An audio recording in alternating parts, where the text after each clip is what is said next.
We are live and back with another episode of the All About Counter-Strike podcast with a slight twist on it all because StarLadder gave us this amazing setup and it is now all about the StarLadder Budapest major because everything in Counter-Strike all revolves around the majors. Stage 1 was a bit of a mess from the opening day of how things started, but it got progressively better. If we're not talking about the Counter-Strike, we went through the fire and we came out the other side ready for stage 2. I want to start going down how stage 1 went, and I want to start over the side of Asia, most importantly China with this. All right, so Rare Atom. Yep. Wasn't one I had faith in to do well. No. But like, they were just not on par. They were not ready. Obviously, it makes sense when you're Orpa, who has played at the highest level within Asia a long time, over and again, is maybe then pushed into the coach role, and you'll get some young talents coming through. But even when we did the exit interview with them, they weren't even that sad.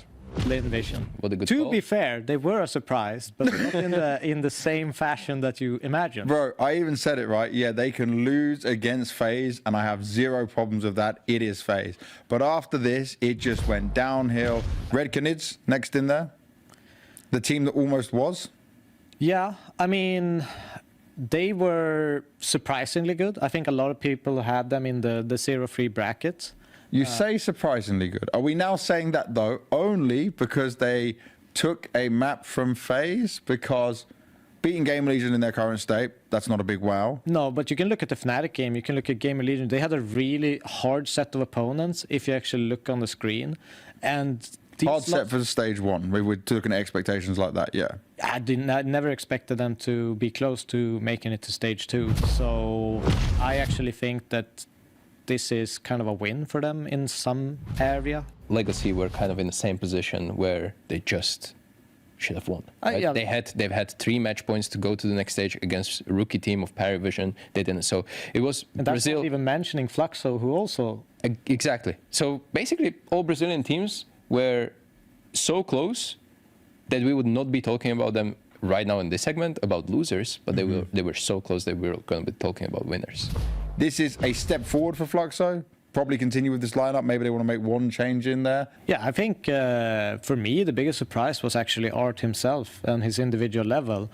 Because last time I saw him in the Austin Major, he did not look like himself at all.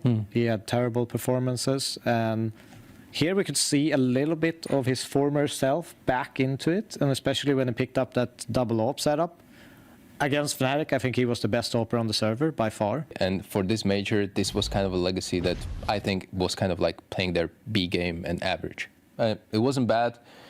At times it wasn't good, but you know, it's just what it is. I think they had legitimately a great chance to make it through. Those 3 match points against Paravision that they threw on the last map is going to stink and 11-5 lead. Yes. 11-5 lead on Dust 2, a map that they're very comfortable and keen on. And we normally see that they can grind out games. Legacy is a team that can fight for everything. But this was a shocking loss. Gamer Legion. Oh. Biggest disappointment of stage 1. This team is expected to do better. You lost to Fluxo, Red Canids, and then Paravision at the end. They were more competitive against Paravision, right, in that sense.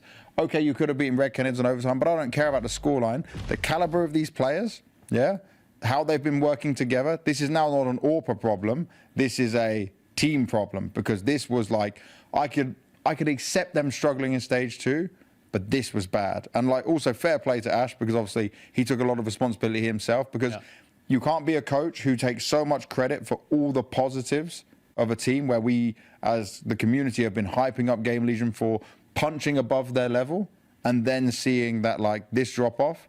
He now has to take some of that blame. We are yet to see Ash actually play well when they're favorites. Yeah, this is it. They're still struggling against that. They can play against the big boys, but it's also on the players struggling with the pressure side as well. All right. So I don't know. I think like this Game Legion's kind of dead going into 2026. We'll have to wait and see. They're at least going to lose PR. If they lose the 3 core, then it's a real crazy real build. And I think that's why you could see that Ash was obviously so devastated by it all. We'll keep moving. We'll move on to NRG next because great in best of ones, not so good when it came to playing in the best of 3s. Coach Daps was actually positive, like he was playing a bit wild at times, pushing smokes, finding timings, playing on instinct, I would say, right? He made it fun, but the only, like, Daps was very much, none of this event matters, like, no help for me playing with this. This wasn't a good thing. They might have made it with Nitro, but I think they may have not even won some of the best of ones with Nitro, because then they would have felt a different level of pressure. The positive for me was Exotic.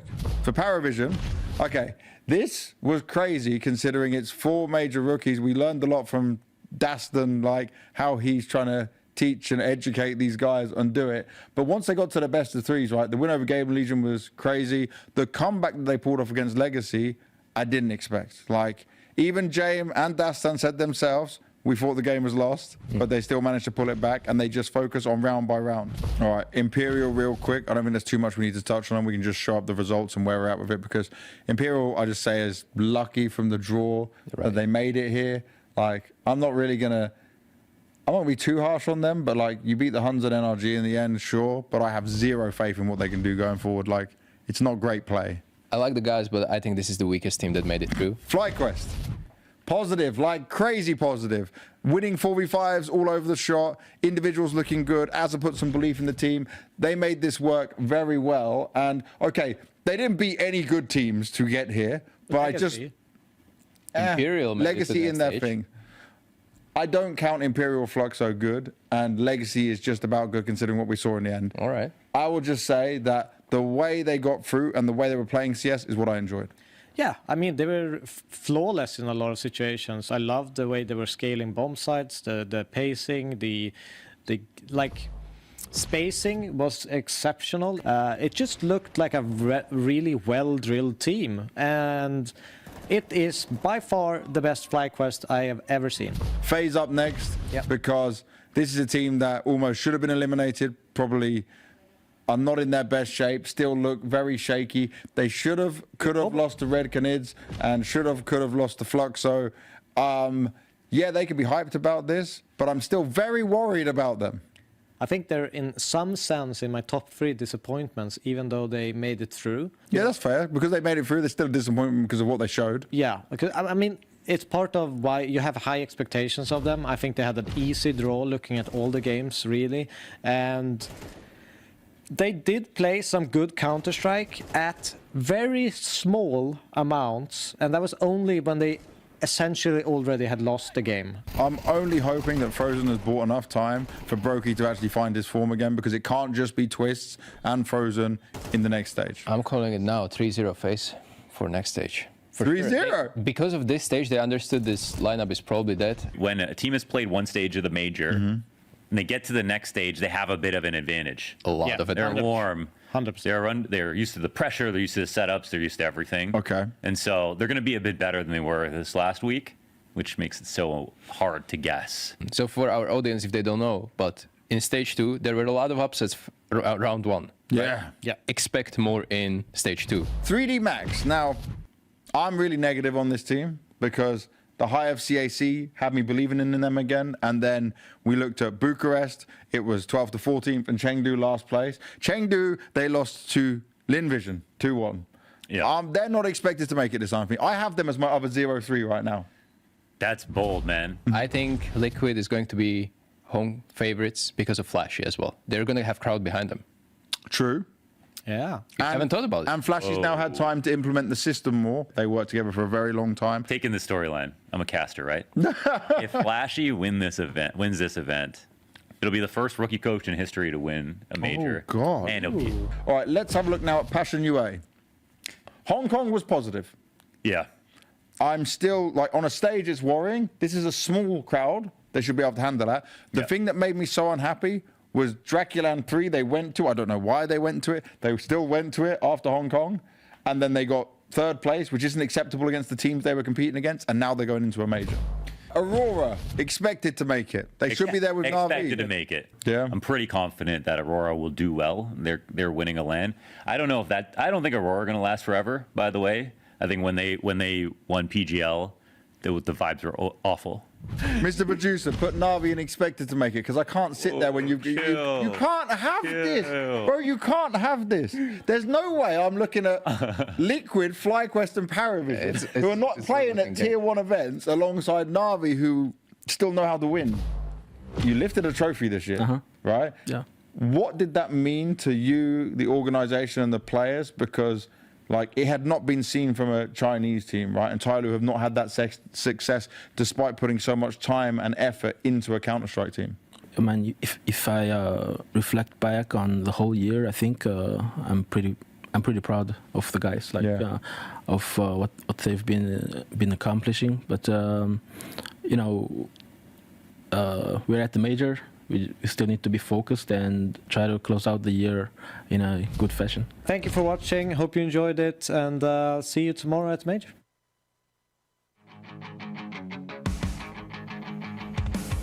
Give me one interesting fact about any of your teammates. Do they have any unexpected skills or talents that we don't know about? Roland is a StarCraft master. Well, I have no clue. We are not good at anything besides playing CS. Yeah, I don't know. I'm pretty good with... I live on a farm, so I guess I'm pretty good with animals. Maybe that could be a fun fact. I never say my teammates' secret. Only myself. My feet smiles. I can say maybe woxic have like incredible skills in FIFA. He's playing incredible, yeah. Yeah, Elijah is very good at looks maxing. I would say bodyy is not that bad with like a paddle thingy, you know, the racket sport. So. Kvem has his AirPods Max around his neck 90% of the time. I think Device, he touched on it, that we don't really have that many hidden talents, but I would definitely make sure that Device is not allowed in the kitchen, but that's the only thing I can say. Exercise can talk 24/7 for 3 days in a row. That's probably one of his superpowers. Attacker is a history expert. An interesting fact is that Nurse is always on the phone. That's about it. Misha, sing good. I think we were talking yesterday about clean equipment that no one can touch in his equipment. Like I cannot touch in his mousepad, mouse, and yeah. You know, obviously everyone knows hallzerk's the mullet man. I wish I had his hair. Unfortunately, I don't. But you know, we'll go with him being able to grow a mullet. You know, it's pretty impressive. Maka is doing very nice massage. Johnny is basically like the next Plato. Like, insane, deep philosophy, knows everything about everything, how the world's working. I don't know if it's a funny skill, but I know that Jabby, he loves to like, how do I say this, crack his back, so he just all of a sudden goes like this, BAM! And then like before a game, he just sits in the chair and like I'm right beside him. Sometimes I get a shock. It's like very loud. So that's kind of, I don't know if it's a fun fact, but it's like maybe a weird fact. But it's kind of funny when you sit next to him and he just all of a sudden does this, and it's like a huge crack sound. You know, you get kind of surprised. So that's maybe a fun fact. I think Zowie know how to become a gorilla. He will do some noises. Hello and welcome to Secret Handshakes. The challenge I'm about to set is you've got to come up with a handshake. The more steps, the better. The winners currently, or the leaders currently, is 11 steps. You don't have to do 11, but you would be a loser. So it's up to you. All right. The classic, boom. No, that's not classic. This. Yeah. No, but this is the cringe one, you know? Yeah, but I don't know.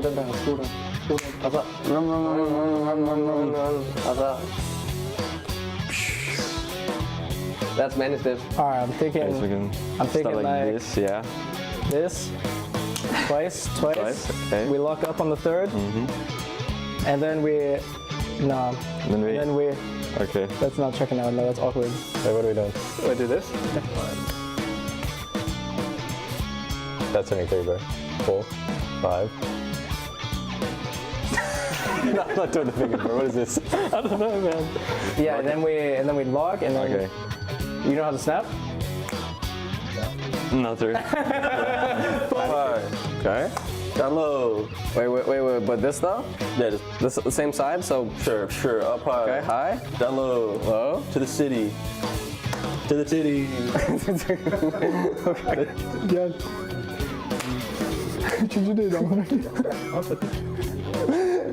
That's it? Yes. Wow. Maybe you make your little thing guns. No, we're not doing that. That's bad. Just like this. This is even worse. Yeah. 10.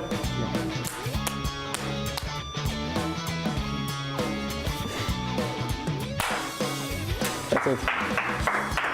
Amazing. Allez, c'est parti.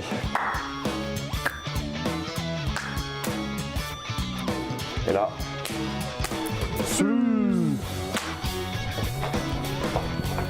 We won. Oh, you definitely won. Points, stats.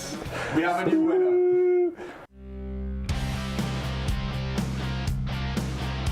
Who introduced you to Counter-Strike and how old were you? I think no one. I knew about 1.6, then I started playing alone, then with my colleagues from school, and that's pretty much how I started. I think my friend introduced me to Counter-Strike. We were in school and he gave me his account and he said like, try to play CS. I launched matchmaking, started playing, I enjoyed it, and then I bought CS on my account, and that's it, CSGO. My brother did when I was 3 or 4, I'm not sure which one, but it was CS 1.5, I did the tutorial. It was my big brother, and I was like 6 years old, I think. I think the first version was Condition Zero, actually. But the one I really played a lot was CS Source. So I think that's the one that takes the crown in that regard. I would say my brother, when I was like 5 or 6, I just spent my time behind him, watching him playing. So yeah, my brother. Do you still play with him? No, he's not playing anymore. He's like very old now. He has 2 kids, so 3 kids. So. I'm actually not sure if it was my dad or my cousins, but I was like around 5-6 years old, and I grew up in my childhood with playing CS with my cousins and stuff like that. So yeah, it's always been a natural thing for me to play it, because it was always cool to play video games with the older kids. I think I was very young. It was my uncle, and I just saw how he was playing, and I think I started to play like this as well.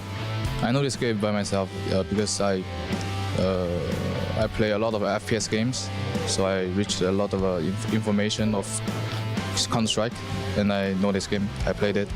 Yes. My brothers introduced me to Counter-Strike, and I was like 5-6 years old, I think. That's when I first started like being able to play on their PCs. All right, do you still play with them every now and then? No, I haven't played with them in a very long time, sadly. Yes, I don't remember how old I was. I was very young, probably 8 years old or something. But it was my cousin, who's much older than me. And that's the first time I ever played. I believe it was 1.6. Yeah, it was 1.6 most likely. But I didn't start playing or didn't want to get the game immediately. A couple years later, I saw someone else play it, and I was like, oh yeah, I already played that game, and that's where it started. Okay, who introduced you to Counter-Strike and how old were you? Alright, so my brother introduced me at Counter-Strike. I remember I used to like to do everything that he did before. So, and he always had a computer and I didn't have, so we like shared a little bit of a computer. And every new game that he started playing, I always wanted to play with. And I think I was kind of 10 years or less, like kind of 10 years when he first played CS, and I was like crazy to play with him. And I think the first time that I joined CS, like I didn't have any account. I played in his account, but the first time it was like 10 years. Let's play. Qikert, Maya. Easy. Rock and Elise or something? Yeah, it must be Rock and Elise. It kind of looks like Floppy, to be honest. A bit. I got some like but it obviously not him, but it must be. I think Rock and Elise. Yeah, Rock and Elise. Yeah. But it looks like Floppy, right? Yeah. That's weird. That's you, bro. You're frozen. Yeah, that's a good one. I like that one. Yeah. Very handsome. Swisha and I don't know the other guy. What is this shirt? Is it a coach? It's not our shirt, no. It's Swisha and that hair. It's not Swisha hair. Oh, I don't know. Snobby. Oh, I was right. That's huge. This is Dream. Yeah. With. This looks like my eyes. I think it's me, bro. I'm pretty sure it's me.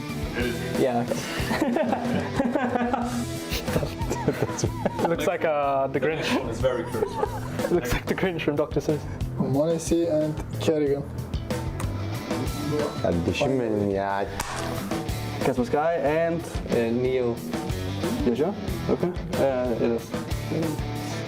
That is Bodyy. That's me. Not on you?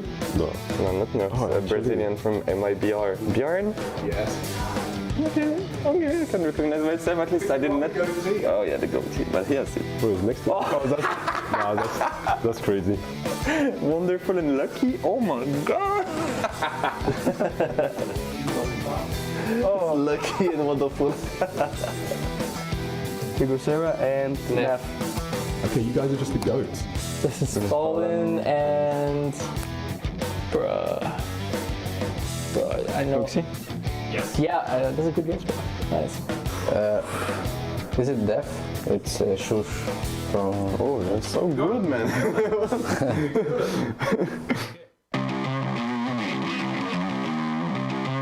Who's the best IGL of all time? For me, it's Glaive. I would say maybe Apex. I would say personally, I would say Glaive, but it's very hard to say when you haven't played with everyone else. But I do think a good contender is Kerrigan. Yeah, it's always a tough question because I think the best peak for anyone ever would be Glaive and Astralis, and that's definitely my biggest idol. Ever. History. I think Glaive. Cadian. One of the things that I value high, what I rate mine, is that you succeed with many different rosters. I think Kerrigan has done that, honestly. I think he's succeeded with so many different rosters that I have to give it to him. Talking about longevity and about quality, I think Apex is one of the best. Like, he's playing for so much time and he's always been able to win titles. I think on its peak, I mean, like Glaive won 4 majors on CSGO. And I mean, Fallen for me is my idol, so he's one of the best as well. So I'll put like these 3 up there, like Apex, Fallen, and Glaive. I would say Kerrigan. I would say Fallen. I think it's Apex because of quantity tournaments he won. Like, it's crazy how many tournaments he won. I think it's Apex because he's always showing like he's playing simple way, and I really enjoy it. Like, he's just using simple strats and crushing his enemies, winning tournaments and doing really deep runs. Probably still Glaive. Apex. Kerrigan, because Kerrigan, he just did it with so many different players. Like, you know, obviously when he first came up playing on like Dignitas and TSM, getting some trophies there, and then you know, going to MOUZ later in his career, getting some success there, and then going to FaZe, getting some success there, you know. So I think he has a good amount of success in a lot of different eras of Counter-Strike with a lot of different players. So yeah, I'd probably say Kerrigan. Maybe Glaive or Kerrigan, I don't know. Let's go Fallen. It's Kerrigan. I will go with Kerrigan. Maybe Glaive, because he won 5 majors, right? If you will ask me 1 month ago, I will say Kerrigan. Or 2 months ago, actually. But now, Apex? I would say Apex. I think he's done a lot. And they've obviously been winning a lot for a while. It's either him or Kerrigan, in my opinion. I'm going to say Kerrigan. Hi, Kerrigan. Apex. I think it's going to be Kerrigan. Who is there? Glaive is a good contender. Kerrigan also been there for a long time. I think Apex, it's hard to say. He is good, but I don't know if I put him in the greatest of all time. I think I'll just give it to Glaive because the majors, like, I don't know, I haven't played with him. I didn't play with a lot of in-game leaders. I only played with like Hooksie and Device before that, you know, not like the big in-game leaders. So I just go with Glaive.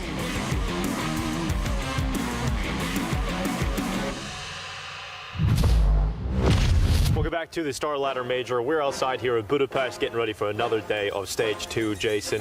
We said goodbye to some teams yesterday. We're going to say goodbye to some more. But also, some teams have already qualified into Stage 3. Yeah, FaZe and Na'Vi obviously coming into Stage 2. FaZe, after that terrible Stage 1, looked fantastic here. 3-0 for them. Na'Vi as well. Extended time off before the Major. Some people, myself included, question what kind of level they'd bring. Obviously, it's been excellent. They looked lovely. It's MIBR and FlyQuest we said goodbye to yesterday as they both get eliminated 0-3 in Stage 2. I think everybody had MIBR going 0-3, but yes. It's not a FlyQuest. This is a team that came through 3-0 out of Stage 1, Jason. We got to watch their spanking on the opening day yes. from Na'Vi, but it was yesterday against Astralis. It wasn't a good look. No, I mean, just a terrible Stage 2 from them overall. Going to be extremely disappointing, so you got to feel for the FlyQuest boys.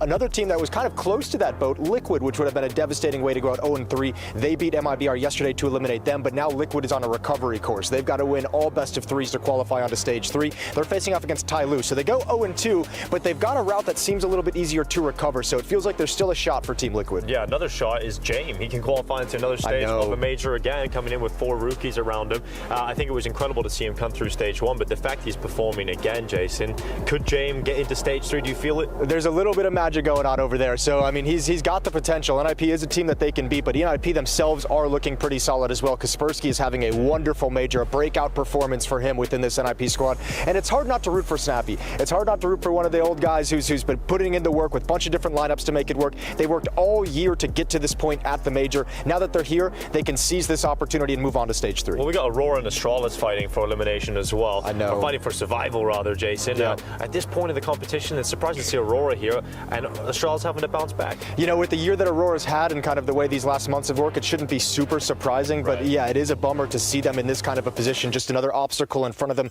Zantara's had a little bit of a rough game yesterday, but today coming in against Astralis, Major put out the tweet, there's no more excuses. Now it's time for Aurora to show what they've been working on and show what this whole year has done for them. And now we get to see if these players have figured out a way to thrive under pressure or if they're going to continue to collapse under the weight of it. Well, it's starting to heat up here in stage 2. Some teams heading home, some progressing. We're going to go inside to heat up as well as we get into another day of stage 2 here at the StarLadder Major Budapest.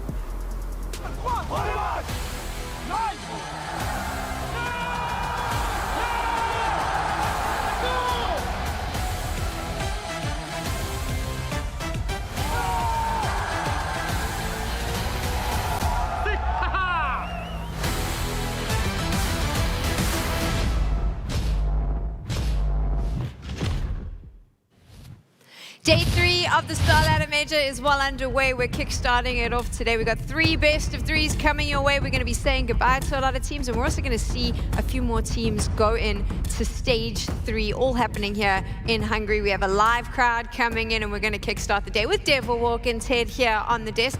Gents, for both of you at this major so far, I mean, have you been having a good time enjoying the Counter-Strike?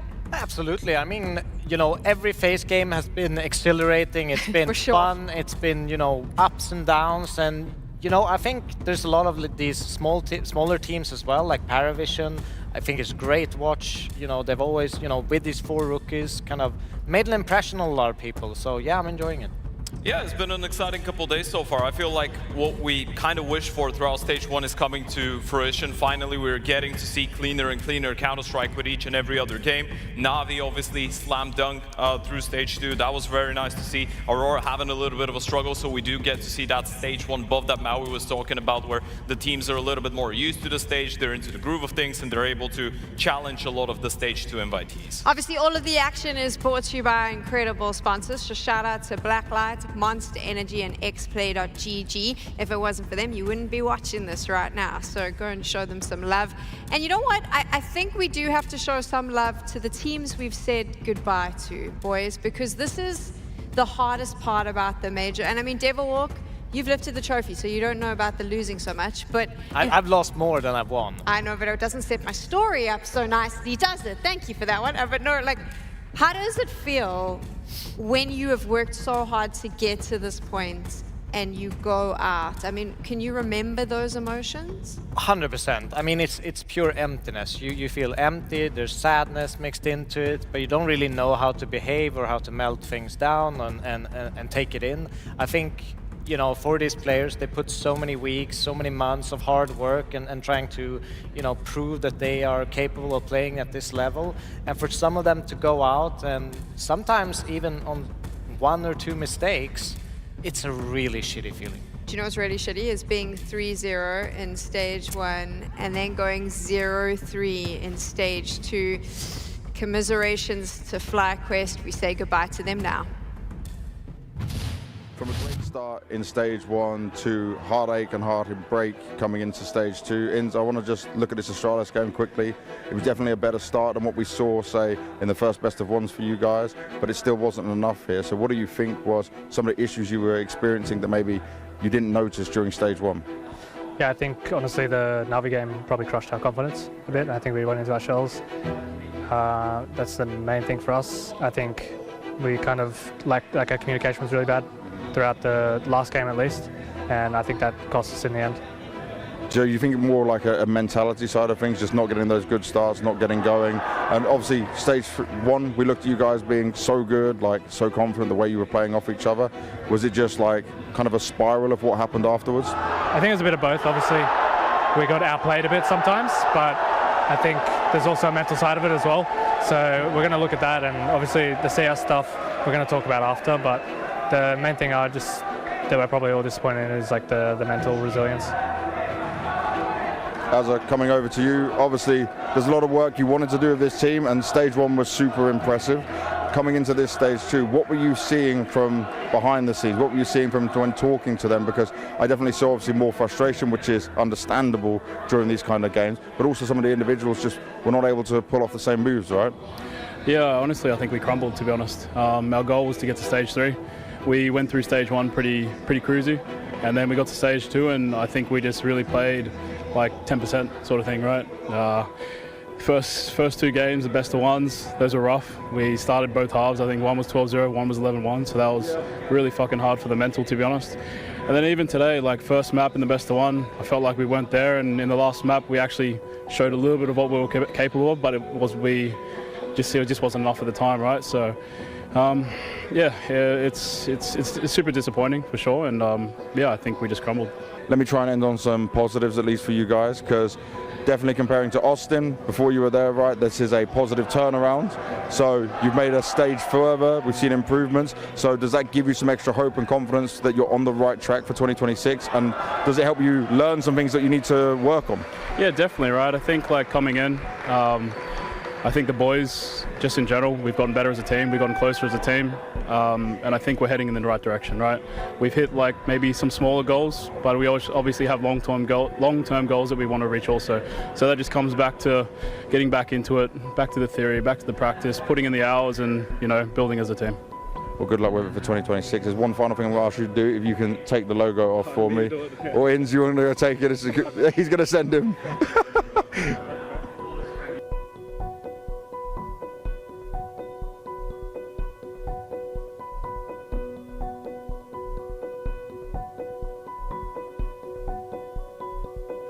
For a little bit of context, for those of you watching at home, maybe you didn't see this yesterday. Obviously, FlyQuest was on the B stream, which means this had to be recorded as we say goodbye to them while there was a game on the main stage happening. And I cannot imagine how difficult that is for the players to have to stand there and do your exit interview.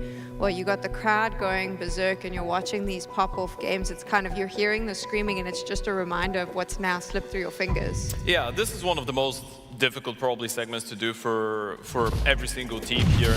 No one likes it. As JamYoung pointed out, it's kind of like having your dreams crushed going into the most important event of the year. And yeah, hearing the crowd cheering for the next team, screaming a player's name, you kind of wish that was you in that position. But the truth is, this is a Counter-Strike major, and even though you could say that you play 2 BO1s on day 1, and if you have an off day, you're just in a very bad spot, you need to deliver. This is the most important event of the season, and when you're not able to do that, unfortunately you go home. The good thing is, as Azur pointed out, they were able to make it through the first stage, which is already a bit of an improvement in comparison to previous years for the start of FlyQuest.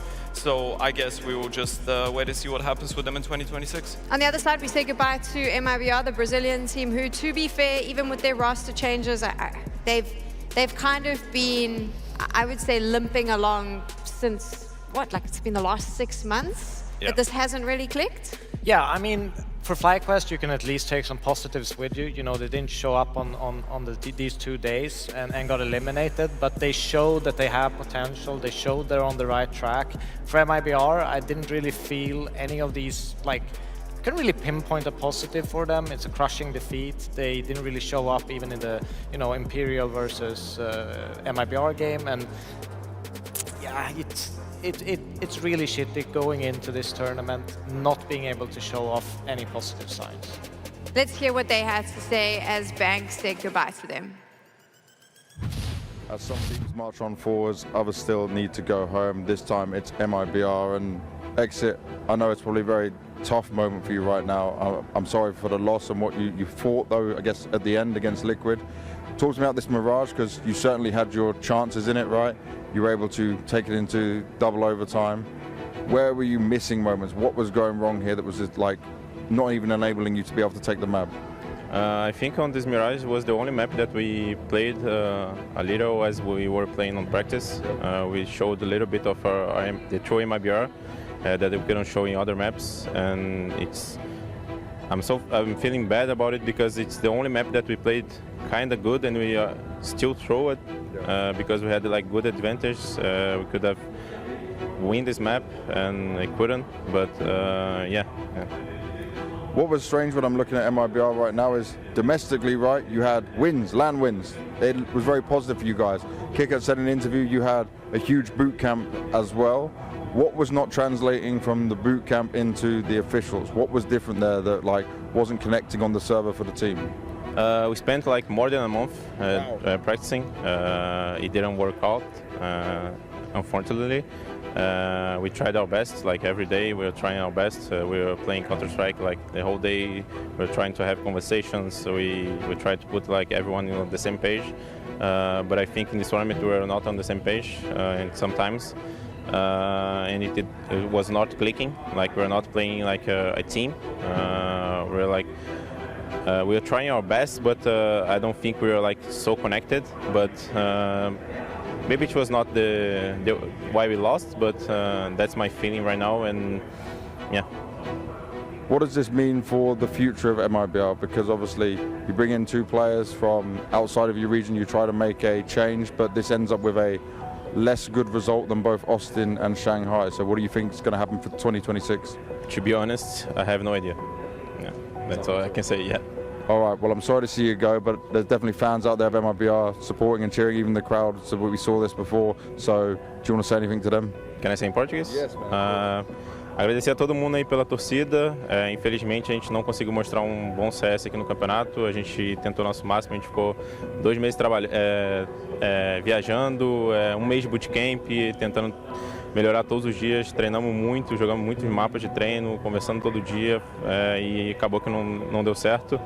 Eu acho que no final das contas a gente deu o nosso máximo no planejamento. Antes do campeonato, só que aqui a gente não conseguiu jogar nosso CS, a gente jogou muito mal, mas agradecer a todo mundo pela torcida, todo mundo que estava mandando mensagem positiva aí pra gente, é muito importante esse apoio, e é isso, agora é torcer pelos times brasileiros aí, a Imperial, a Fúria, a PEN, e bora, valeu. All right, the last thing to do is you can take the MIBR logo from me, down from the wall, and put it over there. I think that's also what's kind of tough is now with the major and the way that everything's been changed, that it is actually at the end of the season. You heard it there from MIBR. We don't really know what's going to happen next because roster changes are incoming. It's going to be the off season. It's that opportunity for everyone to shake things up.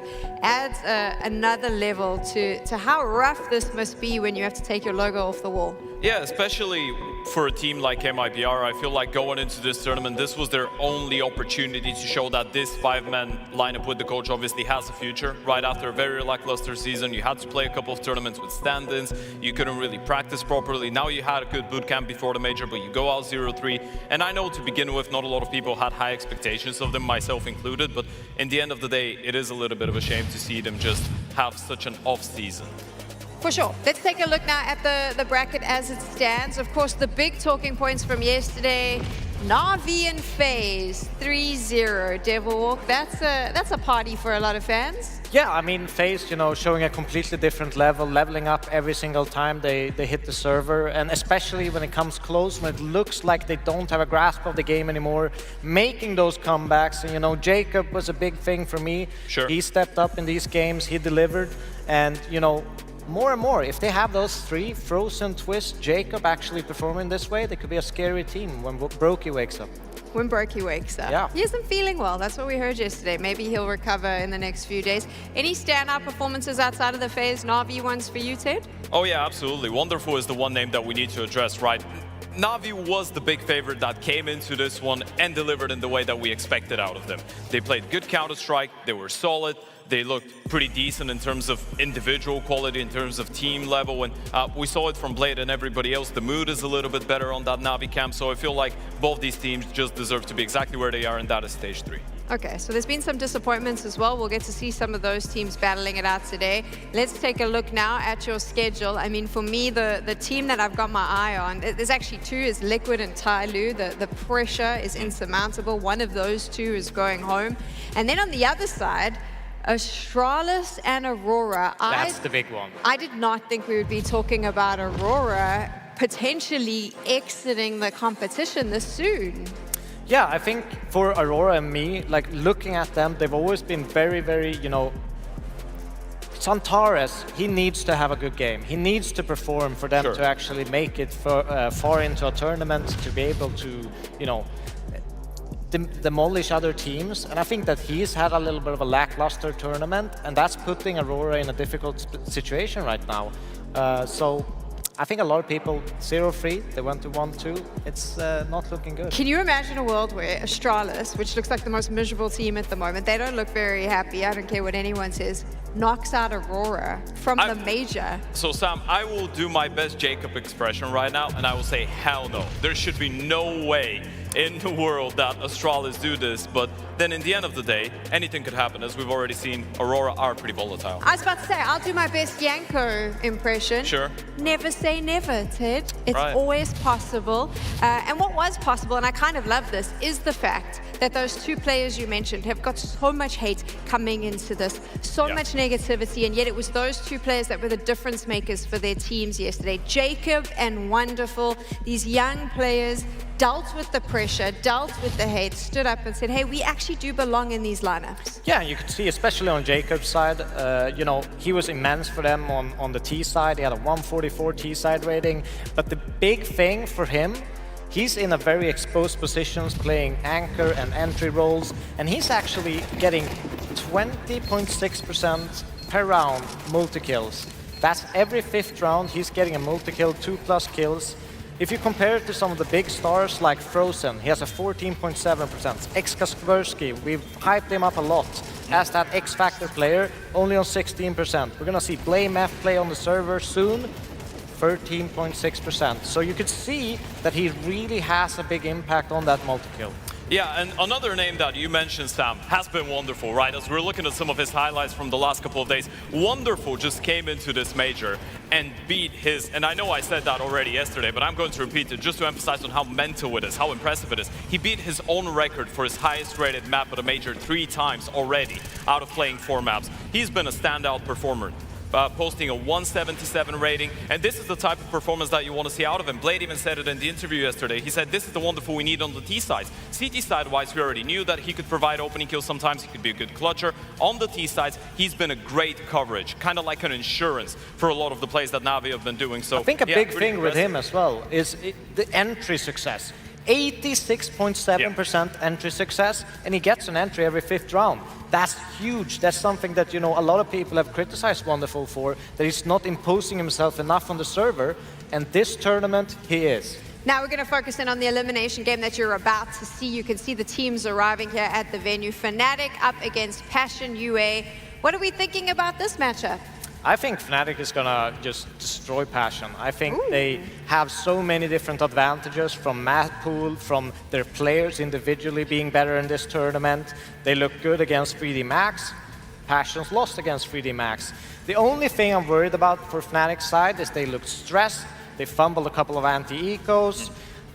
And you know, I don't really feel like Passion UA is going to be imposing themselves in the same way like an Imperial on the server. They're going to have more time to actually make correct decisions, and that's why I'm going with Fnatic is going to crush this.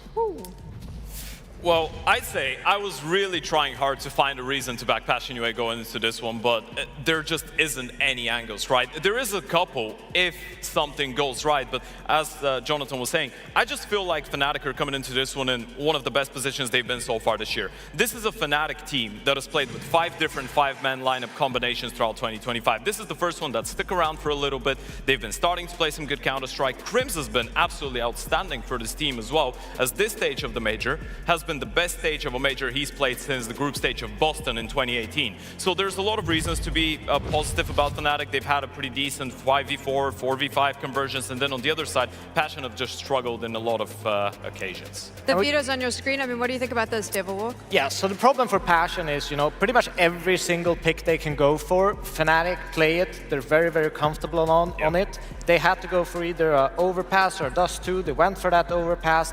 Inferno pick from Fnatic, they know they're going to get a good map third. So I just feel like this is 3 maps that are very, very good for Fnatic, and Passions kind of need to overperform to get 2. Yeah, absolutely. I mean, you're looking at Mirage and Inferno. Both of these maps could have been Fnatic's picks as well, right? Yeah. And when you're talking Passion UA, the last 2 best of 3s that they played, even though I don't really want to bring it up because I feel like I'm just opening up a wound, but they were during Draculan, and they won 4 rounds on Train when they picked it against Foot, and only 2 rounds against Ecstatic on Overpass. So those low starts, the lack of pistol rounds, they're 1-5 since the start of this stage of the major in pistols, and just the incapability of putting themselves there to be just competitive at the start of the game. I feel like this is something that needs to be addressed going going into this game. I know we've all predicted Fnatic to win, but geez, guys, do you not have one nice thing to say about Passion UA? Well, They are at the bloody major. Nickx is the only player above 1.0 rating. Yeah, That's it? That's what That's we're it? So I can play the devil's advocate here for a little bit. I feel like it is unacceptable that Nick is your best player on this team because you have guys like hallzerk and Grim. But what I am expecting going into a game like this is the experience that Passion UA have on the side of the coaching staff and some of the players to prevail over Fnatic under certain circumstances, right? This is where you need to see the experience of JT, of TC as the coach. You're up against Independent, who was an assistant coach at Fnatic, what, a couple months ago, and he barely has any experience as a coach. He's never been a professional player. TC is a coach with 11 years of experience. So this is one of the things that you should put his money on to put his players in the right track. leaning very heavily towards Fnatic. Let's find out if you're right, boys. We are about to jump into game. Thank you very much, Sam. And the ball's on the desk. We get into this one. Fnatic versus Passion UA, a battle for survival here in Budapest. Fnatic favored by the desk, and I think many, Jason, coming into this game, but we'll see how it goes down. Let's start the battle with our betting partner and get into the action. Is Fnatic on the CT side, Passion UA on the T side. Yeah, let's see what Passion's got. It's been a very rough major for them so far. Haven't been able to show off any of the things that they're capable of. Okay, Crims.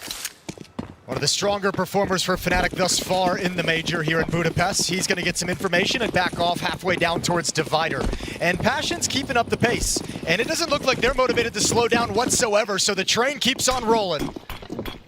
Oh, they just keep coming through one. That smoke up towards the dice box, going to allow him to cross in safely. Krim still trying to fight back from bathrooms and hasn't been able to connect anything as hallzerk moves on down. It's a great kill from hallzerk, followed up by Grim, and Passion UA into a strong position in this pistol round. Oh, that's about the least expected thing Fnatic had. You know, don't often see the pistol round in that fashion, just ignoring everything in bathrooms, pushing towards the deep CT spawn area, deep towards the stairs. They've got control, and BlameF can't get excess back. Yeah, JT still trying to fight out with BlameF, eventually getting that kill going his way. And Passion UA winning every essential fight. Fnatic with a single kill on Kvem. It will be Passion UA taking this pistol round to kick off Overpass. It's been hard to kind of judge what Passion UA is actually going to be able to bring out in this game and in this stage and in their comeback so far. I mean, it's just been a quiet performance individually. They're one of those teams where you almost can't judge them as a squad quite yet because individually nobody has shown up. Grim, Kvem, hallzerk, I mean, Nyx is their top-rated player at the moment. The desk was just mentioning it. The heavy hitters for this team haven't shown up yet in this major, so how can we actually possibly judge what they're truly capable of, what their peak can be?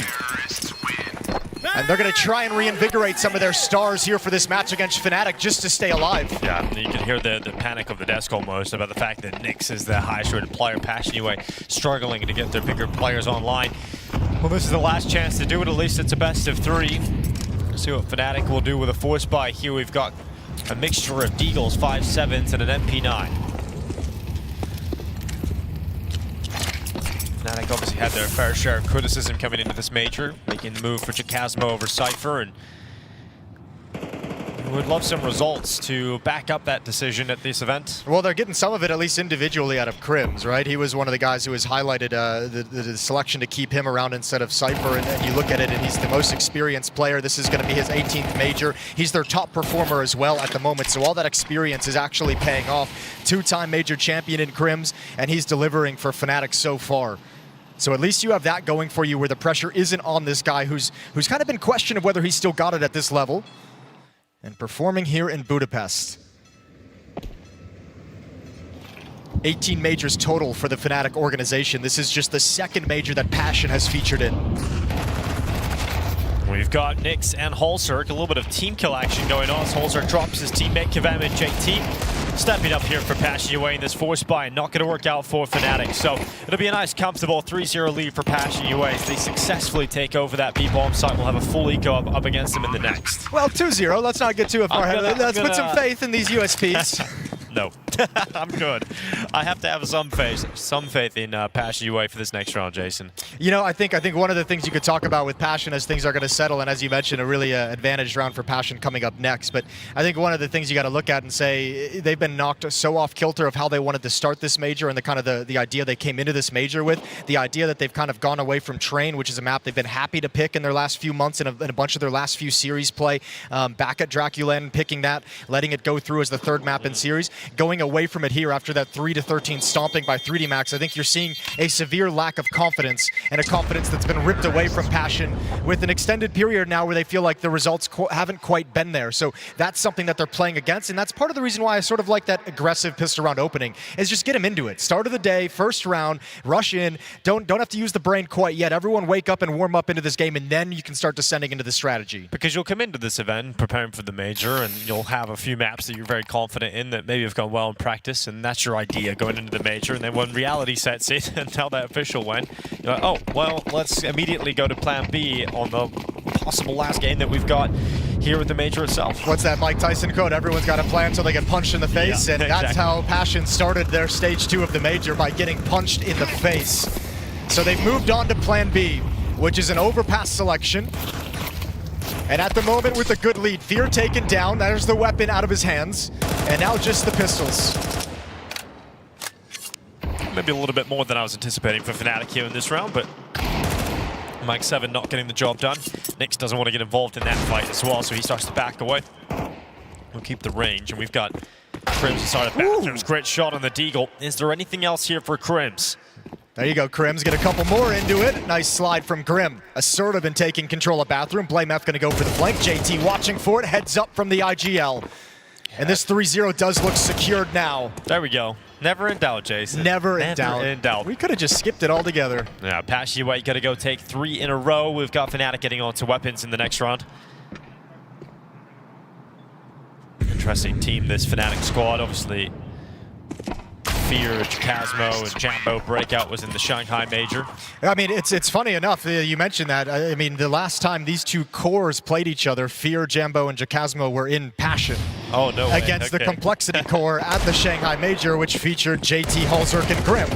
So now they've kind of switched things up and then going head-to-head yet again. And for what it's worth, Passion at the time, the Fear, Chasmo, and Jambo core beat Complexity in that matchup 13-9. So that was a year ago at the Shanghai major. Couple new looks surrounding those cores as they do battle here in Budapest in an elimination series.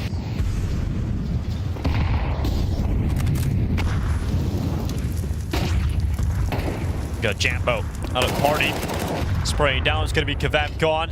Great kill from Jambo. Advance, he started with Fnatic, but Jambo has to stick around at party. There's no way to fall back, so he gets aggressive. He plays to the side of the smoke here. And hallzerk is aware of that possibility. He's asking for some help, some utility from his teammates. Try and reveal Jambo behind that smoke, but Jambo's doing a great job of staying alive here. And he's causing so much pressure and focus to be put towards him, and he could still get away with a kill. Oh, he could actually push forward and actually ruin this entire round. Jambo has just played this to perfection. They've got no idea. They think he evacuated out of long, but he's actually stepped forward into playground, so he's going to have a fast flank and a ton of information for his team that the B bomb site is about to be attacked. Crims is going to start arriving as well. There's the peek up. Nyx going to be clearing out the back of the barrels. It's Crims to respawn. Nyx gone 3v4. As Passion UA still trying to get in towards this B bomb site. That plant is being secured, so it will come down to a retake for Fnatic. A decent amount of utility on a couple of players here, but Fear, it's all about bullets for him. hallzerk gone, JT on 22 health.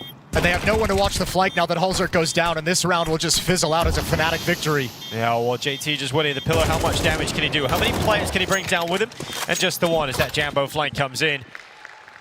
It'll be Fnatic as soon as the rifles come out, getting onto the board. Yeah, really good job from Fnatic. A really nice job from Fear, just maintaining position behind the bomb site in the water, staying alive, taking down hallzerk, who's meant to clear it out. If that position is overtaken by Passion, then they might be able to win that post plan. But this round all started and was set up for success by Jambo.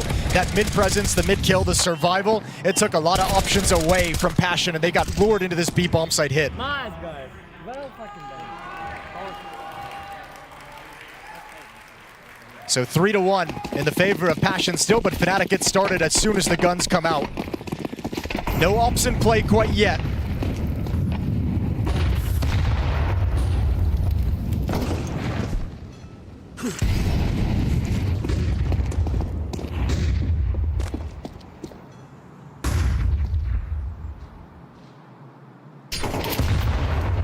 Oh, that grenade is beefy towards Fear. Down to 53 HP.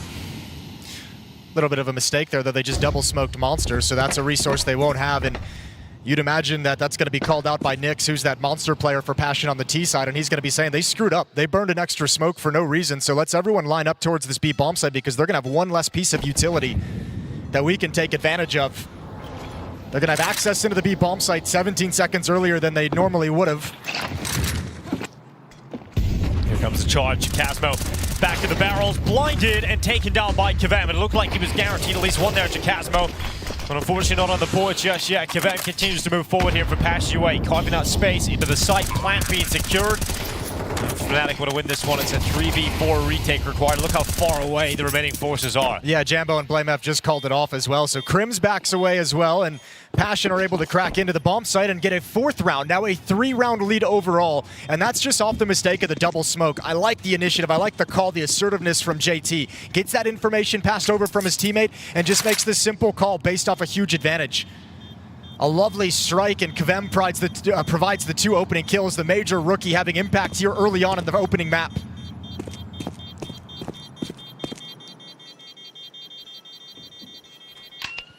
The only major rookie inside the server between these two teams, Kvem. Nice kills in garbage time. That's a lot of weapons ripped away, and JT delivers. Yeah, some extra damage picked up there, and Fnatic. It's always a tough feeling when you call off the retake so early, you go for the save, and then you lose 2 of the 3 players you were trying to save with anyway at the last second. Yeah, that's the advantage of calling the save early, is you get to set up and prevent that from happening, but not this time. Nice route from Kvem, maintaining the aggression the whole way through, trading kills.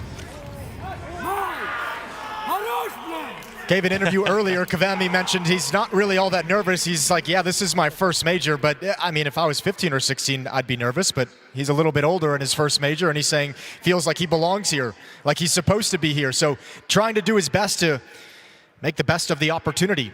First time out used by Fnatic to talk things over. They're going to scrape together a buy with what they can. A partial investment, so they leave money for the future. I will try to sneak after Molly close. Deagles, Mag 7, 1M4 again here for BlameF. It's not looking too pretty here for the Fnatic. Going to be frustrating that they get their first round on the board and immediately follow up with a loss, having to go back down to weaker weapons. Again, a great opportunity here for Passion UA to get off to a very strong start on the T side of Overpass. We're looking at 5-1. The most likely outcome with the next minute 55 seconds here. Oh, double nade. Decent chip damage, not as much as they would have liked from the 2 pieces of utility. And JT's going to lead the way for control of short. Mag 7 is here, but not at the kill range. Yeah. Takes JT down very low. Very close to the kill range, though. I mean, bringing him down to 9 HP. It'll be frustrating for Fear. He couldn't have got that kill. JT going to be happy still standing. But Crims and Jambo starting to make their way through water, looking to claim some information at least, realizing that Passion UA are long gone. They've fallen back. Yeah, Nix is going to stay here for Passion as well, just making sure that nobody follows up with any aggression, with any kind of a push. Keeping intelligence on the other side of the map. BlameF with the M4 playing centralized on the map over by Blue Door at the bottom of the stairs. And Passion's bypassing all of this. Taking control of front bathroom, starting to work out towards long. Defense is shifting to try and figure out what's happening on the map, but they're going to be playing blind with a lack of information for some time.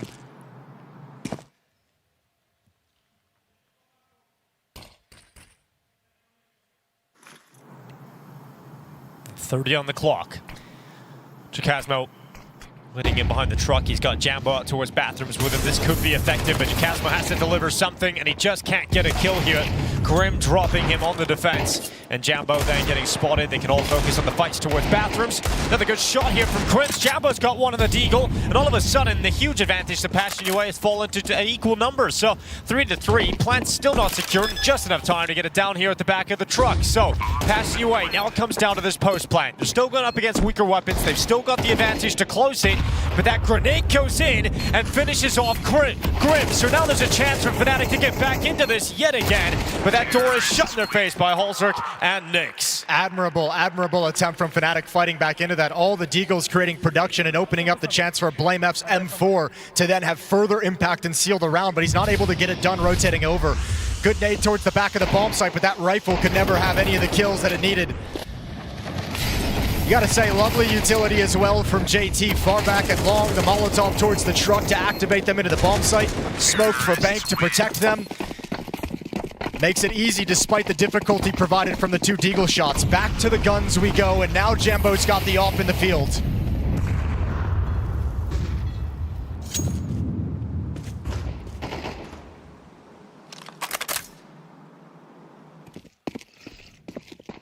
I don't know if BlameF spotted that on the jiggle, but he's sticking around at long in that corner, so he's not backing away. He's looking for a fight.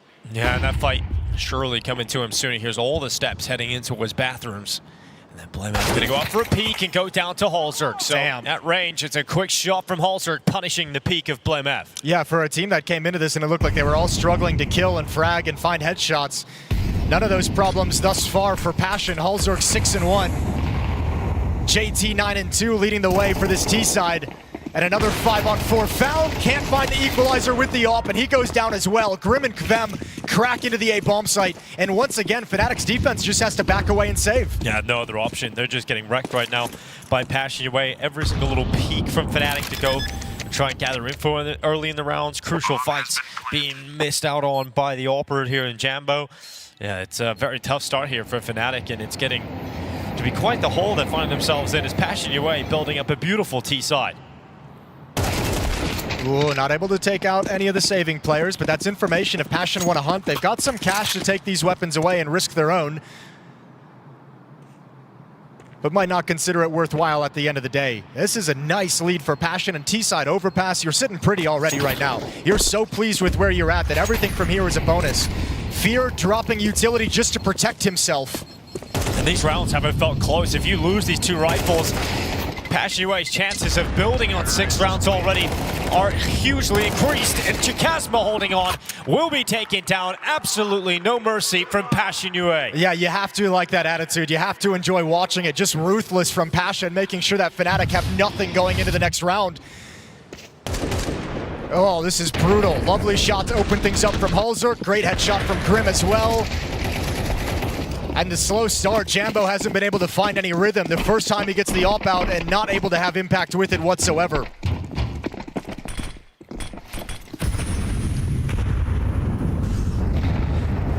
It just feels like this T side is not going to be stopped at the moment. Fnatic have got to have a massive change-up. Passion UA looking very confident, very sharp individually speaking. You're getting one of those JT games, and every now and then you can have JT pop off. It certainly seems like that at the moment. 9-3, hallzerk's hitting shots, and this is starting to look very pretty indeed for Passion UA. At least Fear able to jump up and get a boost to peer down onto Grim. He's going to go for another one here as well. I suppose when you only have the rifle to play, you've got to keep going for plays like this, and Fear is drawing Fnatic back into this round. Okay, that's a few details being missed by Passion. Kvem, the rookie, not aware of the possibility of that boost. Nice mid-round selection for a cheesy kill. Nyx is going to grab another kill as they enter in, and 2 more players here to defend. His teammates coming out monster as we speak. Yeah, 5-7, gonna get cleared. hallzerk is looking sharp as hell right now as he keeps going forward. hallzerk cutting through the defense of Fnatic, ripping away any chance of winning this round. Yeah, Halsey brings this team to a whole different level when he's having a game like this, but it's been up and down and being able to see this kind of a performance out of hallzerk, but now that you have it, see what it does to the team, to the opposition. The BlameF is going to be having nightmares of these back-to-back rounds where hallzerk has just deleted him with 1 bullet. Grim sliding in. I think he just wants an M4, to be honest with you.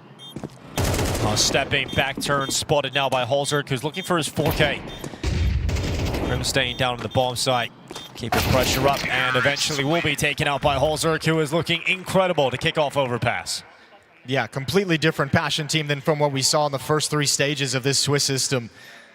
Incredible performance thus far in the elimination game. Good to see the stars of Passion actually rise to the occasion. It was one of the conversations from the team after Dracula and coming into this major. Is just, we're a team that, and structure-wise, we don't really have any star players. We kind of do it by committee. Everyone can deliver the goods when called upon.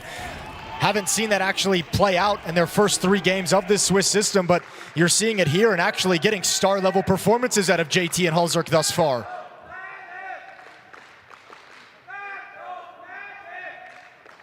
Fnatic calling a lot of timeouts in this first half.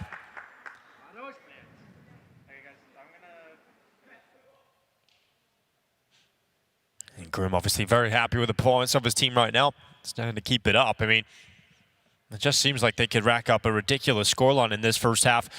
enough that would really disallow any chance of Fnatic to come back into that second half at all if they lose a pistol round, Jason. Yeah, this is where if you're TC from Passion during these timeouts that Fnatic are burning and calling, trying to figure things out, you just tell the boys to stay poised, stay focused, don't let things drift, don't ignore the scoreboard. Doesn't matter that you're up 7-1 because you need to keep building in an elimination game. Don't give them any chance to come back into it. Grim, he's got to clear BlameF behind the stairs, and he won't. Oh, well, BlameF finally. It wasn't hallzerk. Yeah, it wasn't hallzerk. If it was, he would have been insta headshot, that's for sure. Well, Passion UA's got to play with 4 players against the 5 of Fnatic, thanks to that clean opening from BlameF. And Fnatic back all the way off, deep back into the bomb sites. So it'll be some time burn on the clock as Passion step forward and clear things out and look for any of the follow-up aggression, any more advanced positions that just aren't there. Nick's outside of the B bomb site. Eventually, he's either going to have to join up with the other 3 members of his squad, or they're going to have to come down con and meet up with him to attack into the B site. But at first, they want Kvem to activate to force back any aggression at A towards bathrooms.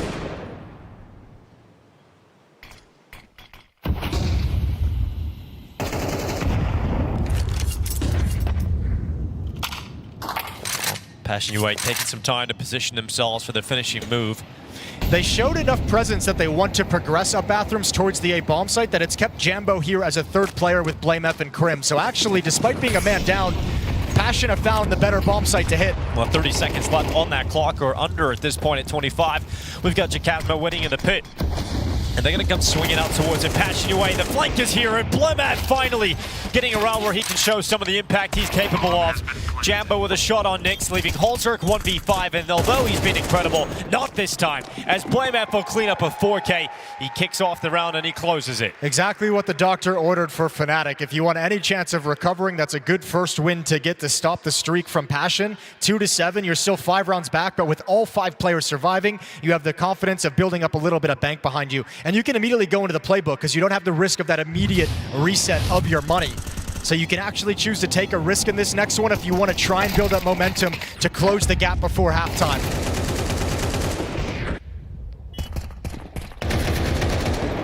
Three rounds remaining before we switch sides.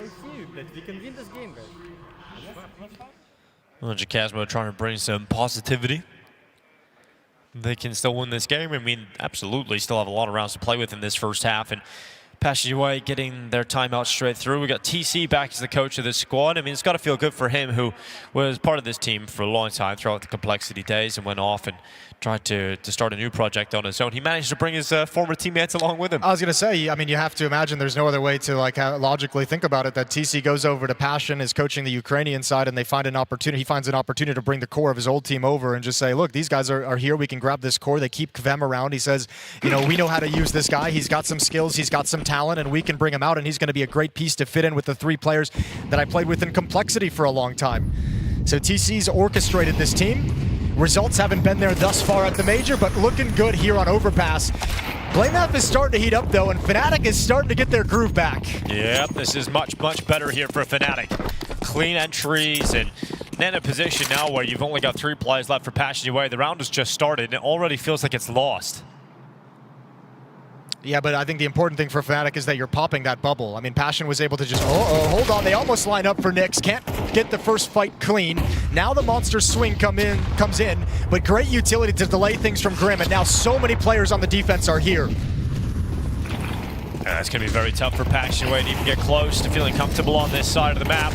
There's the jump up. Fear gets caught by the flash, left in an awkward spot. The swing of the AWP, though, as Jambo connects the shot on Grim. We've got JT, a low 1v4. Yeah, the only way that round's being brought back for Passion is if Grim does treat that like a deathmatch and just hit some banging shots. You can understand why he was so motivated to find some fights. Throwing caution to the wind, JT will be the last removed by Jacasmo. And Fnatic showing a little bit of life. You go under. 7-3, just 4 rounds the difference now. 2 remaining in the half for them to squeak together. And undeterred by hallzerk shutting BlameF down round after round, he maintains his aggression and finally finding success with it.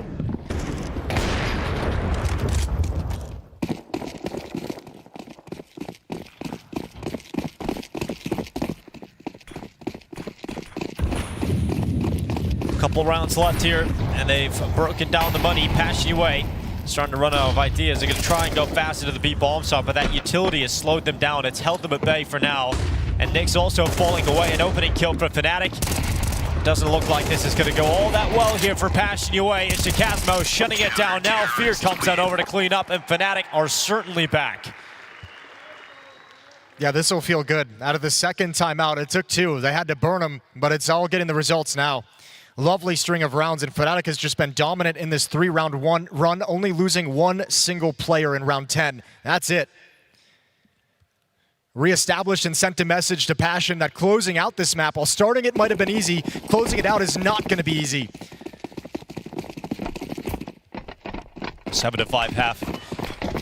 Very possible now. And with the way Fnatic have been playing over the last 3 rounds, it is likely. They got Jambo moving out long, looking for the opening pick. He's going to keep moving forward with this AWP. He catches JT, that would be the bomb. How far does he want to go? We've got Fear and FLY looking to combine together into a short water, but JT has held the line, and Jambo's aggressive play with the AWP nets nothing. Yeah, I think Jambo caught off a little bit by the change of pace. Passion has been a little bit aggressive, taking that first step of map control in the past few rounds. They've kind of been rushing into things. This time, a slower kind of tempo to it. And Jambo wants the information, thinking maybe they're outside the B bomb site, just gets picked off. Good aggression from Fear, though. Pushes forward, takes the risk, as Nyx is likely all alone and finds himself an equalizing kill. Wow, Grim, good clearance on play map. An important kill to find. Keeps Passion UA ahead, actually, here in round 12, as they're looking to secure 8 rounds on the T side of Overpass. You mentioned a couple rounds ago, Jason, they've already secured what they would want, but 8 rounds would be an absolute bonus. Chikasmo on the swing out. JT gonna win that duel. And Fear and Crims, all of a sudden, a 2v4, and they've got to go for it, but here comes the B play. Dude, they're going to end this. Crims has a great flank, and that's the bomb if he catches it going up short past sandbags. Oh, hallzerk just gets around the corner, but not all the way. Crims catches a great timing. Fear gets cleared, though. If Fear even got 1 more, this round was absolutely doable for Crims, but it's not looking all that likely now. They know exactly where he is. He's pinned behind the smoke.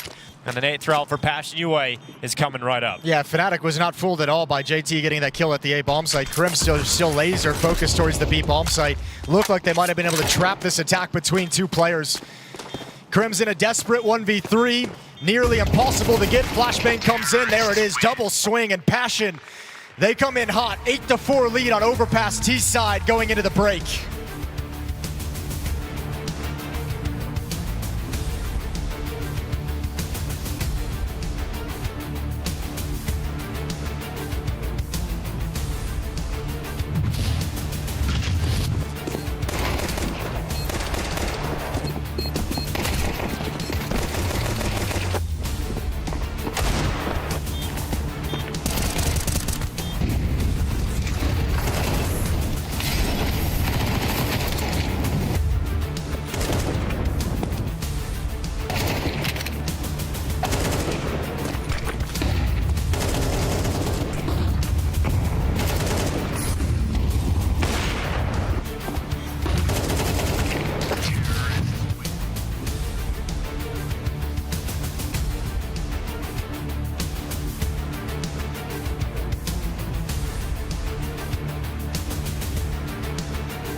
Welcome back to Budapest here for the StarLadder Major. We have got Fnatic and Passion UA, Qikert for survival here in Stage 2.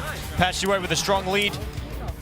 Off to the T side of Overpass, you're going to be feeling pretty good about that, Jason. Yeah, and really good to get that last round as well to stop the run of Fnatic before they switch sides. So you take a little bit of that momentum away just before you get over to the defense. Now, we'll see if Passion can maintain this level of performance. JT started cooling off towards the end. hallzerk had his damage. He was cooling off. Fnatic was coming alive. What's it going to look like out of the pistol? 4 players defending the B bomb site out of the gate. hallzerk, the only one, playing Divider at bathrooms for information. But much like Passion, Fnatic is sending a good amount of forces up long, so bypassing all of hallzerk's positions. Well, hallzerk at least getting some information, gets involved in a long-range fight with Jambo. Neither player going down. Kvem committed all the way down into water. He's got Grim moving up as well. They're going to flank out Grim, so he has no idea. He turns back at just the right time. And Crims comes in with the opener for Fnatic. Yeah, but Kvem is screwed now because indecision kept him here. He had to either push forward or fall all the way back, and instead, he's just trapped in a free kill. And that is going to be the pistol round for Fnatic unless Passion have got some absolutely incredible shots on this retake. Yeah, hard to imagine that's going to be happening here. Passion UA held away by that of Fnatic. Great opening kill from Crims. It looked like he was about to get absolutely wrecked on that flank. He turns back the internal clock as he realizes they could push through the tunnel at this timing, and Crims catches them out. So, fantastic work for Fnatic. They win the pistol rounds here. Just seeing the team comms independent reminding them of what they wanted to do in the pistol during that halftime break. And a really important pistol round to win for Fnatic as well. If you lost this pistol and you give Passion away that lead to extend upon it here to kick off things in the second half, you were looking at a very difficult overpass. But you can start to close this gap immediately if you're Fnatic. And Passion have a decision to make now. I mean, they can choose if they'd like to save in this next round, not invest, and play with this kind of lead that they built up in the first half, right? Save here, let them get up to 6, and then all of a sudden with this 2-round lead, you've got an early buy-in and you can turn things around from there. Or you can go for the second round buy-in and try and get right back into it right now, which might allow Fnatic to chip away at that lead even further if you can't win it. Nice job from Fnatic. Once the go signal comes in, nobody's shy about swinging and jumping out for the fight. And Passion with the ability to get some FAMAS out in the field on hallzerk and Nyx go for the second round investment, a very strong second round investment.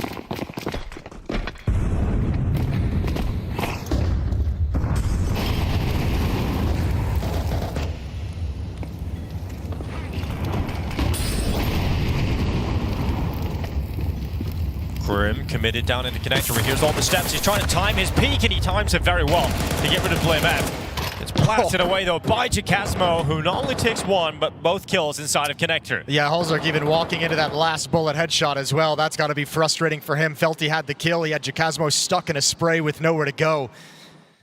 Bomb is dropped way back towards T-spawn. No one from Fnatic close by to pick it up. Crim's likely was going to snag it when he drops back from the B bomb site and joins up with his team.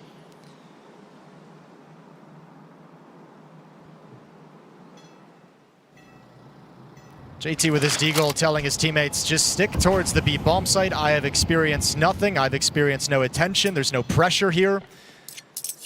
Nobody's scaling up towards the A bomb site whatsoever, so just stick around. It's all on you. Kvem has actually shifted over. Nyx is now falling back, so this one smoke has changed things.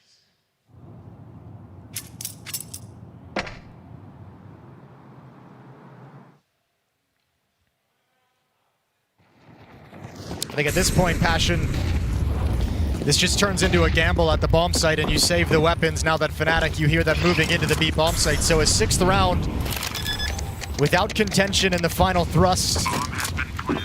Fnatic will just be 2 rounds away. And Passion, if they can scavenge these weapons on the stairs, if they can pick up a Galil, there was an extra FAMAS down here as well, grab a couple extra rifles, nothing Jacasmo can do to prevent that with the low HP. Actually going to be sitting in a pretty decent place with, again, some strong weapons for the next round.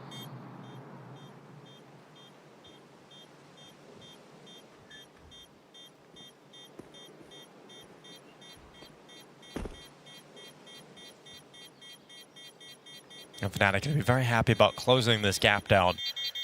Feels a lot more doable now. They're going to require a very strong T side themselves here on Overpass. This is Passion UA's map selection. Up next is Inferno. Very limited opportunity for Independent to get back on the mic as well. They used quite a few timeouts in that first half. A tech issue here. Used quite a few timeouts, but they did their job, right? They did their job and got Fnatic back into this game. So yeah, you're going to be okay with them being burnt and lost to you with one more still to use in this second half if it comes to.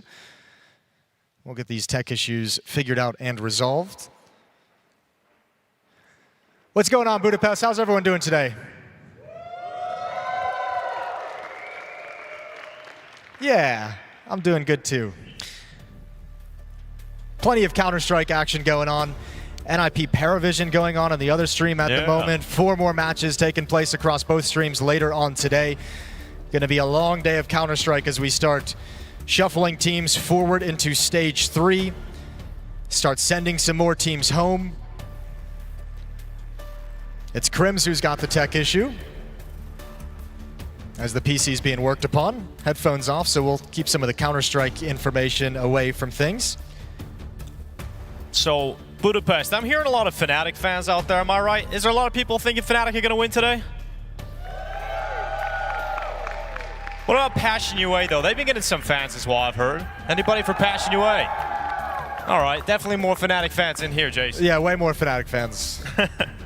It's all good. I think the Passion boys are used to that at the moment, or by now, certainly. I hear people are calling Passion USA these days, Jason. We'll take it. Whatever it takes.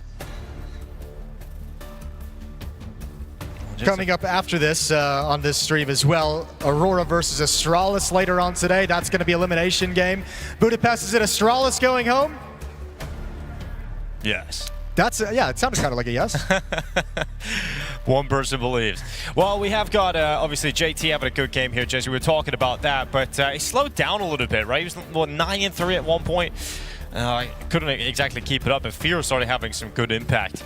I think Fear, after the Shanghai Major, was certainly one of the more exciting IGLs coming out of that Tier 2 level of Counter-Strike, and now he's back 1 year later in another Major, this time playing against his former organization. As we get back into the action, it's a weaker purchase here for Passion UA, but for Fnatic, it's a good mixture of rifles here. AKs, Galil's out ready to play, trying to close this gap down to just 1. And look at this play from Passion UA. 3 players getting aggressive through short. Yeah, nobody's home though. Nobody from Fnatic. Again, it's just Krims. He's playing really, really deep at the B bomb site. I think Fnatic's going to have the indication that they actually salvaged a couple weapons. Ooh, did Kvem spot the legs? There's the swing from this AK-47. Jacasmo playing a dangerous game. Almost rewarded with a kill. Casmo walking up to the top of the stairway. Utility going to fly in towards that A bomb site. Mix just waiting in behind Dicebox. Smoke now. Tosses his own defensive smoke out long to keep them back, but it breaks and he gets spotted. Now he knows he's pinned in the corner. He must fight because there is absolutely no flight available as Blemev denies any mercy on the fallback. It is an advantage for Fnatic, and they'll slow down into the 5v4. Yeah, but with the presence they showed and with that defensive smoke, Fnatic don't want to mess with it whatsoever, and it's the right call. Everyone from Passion had shifted over after that push in towards short. Krims is now clearing out the B bomb site. He's telling his team, everything's clear over here. Nobody's home, so you can see Jambo, Jacasmo shifting down. These guys going to be caught. hallzerk finds 1, but they don't see Fear until it's too late. Oh, Grim with another great shot here for Passion UA. We need a little bit more though from JT, and he's just not able to connect on Krims. So at least Kvem in a 1v3, and that bomb going down here for Fnatic. Yeah, Krims does an excellent job there. He's the one who finds the release valve, the safety net of walking into the B bomb site, calls his team back, and that's a securing kill onto JT to make sure everything's safe. Kvem 1v3, can't connect with the first. He does eventually find it, but no kit. Can swing out from Jacasmo. Fnatic lose 3 players, but they are absolutely pulling this game back now. It's all right. That was back-to-back rounds of kind of force buys, of just a spotty buys out of the Passion side of things. Should see them get some stronger weapons behind them now, but Fnatic have closed the gap. They've done a lovely job in the opening 3 rounds of this second half, and survived that blistering onslaught from Passion in the early stages of this map.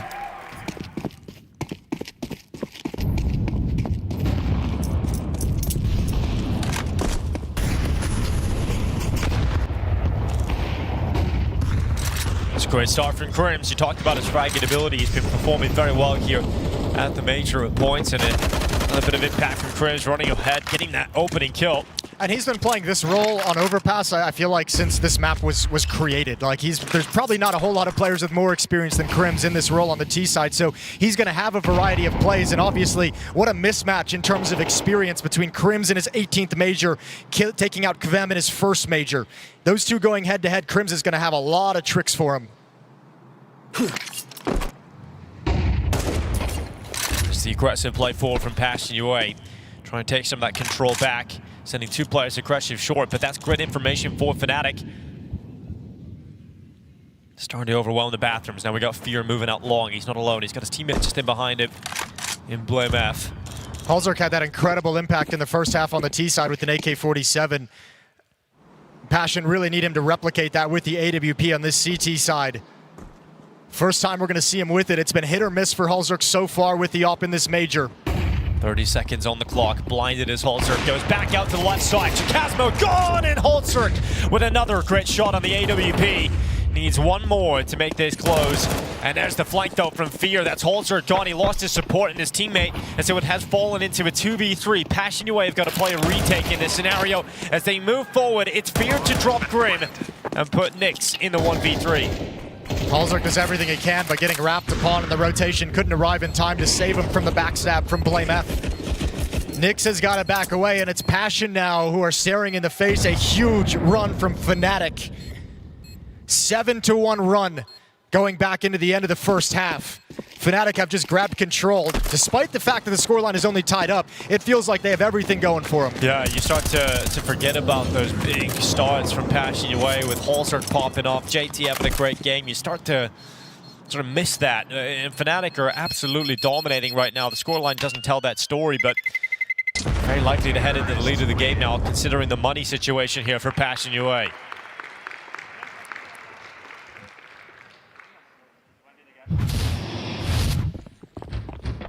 Haven't really seen them dig into the timeouts. I think they might have used one.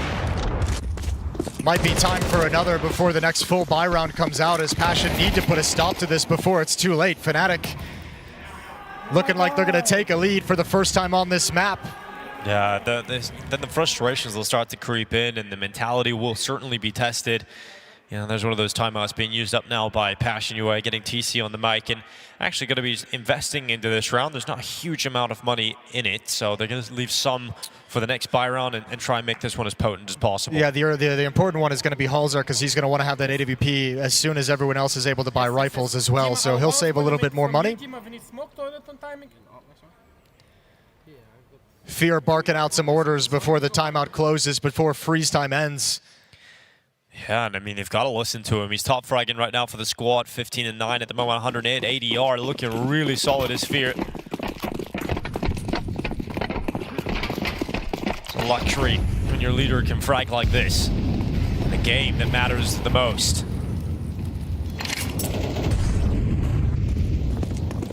You've got BlameF swinging out long. In that pack with Fear as they move forward. The duo chasing down long, just running it down. JT and Grim clearing out connector, but look how much space Fnatic are taking towards A already, and no one's home. Yeah, I mean, lovely call from Fear. You're basically going to waltz in for free with no resistance whatsoever.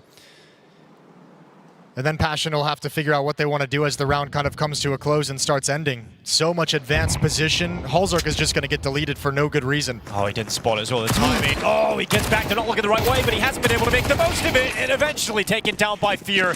That timing as he arrives up towards the site. They just cross safely into the bomb site. Grim going out for a peek. It's Fear down. And that bomb plant is cancelled. They haven't committed to it. Jambo comes off to get the kill instead. And it comes down to a 3v4 here for Passion UA. I think JT might have made a footstep that was heard. Chikazmo seems very alert of this possibility. JT gonna peek out the edge. Two players here from Fnatic, and Chikazmo's not gonna let him get anything done. Round is over. There's nothing these guys can do to get into it. Good kill from JT. But then you got BlameF as well, and he's gonna finish off the low HP. There's no way JT gets away with this. He knows it. And you have no kits either, so even if you get these kills, the defuse is just not going to happen. Good kill, Nyx from behind. But again, without the kit, no ability to stick it. However, doing great damage to the economy of Fnatic. Yep, just ripping some of those weapons out of the hands, forcing a few of the rebuys here. It will be Fnatic to grab the lead. And remember, this wasn't a full investment for Passion UA. They threw a couple of weapons in, a couple of upgraded pistols. It was all about buying in the next round where they can get the ult back out for hallzerk, and everybody else is going to have a rifle, and those saved AKs are going to make a big difference as well. Yeah, all things said, at the end of the day, despite losing the round and not being able to convert anything, bringing 2 AK-47s forward is a nice win to be happy about. It's going to preserve some economy down the stretch, which you need as this game is close. Might be an extra op for hallzerk when you don't expect to be able to have one. 4,300 left over for JT, 3,000 left over for Grim. Plenty of money on those two players. But Fnatic have taken the lead for the first time. There's a great kill for hallzerk. AWP taking away Fear, who has been the top fragger, as we mentioned, for Fnatic. So dropping him early on is a massive kill to get Crims. Coming back at Kvem again. He's going to hear that reload. Crims doesn't want to round the corner.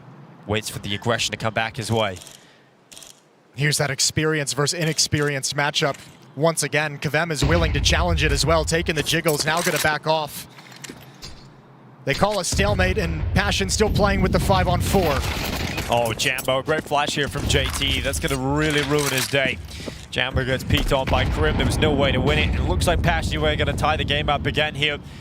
He's going to take something special out of Jacasmo and Crims as they start to make their way in towards that B-bomb site. Yeah, both teams having the same issue on their T side, which is in these slower rounds when they're getting picked off, like you're not actually getting to the execute point. These rounds just kind of fizzle away. We saw Fnatic do it to Passion towards the end of the first half on the CT side, grab a couple kills, and there's just nothing Passion can do. Fnatic's now facing the same exact situation where they've just been picked off before they're able to execute any kind of idea. So now you're just in recovery. That's a great kill from Jacasmo. That's Nick's getting knocked off his perch. We've got 4v2 here for Passion with 20 seconds on the clock. Crims, oh, big kill. Can he get another one? He's looking towards heaven. Crims nearly getting down towards Kvem, but this time unable to get it done. And JT rattling shots through the smoke to confirm the round victory, and a tie game again at 9 apiece. Yeah, Passion not done yet. That's a good fight back, and another opening provided by hallzerk. 2 rounds he's had good impact with the AWP. Double kill the first time he had it despite a lost round. This one gets the opening kill, and Passion's able to convert. Op stays in his hands as well moving forward.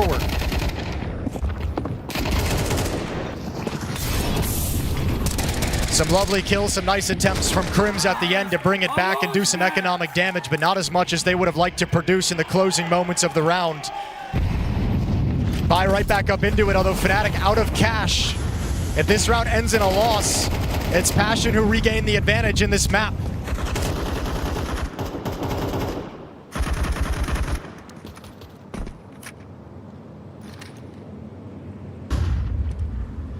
Fnatic moving as a pack over towards the bathrooms. And they're coming up bathrooms where hallzerk has no information and he's got no teammates in support, and he's not even, oh my god, he's not even considering the timing. He's gone. He's got no rifle support. No one's detecting this. JT's backing off now, but he has to get away with a second and he just can't. hallzerk was close to it. It's now JT. They run with nades in their hands, but still JT goes down, and it's a 3v4 here for Passion UA, and it just will not go their way. It's Fnatic grabbing 10 rounds on the board.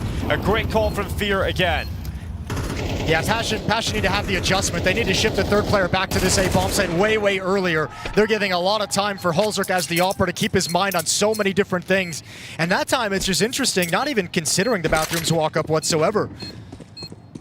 And if Fnatic is going to take those risks and play that style, which is kind of walk until you're seen, just walk up the bathrooms, take the big risk, if they're going to get the reward on the side of it, Passion have to figure that out. And they have to have someone come back to pair up with hallzerk and keep some space for your opera. You're forcing them to commit more resources to that if you're Fnatic. But this could be an awkward situation for Passion if they didn't have those 2 saved weapons. You can still drop an AWP over to hallzerk, which has been a critical part of this defense with the kills he's been able to get, and obviously the fear you want him to have in this A defense. They have plenty of money of that for 2 AK-47 saved a couple rounds back, and a full buy on the rest of the team. And just a little giggle. They're just laughing as they get away with so much. You can bet Passion's not having the same enjoyment of that situation. No. So final timeout called by Passion's defense so TC can get into the conversation and start coming up with some adjustments and give the guys a few ideas how to adapt to handle what Fnatic is bringing to the table. Especially because you know this is your map pick. This is your selection coming into this survival game. Up next, Inferno. And with the start you had on the T side, we're talking about getting so many rounds on T side Overpass. 7-1 lead. I mean, you've got to convert that into a map victory if you're Passion UA. There's no other question about it. This is very rough so far from Passion UA in the second half. They've got to change it up. This really feels like their last chance to do it. You got the AWP, you got everything you want. Yeah, they're the ones with the financial issues now. Yeah, I can see this, and Fnatic are on their way to close. This time the all positioned over at the B-bomb site. They put JT in front bathrooms to check that scaling towards the other side of the map. It's hallzerk just holding the angle ever towards the B-bomb site. Gonna get aggressive behind this monster smoke. Grim now falls back to the A-bomb site to join up with JT. Fnatic not aggressive in this round whatsoever, just showing map control, showing that they want to take control of bathrooms and they want to start moving up. So Passion's defense is going to be kept honest. Nades being sent over towards the barrels. Bang, bang, bang. It's Kvem gone. 55 seconds left. That bomb still thinking about going towards B, but Nick's might have just played spoilers. Crims gets caught. Blameass panicked and finished off by Grim, and all of a sudden Passion UA are back into the lead of the round. Yeah, it felt like that was going to be a fake and falling back into an A hit. That push throws it all into chaos, and now Fnatic don't know what to do, so there's no quick reaction based off those pushes. Back to the B-bomb site we go. Nyx at Toxic Barrels, where the nades had just cleared out a player. hallzerk's AWP is going to be back behind the bomb site. Oh, jumps up. Doesn't get punished for it. Is able to take fear away. Then JamYoung getting caught by a Grim flashbang. And we've got JKazmo with no shot at this whatsoever. So we say that is an essential round victory for Passion UA when it comes to the money side of the game. They pick it up. Not only do they pick it up, but so far, keeping 3 players at least. And you'll see JKazmo back away. They'll give him the mercy to save the AK-47. And Passion UA still in Overpass thanks to this round victory. Yep, Kvem will be fine buying himself a gun. They can drop one over to the final player if they feel like they need to. But both teams getting to a point where their economy is against the wall, that it's going to be broken in a loss, and both teams rising to the occasion. Trading rounds here at the tail end of this map.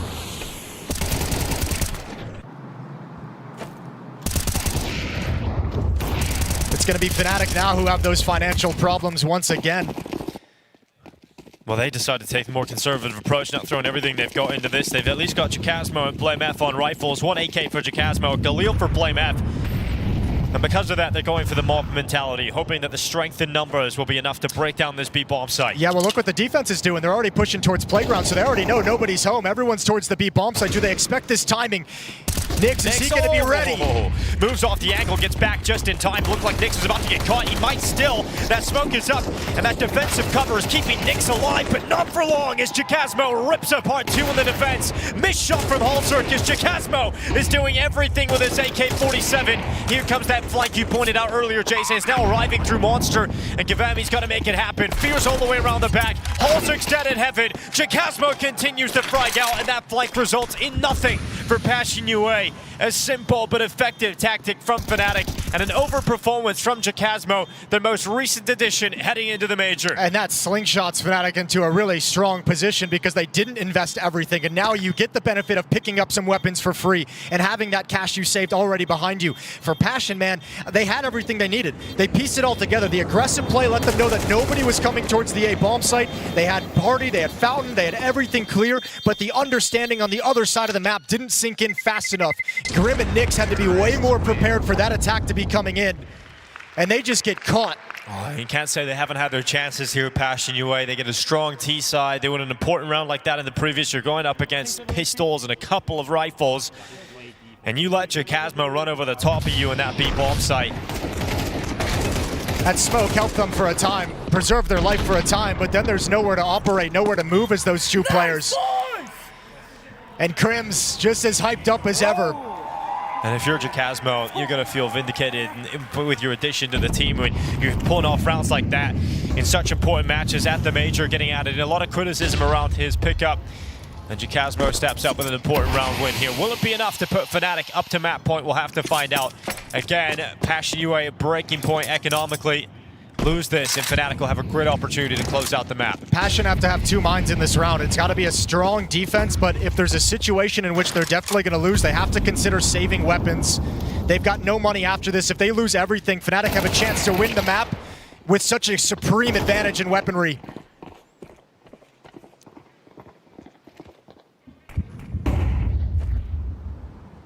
Well, they lose the opening kill here, Passion UA. JT down first. hallzerk holding in the bathrooms. He had Blowmap's number throughout that first half. He's got it again here. As Blowmap falls, it is now a 4v4 thanks to the Norwegian sniper. But playing without information, Passion have no idea where the rest of Fnatic went. Oh, Grim is lucky to be alive. Are they going to flash him through?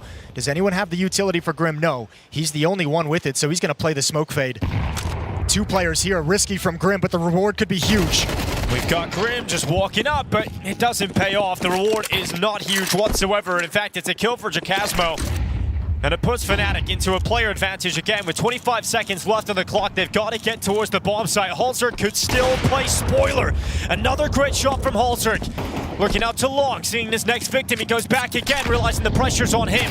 But he sent Nyx forward now. That little MP9 trying to step up as hallzerk has gone down. Nyx is still doing work and he goes back again. Nyx to step up, Kvem to close it out, and Passion UA very much in this game. A huge hold from Nyx with the MP9. Great performance, and finally Passion are able to get the rotation there in time, just at the perfect moment to shut down that hit. But it's lovely from hallzerk. hallzerk does so much work, keeping this hit at a slow pace, not letting them progress, taking out the first attacker in Crims. No, it's fantastic work from hallzerk initially, but it's Nyx who coming into this game has been the best player for Passion UA at this major. Had a quiet first half, able to deliver in such an important round.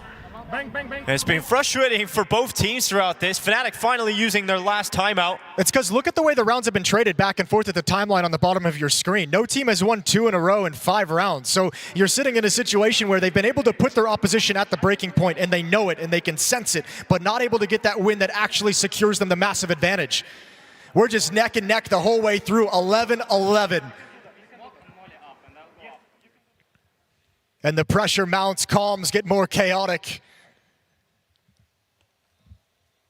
We've got the full 24 rounds of play here in this opening map of the Elimination Series.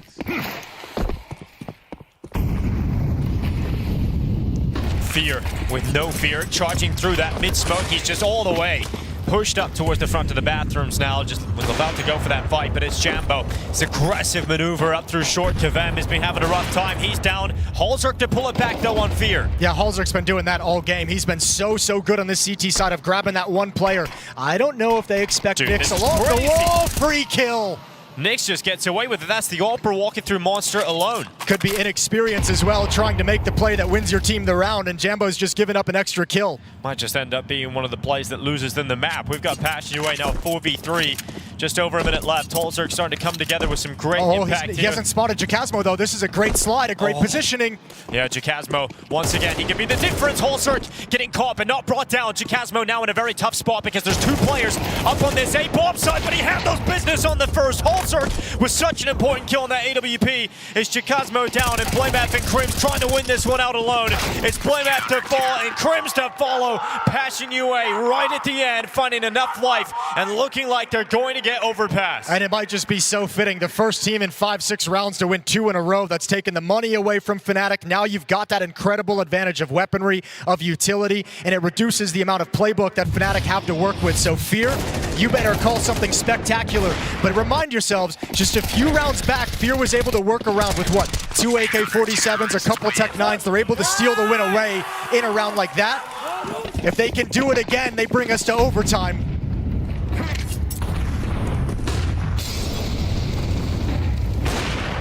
hallzerk missing the shot this time, but it's quite a difficult one to land when the Tech 9 is flying through the sky at you.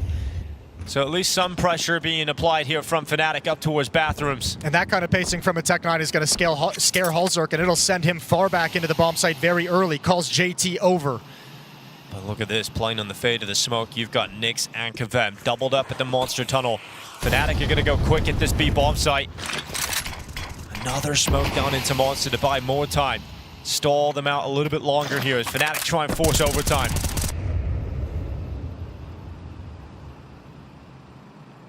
Passion playing without information anywhere. The map is silent.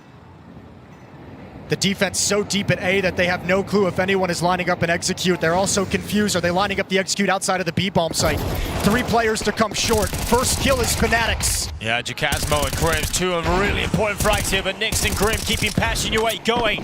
Fnatic, they've got to deal with the rotation of Passion UA now coming to the site. That bomb is not planted, and all 3 remaining Passion UA players are coming in from the same position. It's Grim moving up, but that bomb's still not getting planted. They're lining up, and Passion UA finally put an end to Overpass.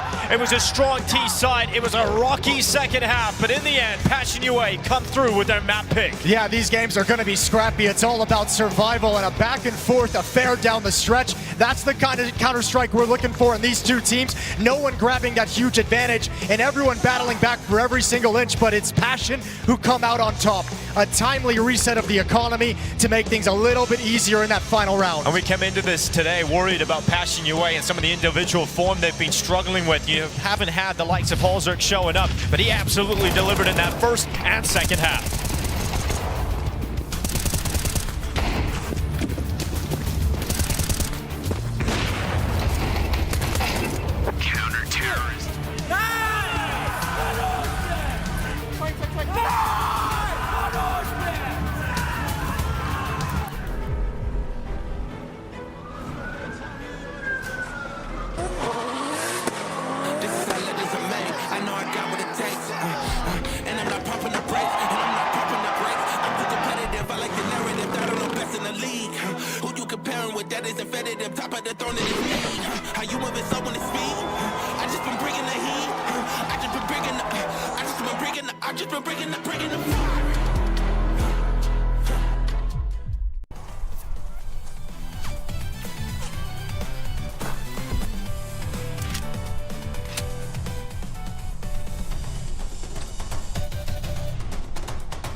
Fueled by the same passion as esports athletes, Zowie continuously develops tailored products, empowering gamers to bring their best out. Today, we are launching the all-new XL2566X Plus, which uses the newly developed Fast TN panel and upgraded Diac 2 technology. The new monitor series continue to evolve, refining details to ensure players can perform their best consistently in games.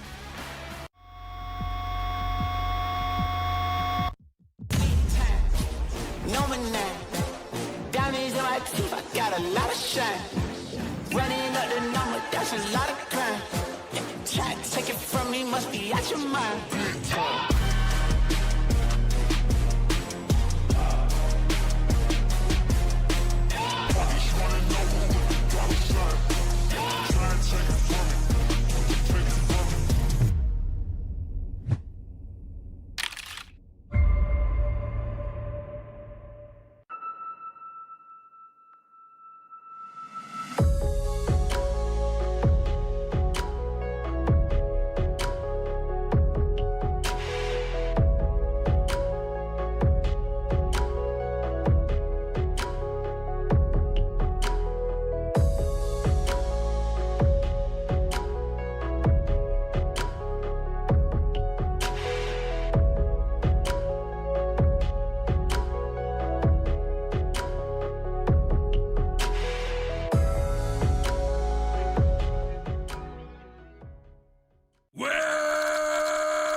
playing the best of the matches.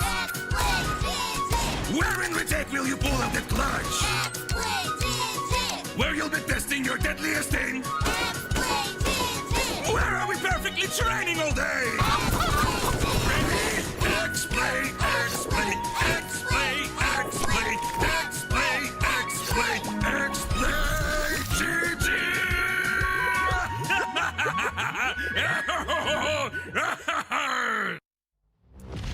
Thanks for joining us and also helping me with the sound check. That was very helpful. Although you counted to 20 when I was at 12. Yeah, I mean, you know, I'm American, so it's a little hard. That's what I said. But you said that now on stream, so I'm not at fault. I've been lurking around the booth a little bit. You guys seem relaxed, not too shabby. How's the mood?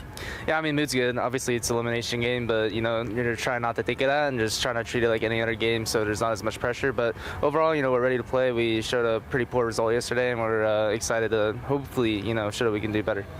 Is that why you just asked James Banks if his dog can play the pistol rounds for you guys? For me, because, you know, my pistols, I don't know what's going on, but I think the dog could do better right now.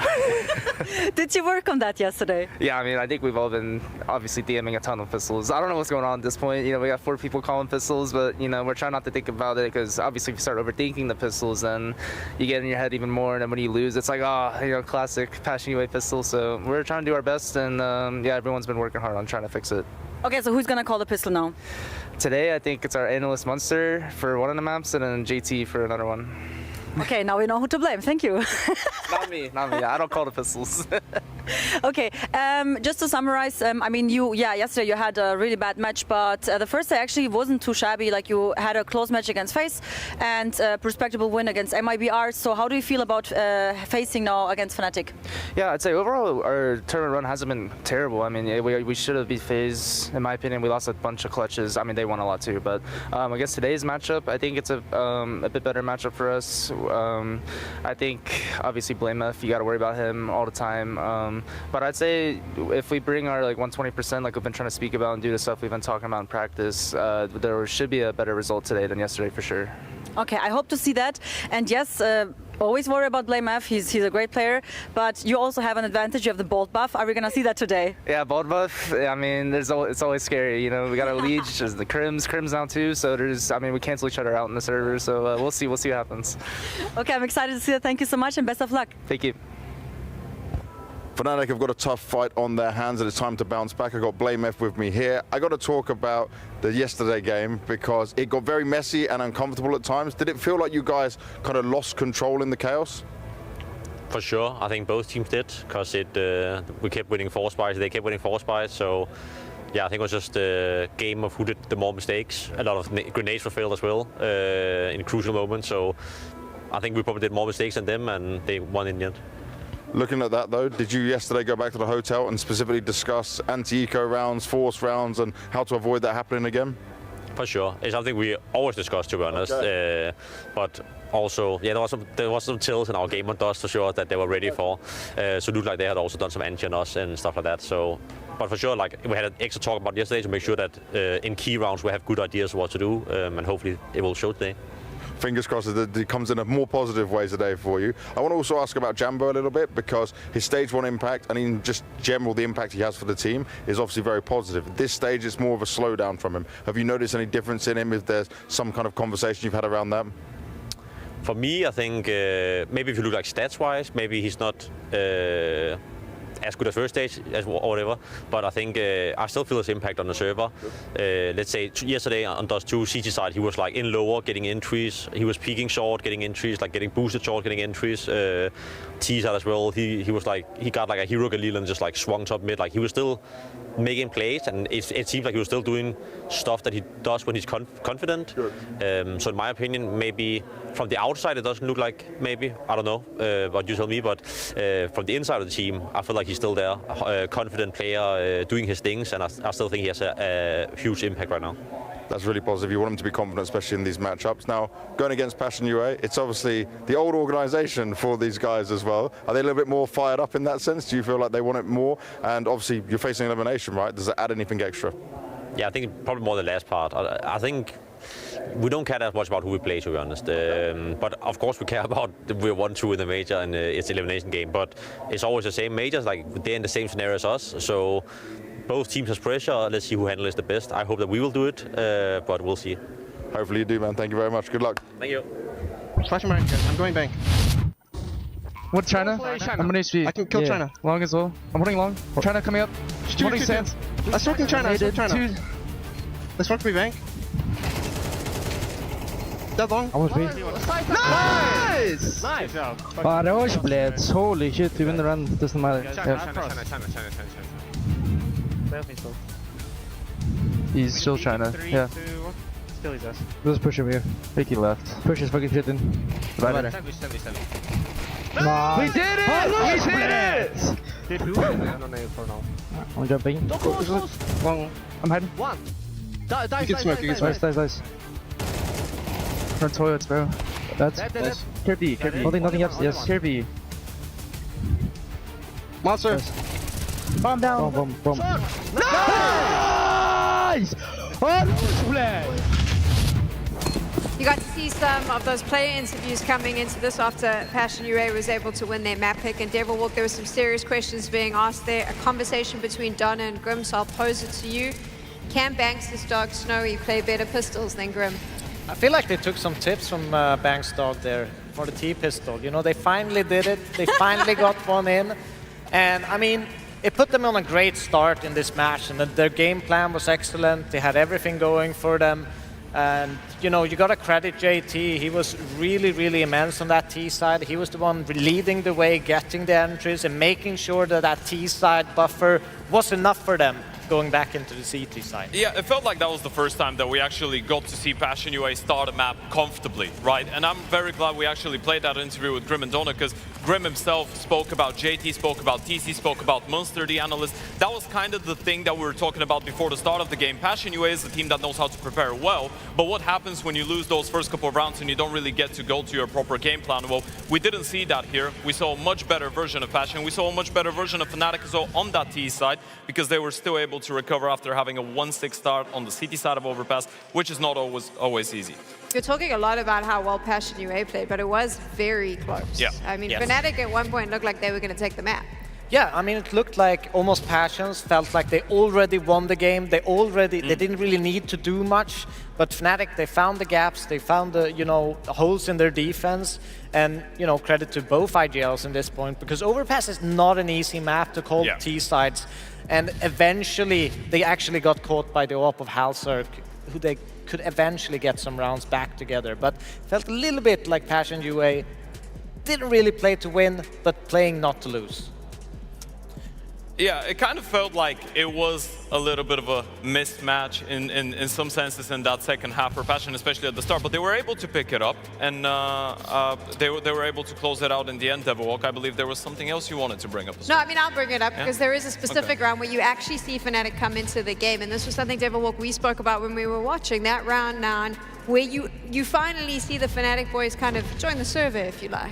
Yeah, I think for me, the massive thing about this round is, you know, Blame F, he's been kind of crawling around, he's had a few tricks, he tried to kind of push and get the timings off of Passions. This is a round where he finally slows down, gets that flank in, and, you know, they finally start to wake up Fnatic, start to get some rounds on the board, start to play some Counter-Strike, and they get a clean one there on the B side retake.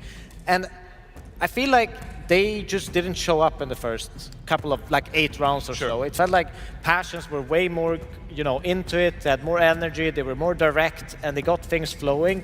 And Fnatic, always on the back foot, didn't really know how to recover from things, but this is the key round where they started to turn things around and gave Passions an actual match. There was, I'd say it was like the middle of the game though, Ted, where you kind of saw that Passion UA was trying to figure out how they could answer Fnatic. Yeah, I think the T side, we're going to take a look at round number 12 now. The T side of Passion was just really well thought of in terms of the way that they were taking space. And there was a lot of moments when Fnatic would try and switch things up, send Blame F in towards connector, send Jambo in towards long to look for opening picks. It felt like Passion were just ready for the punish, and this is exactly what happened here. JT's ready and waiting, they slow things down, they control the map. Again, we're looking at how proactive Fnatic were trying to be even in the middle of the round to respond, but it felt like Passion had a very good understanding on what happens after we get that opening kill. JT was an absolute threat get with some of those lurks in towards the A-bomb side. We see it here as well. You shut down one player, you know Crims is the rotation guy, and there was a bit of a moment of finesse there in towards Toilets where he kind of missed the timing, but all in all, that round emphasized a very good understanding in towards that Passion UA side on what happens when we get that opening queue in towards long, then they respond in towards Monster. They were just very good on the go. Do you think both these teams struggle on the T side with the slower pace, though? I felt like when the pace slows down, they don't know how to adapt and then just get picked off. I think for Fnatic's part, I think a lot of it is they did a lot of individual moves and kind of gave away entries. That's not what you want to do. Sure. Especially on Overpass CTC side. You want to kind of just gain the information, fall back, and there's so many angles and things to clear for the T side that eventually an opportunity is going to open up for you. Fnatic, they pushed long like 3, 4, 5 rounds and always got picked off by, you know, a very patient T side from Passion's UA, punishing those aggressions, punishing those pushes.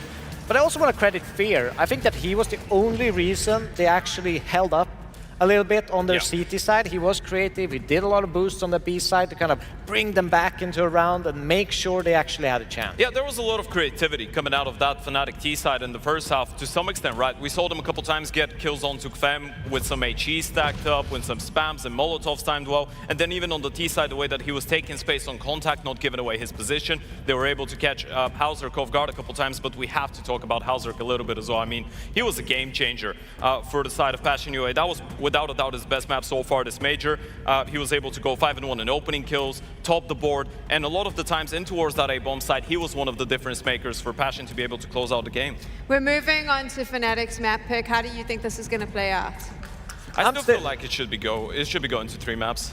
Yeah, I feel 3 mapper. I'm still confident in Fnatic. I feel like they've woken up. They're going to bring it to Passions now, straight from the get-go. That's why I'm, still Fnatic. So there you go. Ted and Devilwalk are still leaning in favor of Fnatic. Let's find out if this is going to go to 3 maps.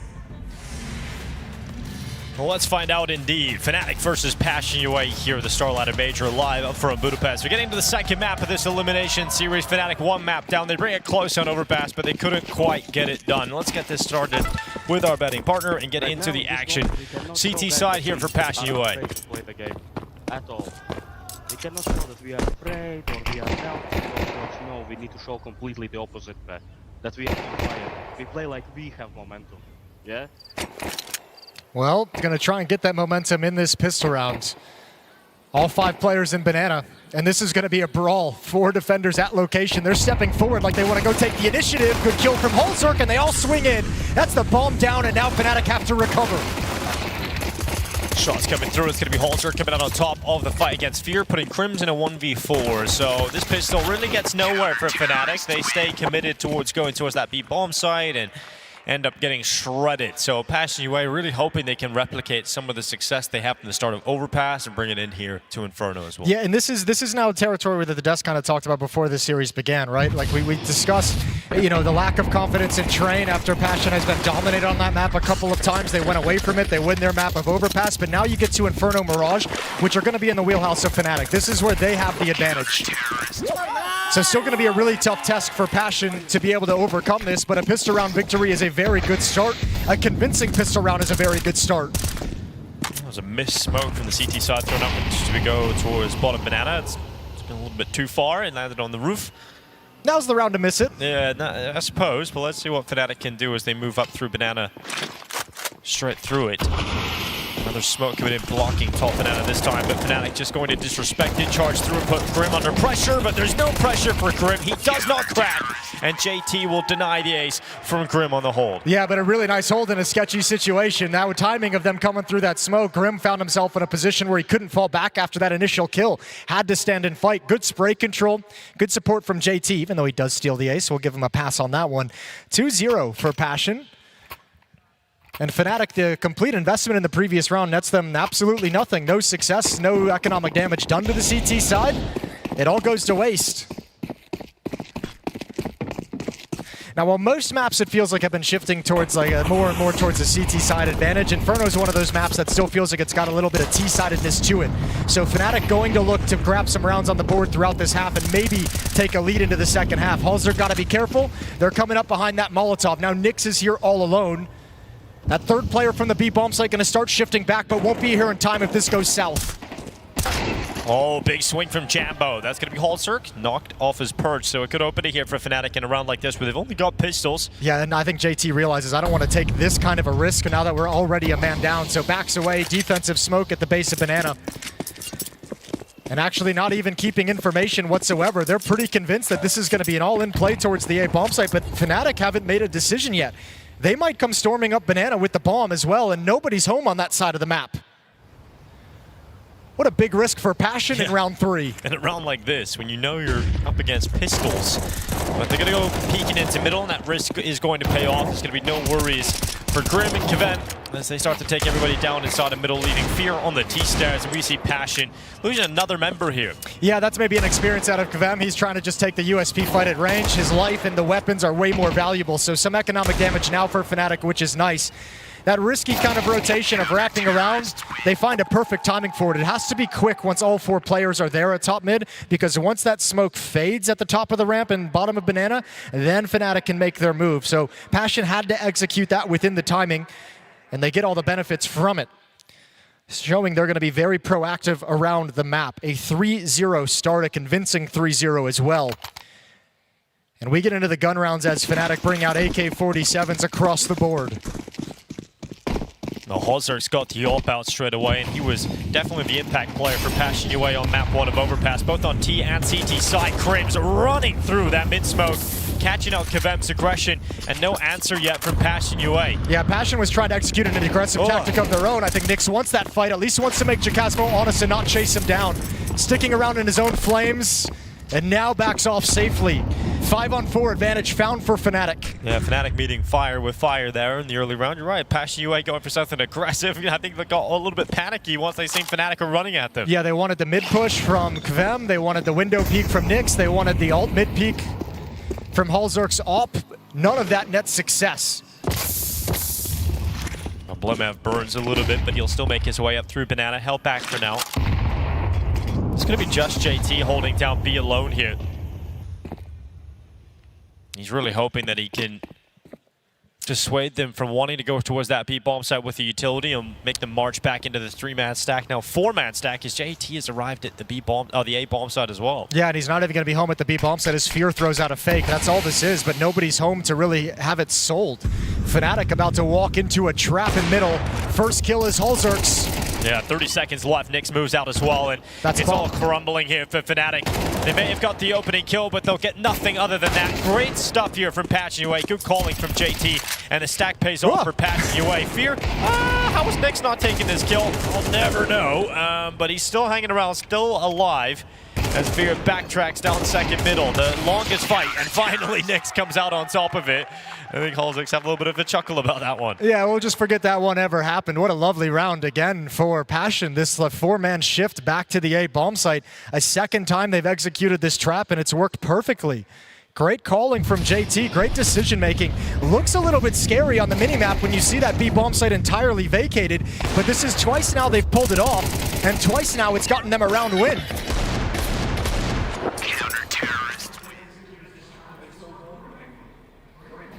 And then you start to get frustrated if you're Fnatic because you're 4 down now. You realize you had to come back and overpass. You're going to have to do that again here in Inferno. But you've got that added pressure of knowing you're a map down in an elimination game in a major. That's the thing. It might be a map that leans itself towards Fnatic and giving Fnatic an advantage on it. But as the rounds start to rack up for Passion, the pressure of the fact that Fnatic is just 1 map away from elimination is going to keep mounting in their shoulders. And Passion, with the advantage of a map, get to play relatively stress-free in comparison.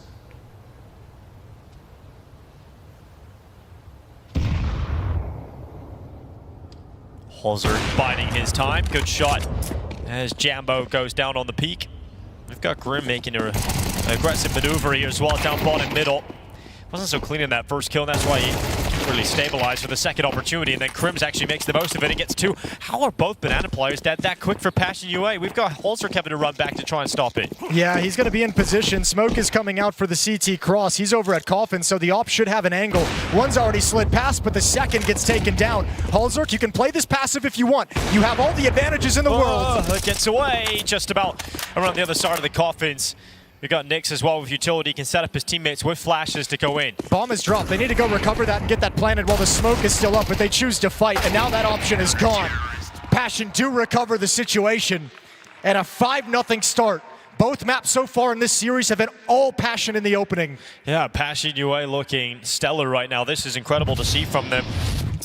Great calls to JT, good stacks on the CT side as well, and even the scenarios where they've been down a couple of players multiple times, and they're always flipping these player disadvantage situations back in their favor. And it's hallzerk again making the difference, who's been incredible throughout this series so far. They seem to have set up a very nice game plan, right? Like, I don't think you execute that kind of rotation of leaving the B bomb site, 4 players going towards mid. They've done it twice. I don't think you do that if you don't have a good understanding of how Fnatic like to move around the map. And if you're Fnatic and you're experiencing that from their perspective, you're all of a sudden sat there and like, these guys are 2 steps ahead of us each and every time we want to do something. Kind of a scary situation to be in if you're Fnatic through this timeout. Deep breath from Fear as we get right back into the game, and he's got to keep barking out orders for his team. Yeah, it's going to be testing his calling chops at this point. 5-0 down. This is really where it starts to get going for Fnatic on Inferno. They did show the capability of coming back and turning things around very quickly on Overpass. You have to remember that first half was going against them rapidly, and they were able to flip it back and just switch the momentum up and make the half competitive. They've got to do that again here. They've got no AWP in sight. They're going to have to play full rifles. I'm sure they'll have no problem with that on the T side of Inferno. They've got to start seeing some impact from them as they take over the halls. We heard in that pre-game interview between Donna and Grim, where Grim was talking about how BlimF can always be a threat. It hasn't been a threat in this series so far, Jason. Yet to get a kill on this map. Wasn't exactly the standout player from map 1 and Overpass either. Yeah, we haven't seen that trademark BlimF performance of almost like a hard carry mode. Hasn't gotten it going yet. And he's one of the players that has been exceptional, has been in the top 20 multiple times, but would it be surprising if I told you this is just his 3rd major for how long he's been impactful? Yeah. A lot of time in that Astralis organization that failed to make majors time and time again during his tenure. You feel like he's a guy who's been around long enough to have been at way more majors than that, but only his 3rd. You don't want to be going out like this. hallzerk dropping Jambo. We've got Fnatic just trying to beat down this B door, but look how many players are here for Passion UA. JT fragging out from behind the coffin. He goes back up again. This time a little bit too much as Fear knocks him off, but Grim still winning at the new box. He sells them to move in deeper into the trap with that death though, so it's all good. Grim pounces, 1 more added in, but now we're closing the gap. Time is an issue, so is Nyx.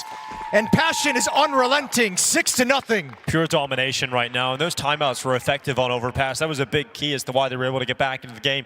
Not effective yet for the side of Fnatic. This is complete domination right now for Passion UA. Can you guys double HCB? Yeah. See Kvem here asking for a double HE down banana in this next round. I'll tell you what, it was happening on Overpass. hallzerk's op is so on point with these first players sliding in. Fnatic's utility has to be much, much better. They need to be utilizing way more flashbangs to take him off those angles, because at the moment he's not missing. You need to disjoint him, get him out of his comfort zone, because he's found a great rhythm with this AWP over the course of the first 2 maps.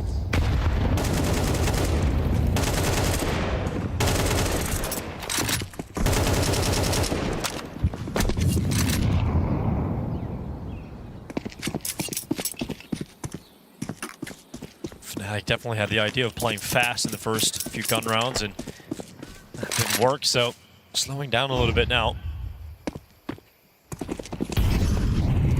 They'll start to take banana after the initial wave of utility has already gone down. Grim is the sole defender here at this B bomb site.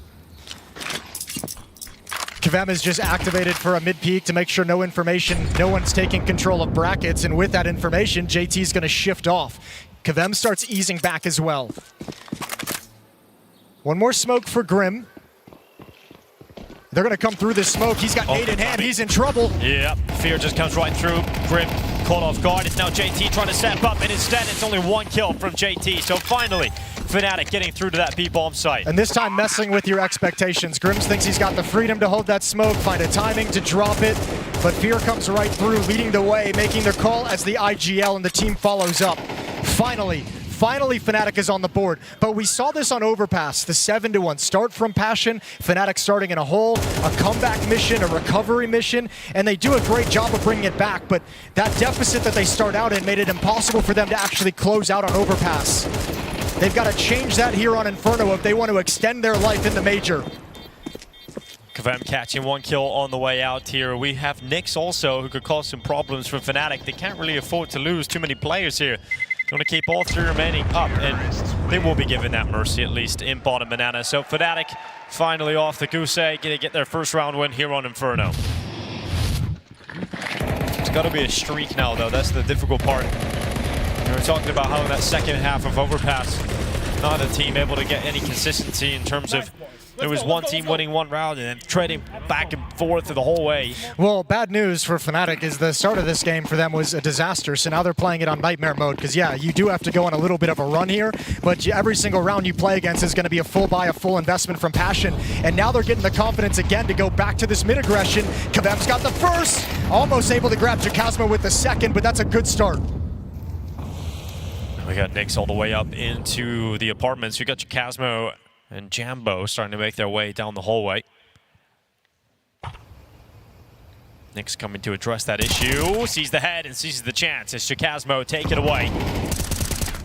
Passion away back with the advantage here with 1 minute and 19 seconds still left on that clock. Yeah, Fnatic's been getting beat kind of playing the standard Counter-Strike, so you could see with that come through the smoke at the B bomb site in last round and now trying to find a really nice timing. They're trying to get some unexpected advantages in some of these fights, and Nyx just has the perfect timing on rotating back in and checking for halls. And Grim starting to move a little bit more aggressively now. He's got JT with him just out to that long side.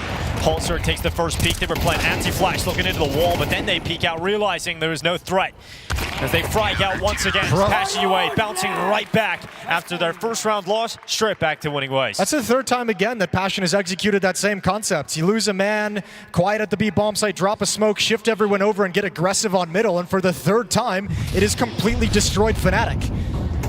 JT has such a good sense. He has just downloaded the pacing of this team and has such a good read of when Fnatic is going to readjust to try and take that mid control. He's put a stop to it each and every time.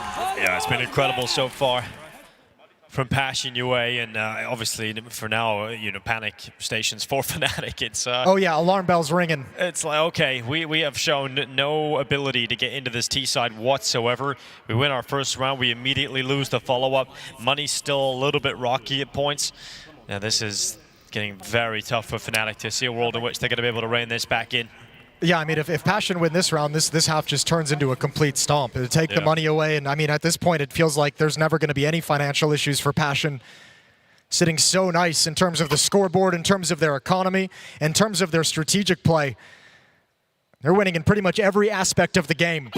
Round number 9, and Fnatic still looking for some kind of spark to bring them back into Inferno. Nades go down into banana. It's hallzerk, okay, gets away with that as well. BlameF continues to have a rough game of Inferno here. 0 kills, 8 deaths for BlameF. This is done. I think Fnatic is just, they're knocked out, walking on their feet. Now it's getting disorganized and scrappy as individuals are trying to make plays to bring it back. You do start to think about BlameF as well. Going to be very frustrated about his own performance here as Chikazmo 1-8. Also, there's just not enough fragging output from Fnatic. Passion UA. There is 1 team on the server right now in Inferno. Here comes the last-ditch effort for Fnatic. 3 players charging into B. JT at the ready. He's got Grim out towards the new box. He is going to be mollied and put under a little bit of pressure, but Grim's still able to maintain position as the fire doesn't spread to him. Grim holds down Mouse 1 and comes away with a double kill on Grim's Fear. Jambo taken away by Kvem. And Passion UA winning this game easily. Yeah, this is looking rough. It doesn't feel like Fnatic have any solutions to the problems being presented. Just, I mean, Passion is just prepared for everything. At this B bomb site, great drop of the smoke. Nobody from Fnatic works up the courage to turn the corner fast enough so he can unleash a Molotov, he can chuck flashbangs into the sky, and he sets Grim up for a great spray control double.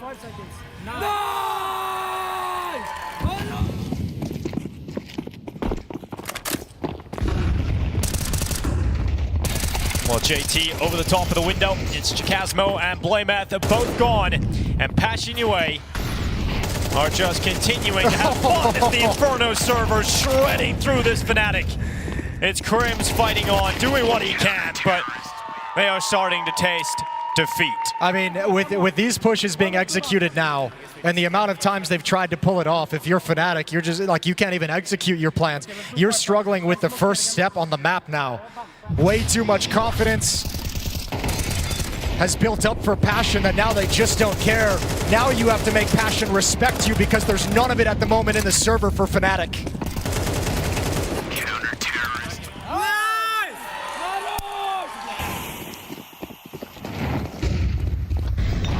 Well, fast up through Banana. Fnatic just throwing themselves at the problem. It's aggression, it's confidence from Passion UA fighting out through the hallways as well. Krimz has gone down in second middle. Advantage picked up here for Passion UA. Krimz has gone down, Chikazmo's at 14 HP, Jambo's at 30 HP. You're Fnatic and you're Fear in this situation. You're looking around like, well, I guess we might as well just execute at the B bomb site. We're all here, it's all we've got. Yeah, Good luck. They've completely collapsed here, Fnatic. They're going to try and get into the B bomb site, but Grim's ready for them as well. Grim just farming for the back of the bomb site, and it's a healthy crop. Passion UA continuing to rack up rounds. It's now 10-1 on the board.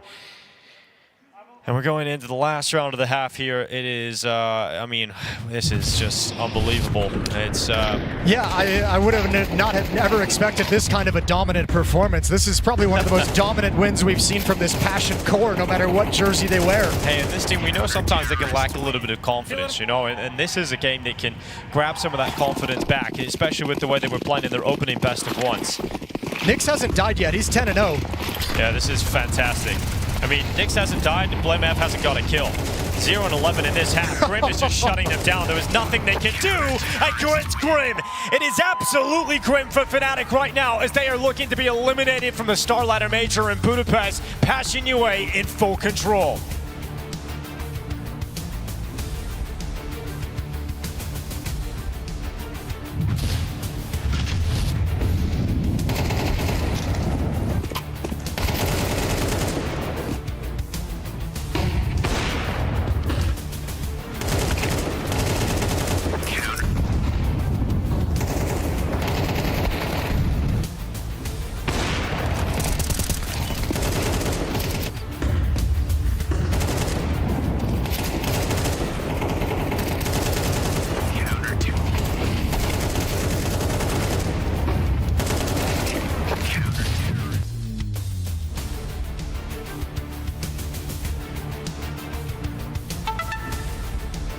Try to reset it. And don't look at the scoreboard, boys. Don't look at the scoreboard. We can make this comeback. We can make this comeback.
Welcome back to the StarLadder Major Budapest. It might not be a long time before we're saying bye to Fnatic. They are having a rough time out there on the server. Might be time to throw in the towel, Jason, because Passion UA have just knocked them off their feet. I felt like they threw in the towel towards the end of that half, just descending into so many B hits. The last round, just a B rush through all the utility as well. I think Fnatic senses their defeat right around the corner. A pistol round would probably do it. Most likely do it if Passion are able to win.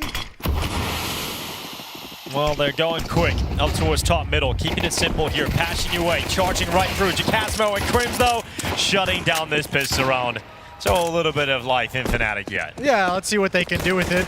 Passion just trying to deliver the uppercut blow right out of the gate. Nothing fancy about this one. Similar to their pistol round back on Overpass where they just rushed as well. But right into a stack. So Fnatic will live a little bit longer. Oh. All right, well, hold the phone. JT, he's got 100 health. Or excuse me, he's got 7 health. I'm completely off on that one. He's got really what feels like no chance. And Jambo will shut him down. So pistol round is there. Cheeky wry smile graces the face of Blame F. As at least they won't get completely demolished and wiped off the map.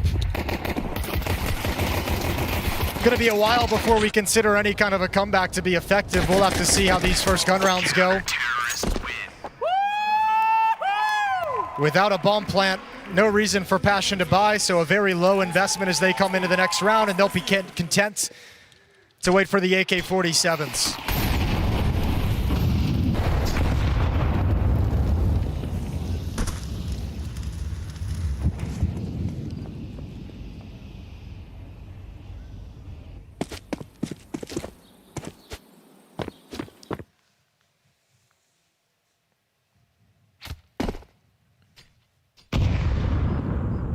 Just see what Passion UA can do in a round like this. Just try and drain some of that utility, pull them into some fights. But a third round for Fnatic looming. Passion UA get a buy coming up soon.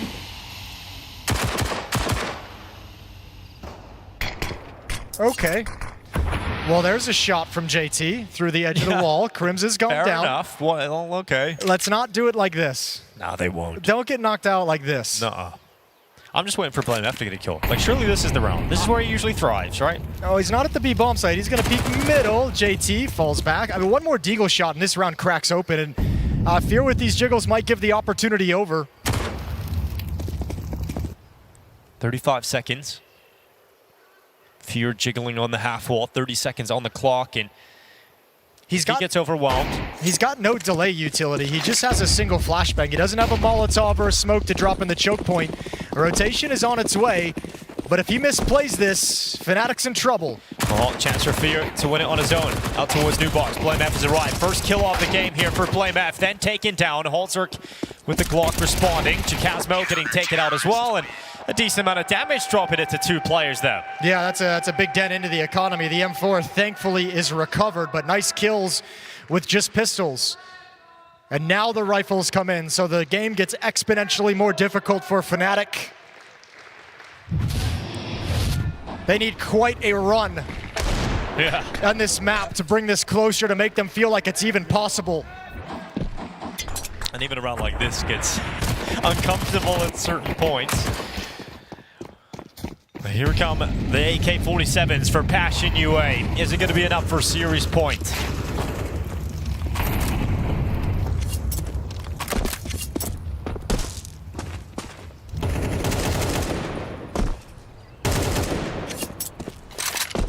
Standard conservative opening from both teams. Nobody trying to do anything too quick. No aggression from the CT side. Passion's offense is happy to be taking apartments control. Now they can start challenging towards brackets and showing that they want to have that portion of the map.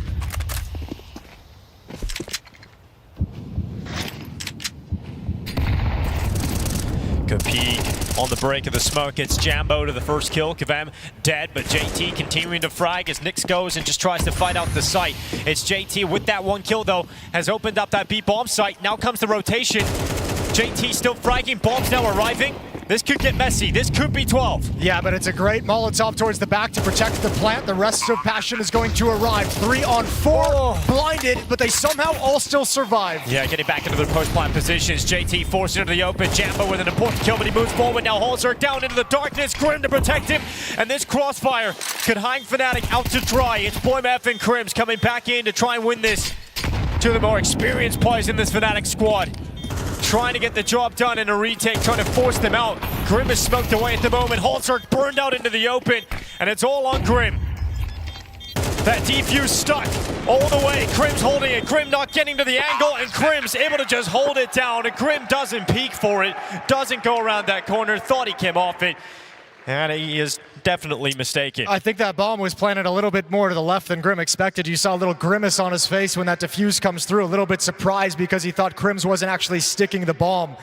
A valiant attempt, but again, you've done great economic damage, and you have Fnatic at a point of intense weakness now. 4 players went down in this round, 3 went down in the previous round. If you can win this, that's kind of the knockout blow. You get up to 12 if you're Passion, and then all of a sudden Fnatic have no money to buy on the CT side. So you've set it up nicely. But you yourselves, I'm surprised actually Passion doesn't try and take advantage of that, perhaps with a lead playing more conservative to maximize full buys. But they're letting Fnatic off the hook here a little bit. Letting them get into the game just slightly, you know, playing a couple rounds here. They feel like they're actually on Inferno. And for blamF actually getting a chance to take a couple of kills here. It's a double on the M4. blamF eventually going down towards that top mid peak.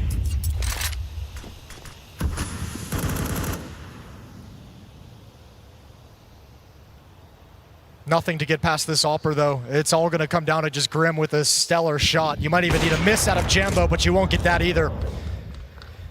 Yeah, Jambo dropping and putting it all on Nyx now. Knows the AWPer's there at least. And the miss shot will come through against him. He'll switch out to the AK to get the upgrade, but just so many other targets he's got to get by, and he just won't find that second chance on Jambo either. I think it's time for TC to maybe take a timeout. I know they've got a big lead, but I think you want to do this early as a coach and get in there and tell the team, right, guys, focus in. That's a little lackadaisical round. At the moment, that round to me felt like Passion is just kind of going through the motions of running the tactics. Nobody's aware of the possibility walking up middle that there can be a peek from the window, from the balcony. Everyone's just kind of going through the motions, and it's time for Passion. TC needs to get them locked in, or else this comeback is very doable. Now just within 6 rounds.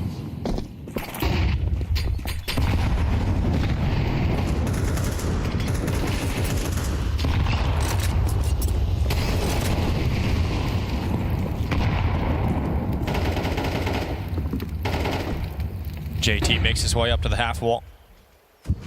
Jambo waiting for that peek around, and they've got some utility to deploy.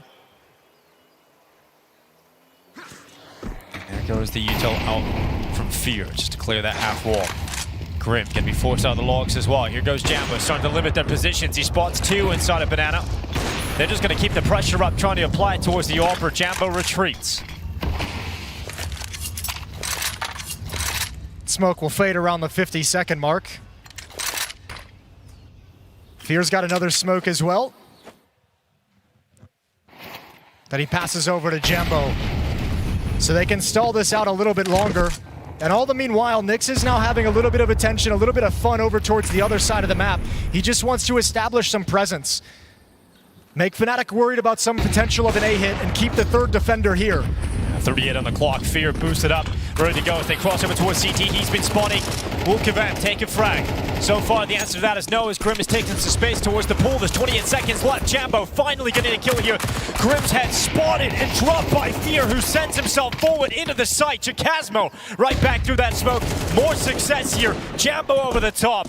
And there's just never a point where Passion UA feel comfortable inside of that bomb site, trying to figure out what the hell's going on.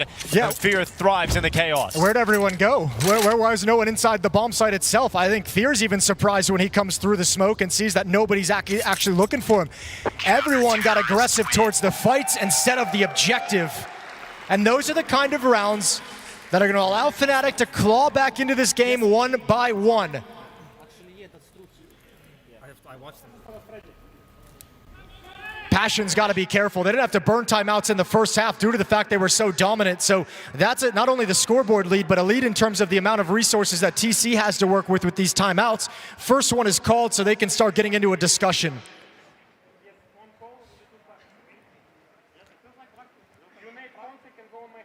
No matter how dominant that first half is, as this team chips away at the lead, 5 in a row for Fnatic to start the second half, it disappears quickly.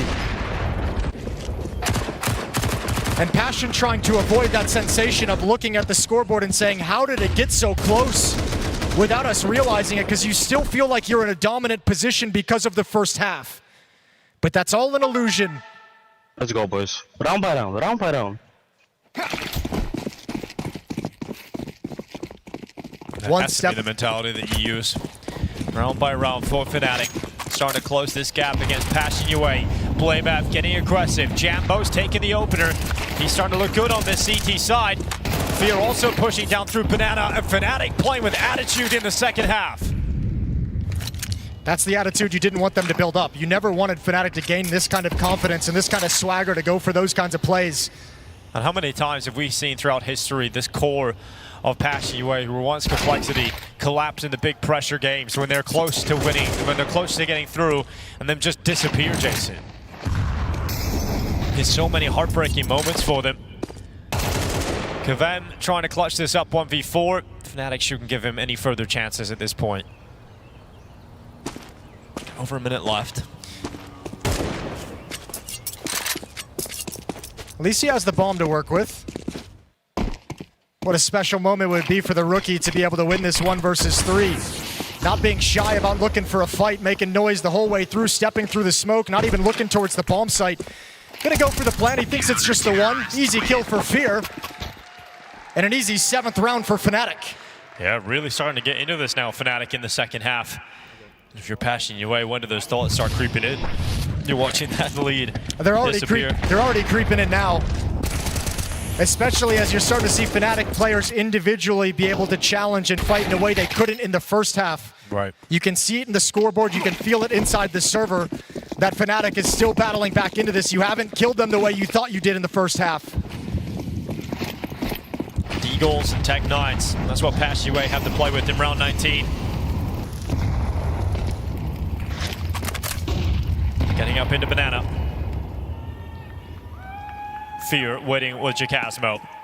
This combo could break the Passion UA attack forward. The Tech9s trying to overwhelm. It's Kvem with the Deagle. Jacasmo's gone down, and Fear was already behind that smoke at B. He's no longer alone. He's got JamYoung coming to join him. It's a great 1-for-1 to have, though. Gonna force the defense to make a decision on if they want to stack somewhere up. This would be another one to find, but Nyx doesn't want to peek out towards the BlameF position, who's maintaining this aggressive stance at the end of halls. And Passion backs away. They've got 3 smokes to work with. They can still throw a pretty tricky execution at this bomb site.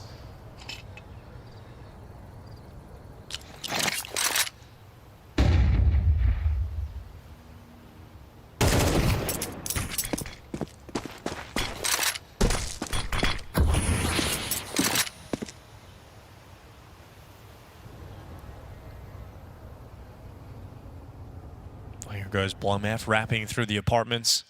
The longer this takes, he's going to have a jump on them. Yeah, he might actually end this. He's just going. He's going straight away. Yep, he's surely going to pick up 2 at least. No, just the 1 for BlameF. Great reaction from Grim. BlameF wasn't really ready to put his crosshair in that second spot, and now Kvem all of a sudden's got a kill on JamYoung. You get Crims to step up, and he's unable to secure the kill, and all of a sudden, Passion UA in with a great shot at grabbing map and series point now, with Fear coming in to try and close it out. Moves into the bomb site, but hallzerk will deny. And all of a sudden, Passion UA have a round they did not expect to win. Great round from Kvem, the major rookie, showing no fear whatsoever in the situation. Comes up, wrap side, steps in towards Library, takes out the first rotation, the first support player coming in, leaves Crims all on his own. And the double major champion couldn't get it done from Graveyard. And that's a huge release valve opened up by Passion. Now you have 12. Now you've got 5 chances to close this out, and you've got the safety net of overtime behind you. Can they take it here and now? Fnatic still with a good buy, still with a good chance. Jacasmo charging his way down Banana, but hallzerk has gone berserk inside a Banana. A great double opener, and that should be enough. Passion UA now with a 5v3 to close out Fnatic here in Budapest. And it's JT now with all his experience at the majors. He's got to make sure his team slows it down, still going through the details, still chucking out flashbangs. And Kvem, He's going to fall in middle. That's the bomb as well. Yeah. Okay, a little bit of a mistake from the rookie, but very, very recoverable. Yeah, they go back and get it. Nyx is still over here in second middle, and Krims, he got away. Jambo's peeking down middle. They're using utility, and eventually it's JT to take the kill. And it is Krims left with the 1v4 ahead of him. The bomb sprinting over towards B. Look at hallzerk's position as well. What a ratty little move this is. Krims will never check this. And hallzerk's going to have all the time in the world for the backstab. He knows Krims is inside a banana. hallzerk will creep up in behind him. There's the kill. Surely there's the kill. hallzerk whiffs it. Oh. So Krims is able to get away for a little bit longer here. And now they just pause. Don't give him a chance. Run that clock down, and eventually one of these remaining Passion UA players are going to take Krims out of the server here. Another kill, but it's Grim to close it out. Fnatic thought they had found the way to decipher their problems, but in Budapest they fall in stage 2. Impressive, impressive second map for Passion. An impressive way to show up today after a rough opening couple of days of this stage. Passion, they looked out of it. They looked like their players weren't going to show up, but today you had the stars. hallzerk gives this team an entirely new look. Grim had a fantastic performance, and that Inferno featured some spectacular calling and a strategic game plan from JT that ended Fnatic. Absolutely, and for Passion UA, hopefully this is a game that gives them a lot of confidence moving forward as well, because those first 2 best of ones have got to have rattled them. You even talked about how they moved away from Train after getting banged out on it so hard from 3D Max. So hopefully this is the beginning of Passion UA turning their fortunes here in Budapest. And maybe coming into the series too, where you go into an Inferno, which we said kind of leans towards Fnatic's favor, a map that they preferred. It was their pick, and one that wasn't great in the wheelhouse of Passion. You start saying, okay, well, we know they can play Train even if they've lost confidence. Now they've showed they can win an Overpass game. Now they've shown they can actually dominate somebody on Inferno. You start to see this team maybe deepening their map pool. A win for Passion, and Fnatic is eliminated.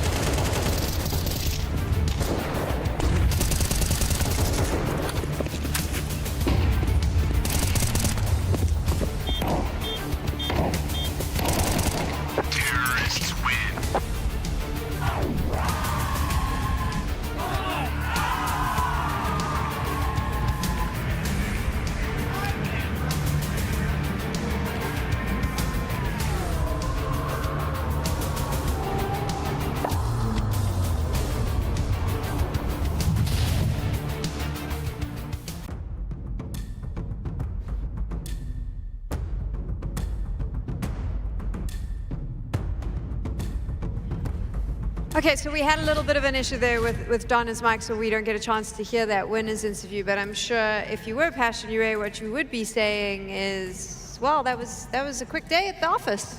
Yeah, it was a little bit weird, you know, kind of role reversal. Felt like I was back in 2013 when Inferno was a CT-based map.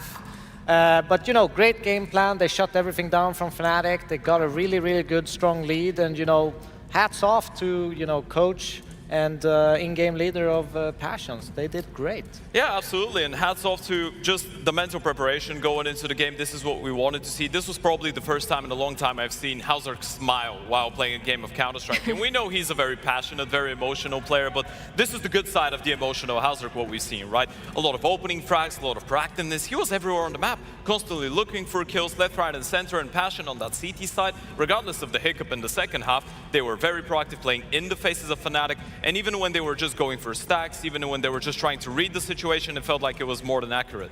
Okay, we're getting ready, of course, to say goodbye to Fnatic now, because this is it for them. Their major run comes to an end, and I'm surprised it happened so quickly, Devilwalk. Yeah, this is a huge disappointment for them. It felt like they never could shake off their earlier losses against Bait and Imperial. So yeah, very, very disappointing and heartbreaking for them. Just no answers. But, I mean, what was it in that first half, Ted, for you that just didn't work for them? I just feel like mentally it didn't feel like they were in the right place, right? There's those types of games in Counter-Strike where you just go onto a very slow start, the other team is fired up, they finally won a map that they really wanted to win in such a long time, an Overpass, and then you go into your T side and you just get stomped. Everywhere you go, they have 3 or 4 players. It just felt like Passion were living rent-free in Fnatic's brains there. We get to say goodbye. Banks is with Fnatic now. Let's hear from them. Heartbreak at a major is never easy, and Fnatic are the next team to fall at this point. I first just want to ask around this game because, okay, it was a bit tighter in the first map, but it was the slow starts. It was the not getting off to the way you guys would have expected it to go. What was missing in this game? Why was it going so badly from the start and you guys having to try fight your way back in? Maybe just connection in few rounds, connection between players, but that's it. I think they were just better today. They fought hard. They did fire and they were shooting back hard as well. But if we look at the run you guys had, say, from stage 1 coming into this stage, what difference did you notice that you were struggling more with? I know you faced mainly America's teams, but I mean, you started off with a great win over 3D Max, which I would have assumed would have inspired some confidence in the team and yourselves. I don't know if there's any particular difference between stage 1 and stage 2. If you look back at B8 game, if you look back at yesterday's game, we just lost by inches, basically, you know. And maybe in just few stressful moments, we need to be a little bit more ice cold, you know, to convert the rounds, because most of the time we have very, very good scenarios. It's just about converting them. Do you think some of it could be a factor? Obviously, Jacasmo comes in and you've not had maybe as much time to be so well-rounded. I know you've had some tournament wins with him. I know you've had a lot of games, but could more time have helped in that scenario? I mean, everybody would usually answer, right, that more time helps, right? But I don't think it's an excuse. I think Jacasmo played amazing. I think everyone did their best in stage 1, in stage 2, effort-wise, passion-wise. I think we had all the instruments to proceed in a tournament, just unfortunately not this time. How do you view it as the coach then overall exiting at this stage? Is it still a disappointing result, or do you still see more things of positives that you can take away into the next season? There's always positives and negatives, right? But considering our results, when you feel like you could have won all the games, right, feels sour, for sure. For sure, we could have made it to stage 3, but just not this time. Not this time, but soon we're gonna convert, I'm sure. I like that confidence you've got for it going for the next season. Can you just give me your final thoughts on how it was for Fnatic and going through the changes of this year, what you've been through in the last one of the year? I still think 2 trophies, right, but more struggles at big events. What are your final thoughts and final words to the fans? It was a very hard year. Super hard year. We fought so many like regional, local LAN events to just be here, right?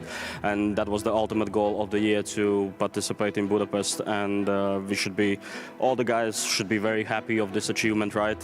Sure, in this moment it feels very, very bad because we know what are we capable of, right? But this year was hard. I still rate this tournament with many, many positives, right? But not right now. Right now, I'm just very empty, very empty. Understandable. Fear, if you can do me one last thing and grab the Fnatic logo for us, please, mate.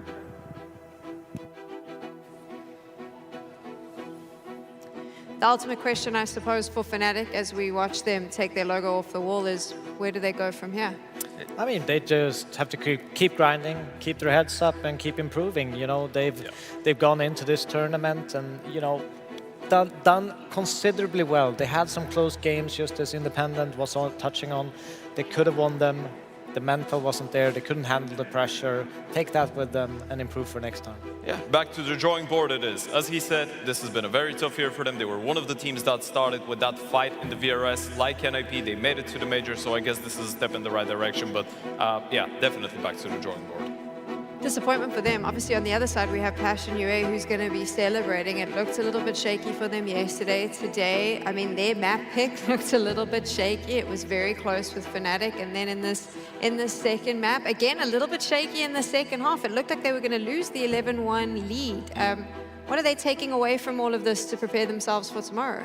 I think they just have to keep going. When they hit to that extra second half, they just have to keep showing up, keep being aggressive, keep doing what they're doing on the T side. They're being proactive, they have great calling, and they are decisive in what they want to do. And I think they, you know, both on Overpass and on Inferno, they had great game plans coming in. That is obviously working. To get that kind of head start, they just have to keep going. Yeah, I feel like it is a bit of a blessing in disguise for Passion to actually have those issues into closing out those maps, because this shows them something obvious that they need to try and work on, right? Obviously, step 1 was how do we get into our maps a little bit quicker and easier. I'm sorry, I'm going to interrupt you. Yeah. I don't know if you saw that. Yeah. Jacasmo gave himself a round of applause. I enjoyed the way he reacted to that, which is normally quite a like sad time, right? Good on him for kind of going, you know what, the energy in the camp is a little bit down right now. Let's just have a giggle, uplift everyone. You immediately saw the giggles happening happening there, Ted. Yeah, absolutely. And I think if you ask Jacasmo, I mean, 3-4 months ago, he probably didn't even, the thought of him playing at a major this year wouldn't even cross his mind, right? When he got benched on Passion UA, when they went through that rebuild, he comes into Fnatic, he plays the tournament that actually made their way and qualified them for this major, and now he's here. So from his eyes and through his perspective, he's been playing good Counter-Strike, he's done pretty well to integrate.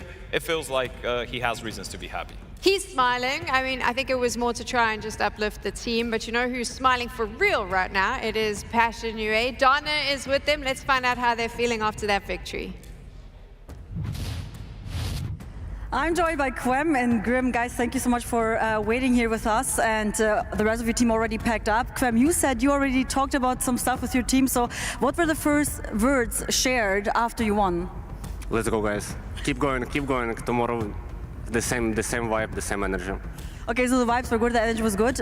You could see that watching the match, especially like on Inferno. You had such a close map on the first one, and then you had crazy momentum, and it felt like it just like kept rolling. First half of Inferno was super dominant, and you popped off so much. Also talking before in the pre-match interview about the bold buff, so that definitely worked out. How happy are you with your performance? Yeah, it feels good. Obviously, we you know, steamrolled them on CT, and you know, we were just playing very active with a lot of communication. That's something we spoke about, is even if we lose the pistol or first gun round, they keep talking, keeping the energy, and we did that in that game, so we played really well. Guys, you played fantastic. Kvem, I want to ask you just actually one thing, because you have the team jersey, obviously, but you said you have another jersey with you. You want to tell which one? I just bring Driller jersey to give it away, like, but I don't know how to do this, but I will try my best to give this jersey. It looks like it was a lucky charm.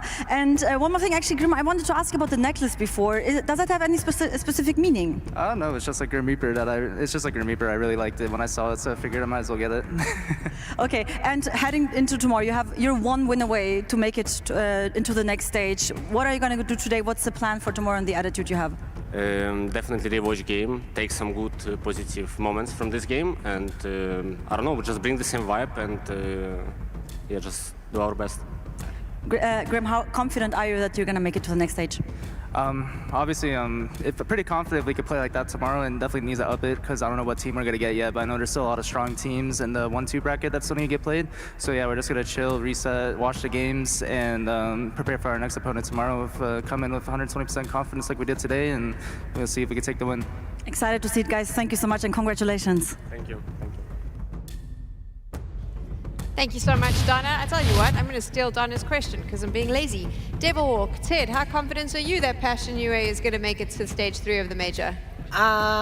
Not that confident, but I think it all depends on the matchup. But if they bring, as they actually mentioned here in the interview, if they bring that energy, you know, that kind of decisiveness as they go through that first half into a second half, I can definitely see them making it through. You know what? I have doubted them for long enough. I feel like going into this tournament, they were one of the teams that I was the most excited to see, because I know what they're capable of tactically. So I will go as far as to say, if this is the face of hallzerk that we see tomorrow, if this is the face of Grim that we see tomorrow, and if this is the type of proactive Counter-Strike that Passion UA are able to play tomorrow, I feel like they might have an opportunity to make it into stage 3, no matter who they have to play against. I mean, this is the first time we've seen them play like this. They've had two other games where it wasn't the case.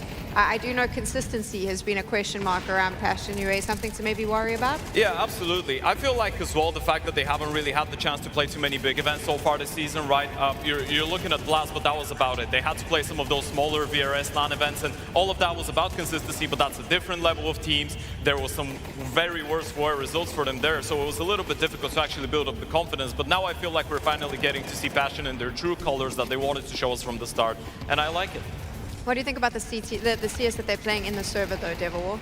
I think it's good. I mean, it's really in your face early on, and it's slowing Fnatic down in this game, and they feel hesitant. They don't really know when to engage, and they find moments to flank and kind of squeeze them into this box and just destroy them, essentially. That's what we've seen. I just wish, you know, they did it a little bit more, gave a little bit more gambling feeling into their second halves, because they had a lot of rounds to play with. There was no reason to kind of sit back, just continue doing what they're doing. Maybe TC is listening to this and he'll take your advice on board. That is one of our first games, done and dusted. Fnatic is heading home. Passion UA will live for another day. We're also going to be heading home and taking over. Freya, Pimp, and Maui are standing by. They're going to see you in a little bit for Aurora versus Astralis. Don't go anywhere.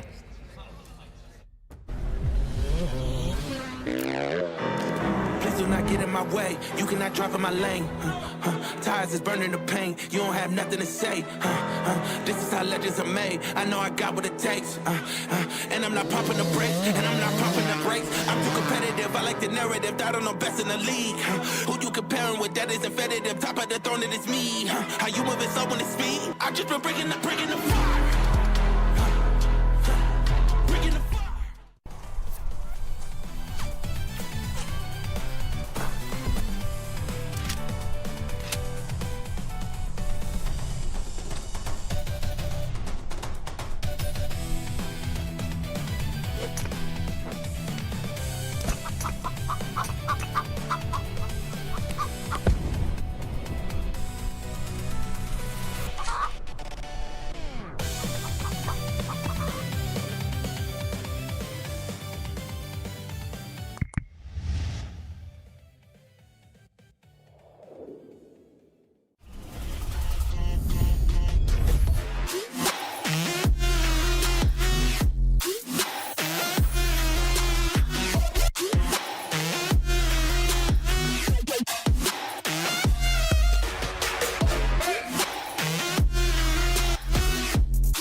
Fueled by the same passion as esports athletes, Zowie continuously develops tailored products, empowering gamers to bring their best out.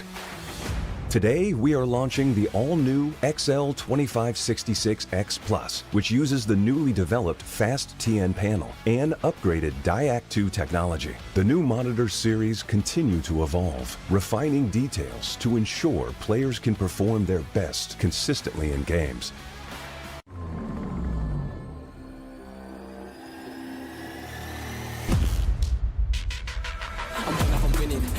Shot and I'm already grinning, you know that I'm one of you sending, you know you've been cutting, you know I'm ascending. I'm one of them winning. I'm one of them winning. I'm one of them winning. I'm one of them winning.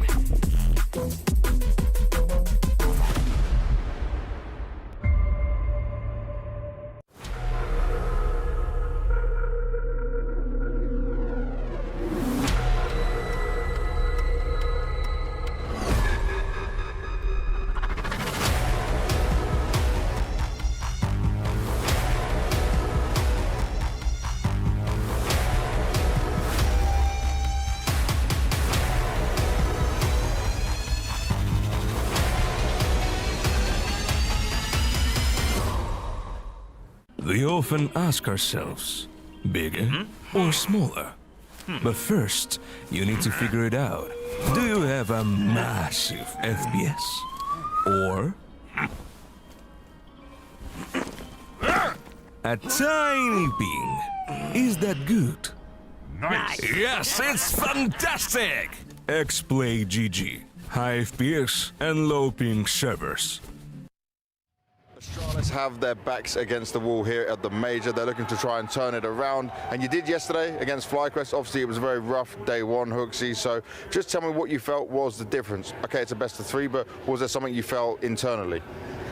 No, like, not really. I think we just played a bit better. I think it was not our best day the first day. And yeah, I don't know, maybe FlyQuest also didn't play that well. I think that, at least on the first map, it felt a bit too easy, considering that it's their map pick and not our best map. So yeah, I think it's just a mix of a lot of things, but also we lost some very close games on the first day, so it could have been very different. Yeah. Now talk to me about how you guys are handling the pressures of all of this, because obviously this isn't just the Major we're talking about, it also has implications for the VRS and what it means for you guys next year as well. How do you deal with it all? I don't think the pressure is too big on us. Obviously, like the VODs and all that, yes. But first of all, you never know with Valve. Maybe they will change after this major. Who knows? And also, with our lineup, the whole situation, like I think pressure is off for us. Yeah, like having a player that is on loan and not like a full stable lineup, and the whole owner switch, and there's a bunch of things that are up in the air. So I think pressure is off for us at a major tournament, because nobody expects us to do much. I had high expectations for you, but you're saying no one expects you to do much. So is this just the fact of Magisk is here, you kind of just, even though you've had quite a few tournaments with him, it's just like you're just waiting and playing through it all? But yeah, in a sense, like I'm definitely looking forward to having something long term that I know where everyone is like committed, and I think that right now it's just, as it's been almost since I joined the Astralis, that you just try to get the best out of every tournament. But yeah, I don't think there's much pressure. Okay, looking at this game though, it's Aurora. You've played them 4 times since you first joined in Astana. It's lots of games. Back then, in Astana, you beat them, but after that, you've lost and lost again. You only can win Nuke against them. So what do you look at? What do you change here? I hope we can win Nuke again. But yeah, more than Nuke. Yeah, no, I think the last match didn't really count because we had ruggah with us, and we were pretty close anyway. So yeah, I almost take that as a win, actually, in a way. But yeah, I think we just we made a game plan. I'm confident in it, and I think if we keep building momentum from yesterday, I'm confident. All right, mate. Good luck. Thank you very much. Fnatic meet their end here in Budapest, and now it's time to find out what other 2 names will be joining us. Next up to the chopping block, and in our monster matchup, that is indeed Aurora and Astralis, to which I've got Maui Snake and Pimp ready to give us all of the insight. Now, Jacob, considering you are a Dane, it's time for you to play defendant or prosecutor in the court of Danish Counter-Strike. Give us the cold hard truth about Astralis right now. Oh, there's so many. There's so many cold hard truths right now. You know, one way to set this matchup up is obviously it's an elimination game. Loser will be exiting the major.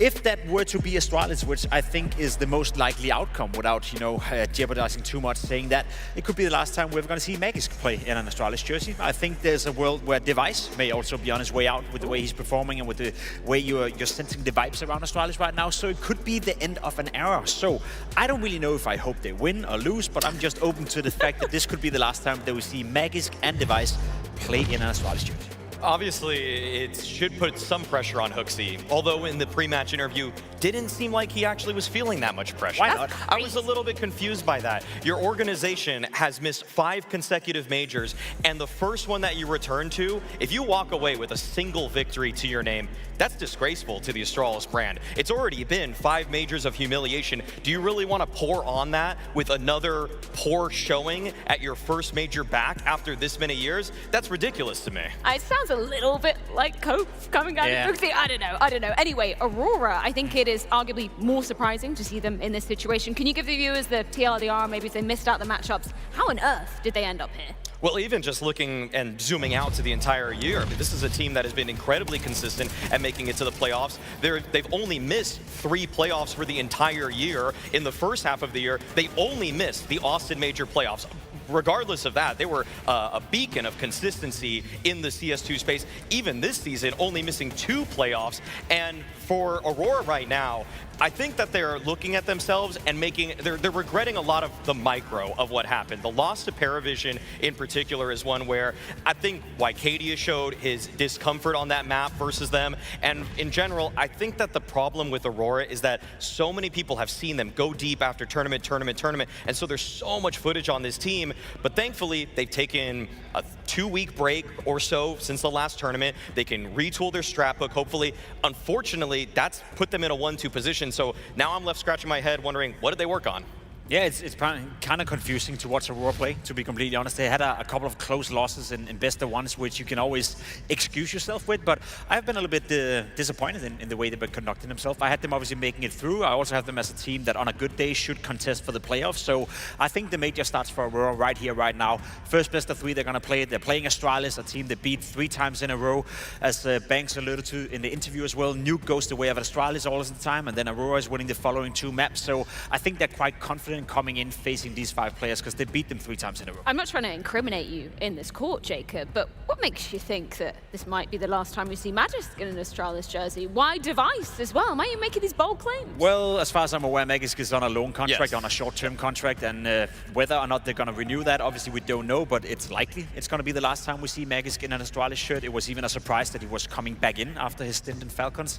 Device is a bit more of a bold guess, dare I say. I feel like, you know, I love Device and I want him to come back to a high level, but he's been declining and declining and declining. We saw him as an in-game leader, didn't necessarily work out. Then I thought, all right, now you're being relieved of those duties. You're going to come back to your best. You're going to bring back the op. And he's just been not bad. He's just been slightly underwhelming. And I'm not sure Device is having it anymore. He even said in an interview coming into the major that he's had a habit of maybe working a little bit too little. You know, hasn't been working hard enough. I don't think that's a positive thing to say when you're surrounded by Astralis, when, as Maui said, you haven't been at a major in 5 tries.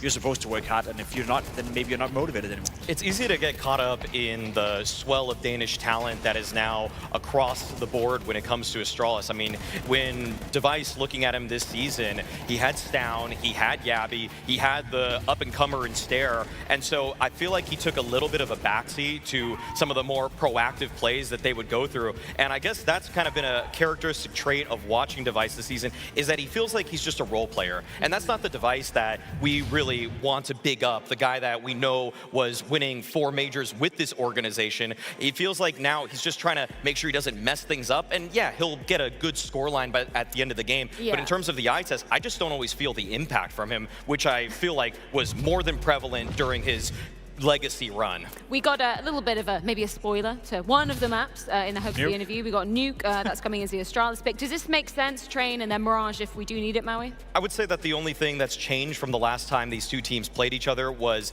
Overpass was the decider there, but in terms of the picks, it's clear cut. Both of those teams do like those maps quite a bit. Maybe Aurora would have preferred a Dust 2, which is Astralis' perma veto. So all in all, they go for their second favorite map, and I'd say that this is probably exactly how you would put any simulator, any kind of theory crafting, with the exception of the decider. The issue is that every time these 2 teams play, Astralis start off by winning Nuke, their first map into this series, and then they lose the following 2. The problem for Astralis is at this tournament, they have already played Nuke a couple of times, and it's been disappointing. They started off the tournament by losing to NIP in a rarely one-sided game. So I feel like they used to have Nuke in the bank. That would be like Astralis going up 1-0, and then they had to find a way to win map 2 or map 3. But this time around, I'm left with a feeling I'm not even sure they're going to win map 1, and that makes it significantly harder for them to win the series. And that's probably one of the many reasons that you went with Aurora in terms of our sponsor predictions. We're all going with Aurora, apparently. Is it that clear-cut? Not quite. This is a little bit closer than I feel like maybe Pimp says. I feel like Astralis could actually walk away with this, because the last time they played each other in PGL Masters Bucharest, they won Nuke with ruggah playing for Device. And so that's got to be burned in that back of the minds of Aurora that, hey, we lost to this team on this very map that's upcoming when Magisk was primary opping and ruggah was just trying to fill in. So there's a lot that Aurora had to go back to the drawing board on in order to make sure that they have any semblance of a T side once they switch halves here. So I don't think that this is a clear-cut victory for Aurora, as maybe some may think. I think the only way this gets close is if Aurora is going to continue to play the lackluster Counter-Strike that we've seen from them so far. They haven't been at their best, but I see Aurora as a clear-cut victory, and I think they'll win 2 as well. Well, let's see who is next up to be eliminated here in Budapest. Is it Aurora, or will it be Astralis? 2 teams that maybe weren't supposed to be here. One of their majors are about to come to a crushing end. Aurora versus Astralis. And we're starting things off on an Astralis classic. It's Nuke to get us going. Yeah, it's a map that's looked good for Astralis in recent times, even taking Vitality down in a playoff in China just recently. So you have some faith in this first map. It's later in the series where the worries may set in for the Danes. Aurora looking to dig themselves out of the hole, playing some strong teams in their couple of BO1s. Astralis, a lot more to prove here from O2. It's going to be fast down into this B site. Madge has already called for reinforcements. Jota moving in, it can't withstand the hit. Madge, how's he gonna fare? Gets out with one, it's Antares up next. Bomb taken away. Trades go left and right in this pistol round. And Aurora have been able to slow the roll of Astralis. Bomb now away from them. woxic taking the advantage. And Yabi left up all alone as the last man standing for the Danes. Out on that swing, spots both players. Time's the only thing he's got to work with here. They're running him down and they will chase Yabi to the grave. Confident display here from Aurora. Hard rotates, all fighting together and able to just chase down that last man. It's reassuring for Aurora coming into this game where Astralis must be feeling all the pressure in the world. A team that, or an organization that picked up 4 majors but then went on to miss 5. Right back at it, but might just leave without making even a blemish in this major. It would be a disappointing result for Astralis. Add it to the cabinet. Aurora have had a far better year.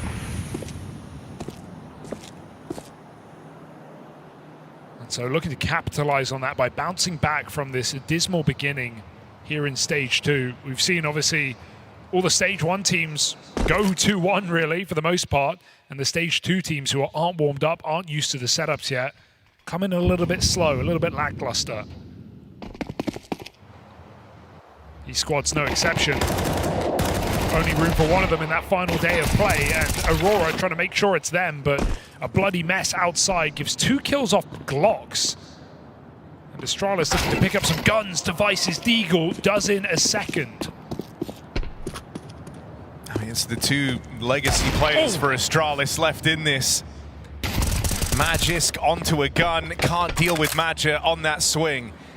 As a Device at 5 HP with the Deagle has to try and do this all alone. It wasn't even meant to be a super exciting round. Let's see if Device has got any tricks up his sleeve. Trying to make it look like the full reset, but Jota with a very strong position can confirm this isn't the case. And so Aurora grouped up, able to trade. This does allow Device room for a bomb plant, something he'll have to think about whether he wants to stick or fake. But on this A site, there's just so many positions. Device with 18 seconds clearing what he can. Magisk setting up to win the round late. Right now going B, but that realization sets in as Device puts the bomb down, draws them in. Jota goes running, and he's there in time to safeguard the round. Aurora, it's a little costly, but it is a conversion.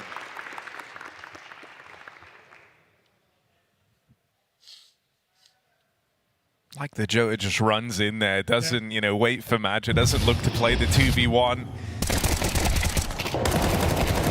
Getting a confident look out of Aurora, that much is for certain. Team who have experienced a lot of pain in playoffs at breaking through the kind of ceiling for this squad. Aurora laughing off the 1-deeks. That's a good sign. A team prone to tilt at times, a team that have not always had the most faith in the captain's calls. It's something they've been talking about recently. Got to trust in their team at this point with such an important game. Good spirits can mean everything at this point, trying to come back with your tournament life on the line. Here's them getting out over here towards ramp. But in space that he's just had to give away. Kind of need to rotate here for Jota down at lower, because if Astralis follow through, he is the only guy there. Aurora don't believe that this is the all-in commit for Astralis. Spotted stare up on main roof, and Antares going to deal with him straight away. This feels like a solid read out of Aurora right now. They haven't overreacted. They haven't dropped extra players down towards lower. They leave Jota down there all alone. And while this is going on, Wakadi has even pushed all the way outside through the yard. Great chance at a backstab here. Cognizant of it. Huxi trying to keep eyes on. But it's the advantage extended for Aurora. This first gun round out of Astralis is starting to fizzle out. feel like Astralis have really overcooked this one by not committing on ramp. They might be able to punish Maja, who reveals his position on top of the hut by dropping a Molotov. Falling in is the AWP. Bomb dropped, and there's a flank. woxic kills his teammate. Pin trigger happy. He can't make up for it. Damage done to Magisk, but a 1v2 ensues. Just don't lose this round. I think you can write it off with a bit of a laugh. Magisk pulling the bomb. It's an ugly look. What's happening? In a chaotic round. Ugh. Very ugly, but Wicardia, he's smiling. So Aurora right now, but being put through their paces, but still coming out happy. I mean, it was a really sick flank. It was a great shot from woxic. Yeah, impressive, right? P2K insta headshot. Sick. If only that was an enemy. We've all been there. Yeah, I don't know why Astralis didn't commit lower. They lose control. Aurora favorites on our betting partner. And Astralis, nothing to show here. Scouting some upgrades. No rifle to talk about on this T side. But yeah, when you lose their top roof, it kind of shuts down any chance that he can flank and get that heaven control and help you out on some late A splits. So just felt like going B was the best opportunity for Astralis, but back into that top site. Bit of luck is what even makes that round interesting, but this one shouldn't be. Backstab timing is perfect. Antares plays active. Wasn't ready for stare, but I mean, how much does this really give you? He's pinned in by the woxic AWP. They know where he is. And woxic there to get rid of him. No ignoring that Aurora looking fearless in these first few rounds. Bloodlusting even in the case of woxic. I think that's reassuring to see. I don't think you can afford to respect Astralis if you're Aurora at this point in the tournament. Right, this is a team, or rather a stage you should be running through. And you have to have some confidence-inspiring wins if you're going to do anything in Stage 3 anyway, right? This is an Aurora who finally picked up their first trophy back at Bucharest prior to the major. And even there, Magic talked about how, yeah, you know, it's a trophy, it's great, but it's not Tier 1 event, it's not Tier 1 teams, no top 5 teams in attendance. So Aurora clearly still want more. A team that has made almost every playoff this year, but struggled inside of them, still feel like they have things to show and room for growth, and they're right, they do. So getting through Astralis has to be a gimme here for Aurora today. Device has other ideas.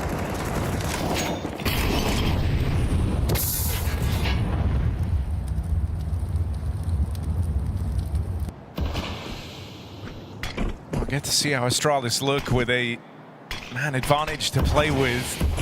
Something HooXi hasn't been able to have in this game to call from yet. So they're going to cross with these yard smokes down. Multiple players getting into secret, linking up with Device. woxic already in at lower. He's tried to be very involved on this AWP. And he won't be in the right place to put it to work. Can Yabi find the timing? He's often lurking door right now, and there's a lot of eyes on door for Aurora. Yabi is ready to jump ramp at a moment's notice. Rotates are going to be labored here out of Aurora, so woxic really has to put on a show. Here's them up above him, here's the door swing in front, and he's just focused forward.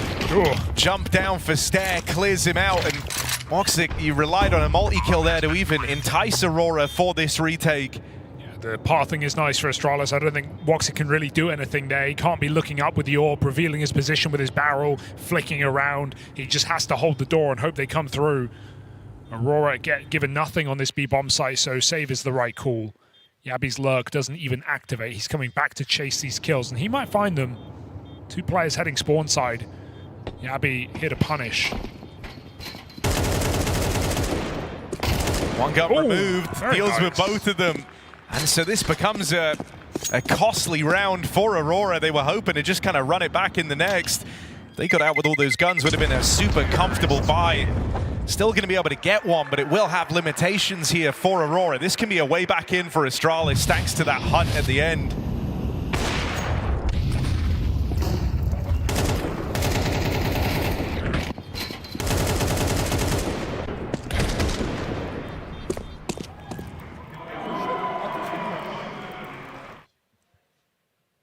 So what's the move here for Astralis? Probably going to let Device Run his AWP, look for another opener. It's been peeking above these smokes. They come down once more. A bit of pace behind this one for Astralis. Spotted actually crossing. So nades on the smoke, well timed. And Hooksy, Magisk instead, actually gets that kill. 7 health the difference. An ugly spray. In a chaotic round, Aurora used multiple nades on the same smoke.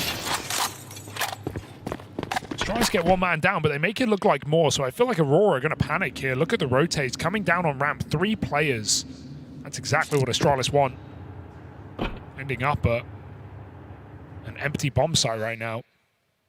Magisk joins Jota in B, and woxic scopes ramp. This feels like a hard round to lose here for Astralis. Going ramp is one way to. Oh, that's not a good start. woxic! Gnarly double on the scout. Still and time. now Astralis, 3 versus 4. There is a time to reconsider this if they want, but it's left to a low HP Magisk. Stare still floating around in the vents, and this one's going to try and end it upper after all. Wakadia lies in wait. woxic's done a lot to make this round interesting. Wally forces a decision out of Wakadia. He elects to swing. So 3v2, Aurora more than interested in this retake. woxic's given them a reason to believe. They've got a kit on Magisk, good little bounty of util as well, and nothing for Astralis to try and slow this retake down.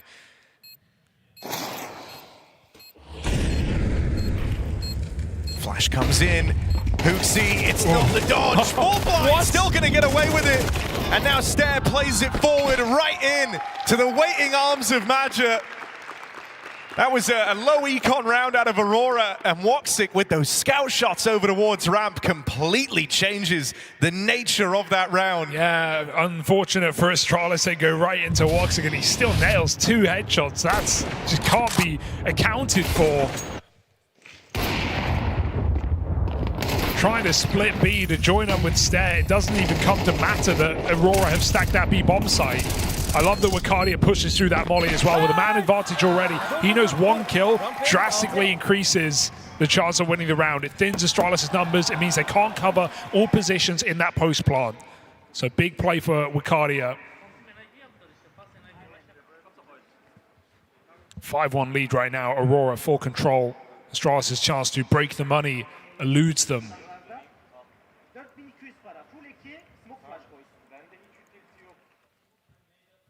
Wakadia had such a great opening day in this stage.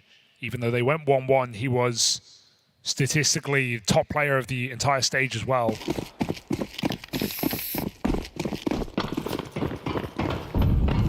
Him and woxic, both in the top 10.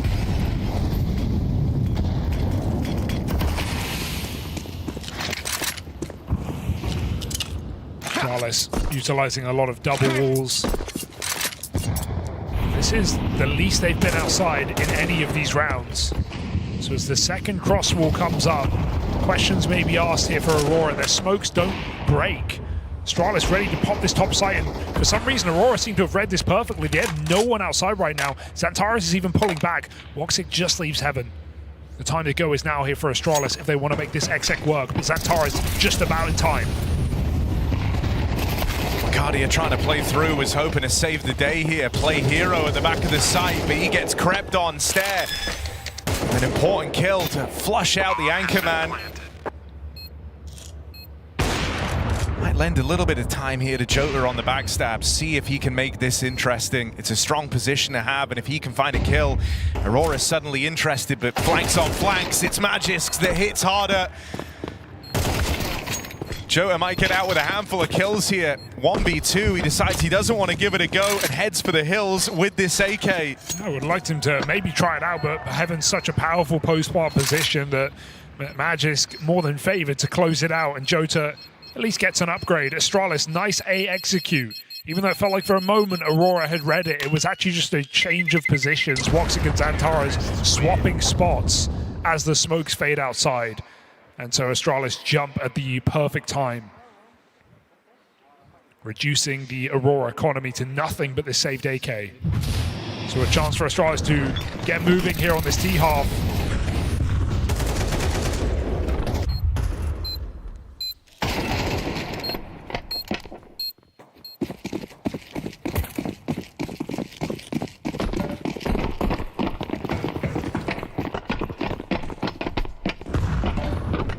Jota starts B, might just come up secret here.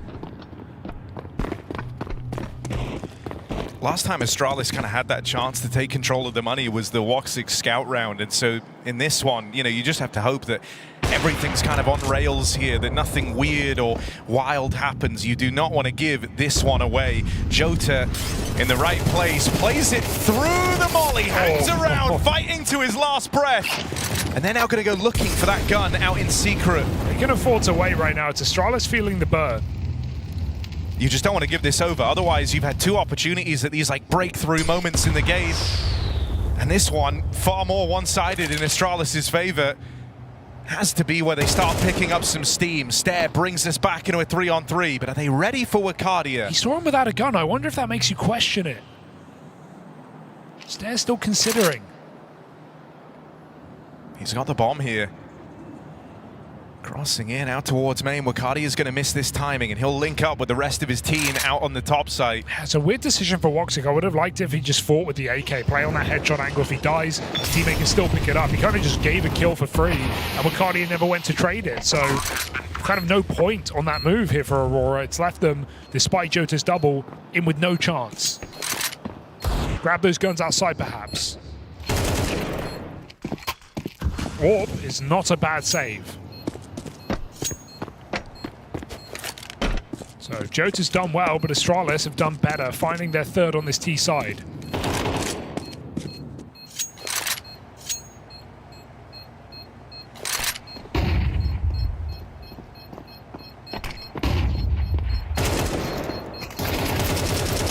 No way. No armor. Surely not.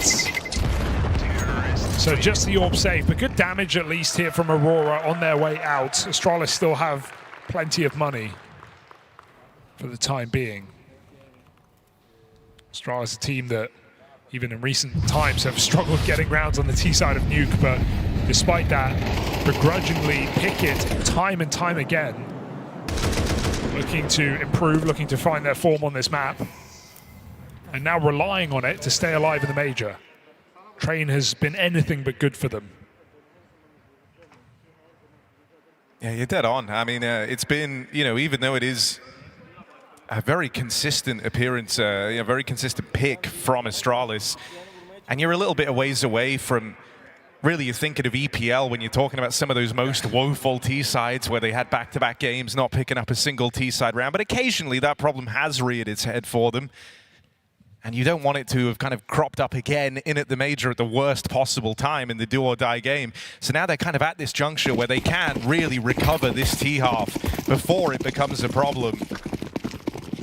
They're in charge of the money game right now with a chance to break Aurora again, and that would tie this game up all of a sudden.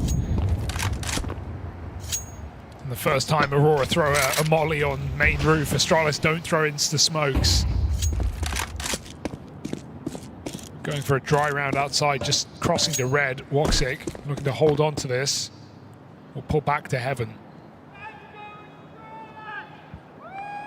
Santaras, you trust him in this position. Smokes come down though, might not get a chance to fight. He's going to look to break them. Comes in a bit early. Astralis take their time. Jota at ramp, flashed off. Oh, awkward exec out in a ramp from Astralis. It cost them a lot of players to get this space. And even then, they don't really possess it. Magisk at least drops in some utils. They're going to be able to get out towards ramp, but all across the map here, Astralis are just getting dealt with. They hear Magisk charging out ramp side. He makes it real easy for Wakadia.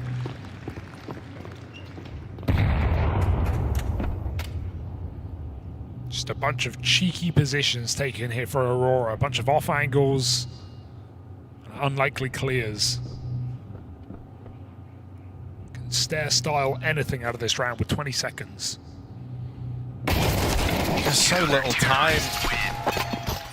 And so it ends up being a very clean round for Aurora. That kind of looming chance you had to take control of the money is once more gotten away from Astralis. And it's them who enter a bit of a problematic area now with the decision to make. You could try and squeak a buyout here, but do you want to? Timeout called in ahead of this round, maybe to address that exact fact.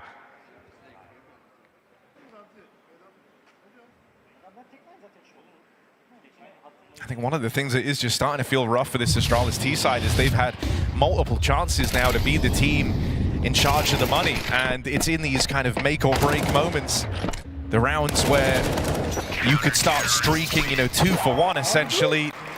They've often fallen short.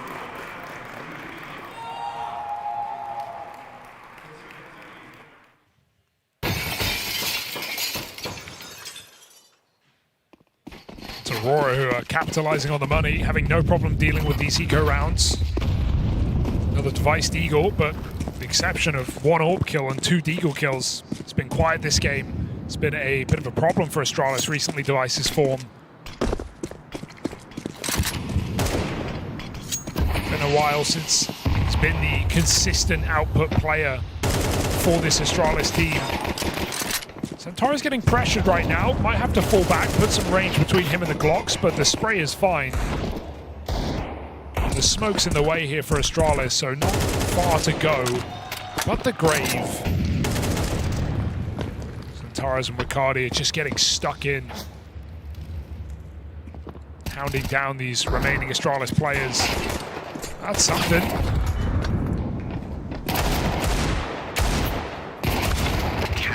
But nothing more. 7-3 for Aurora. Full control of this game right now. Astralis need these last 2 rounds.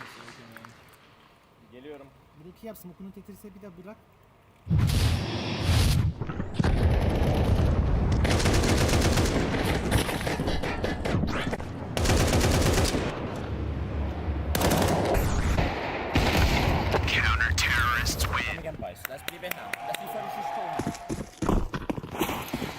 Well, Device is donning that up again, and I think, you know, you're dead on. He has been a bit of a problematic piece here for Astralis. Someone who, for years, his whole thing was winning majors inside of Astralis. Well, he's now spent a lot more time missing them.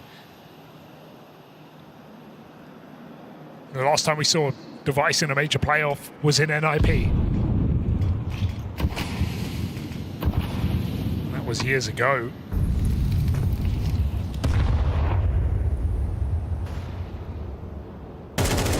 Oh, Santara is just feeling it today.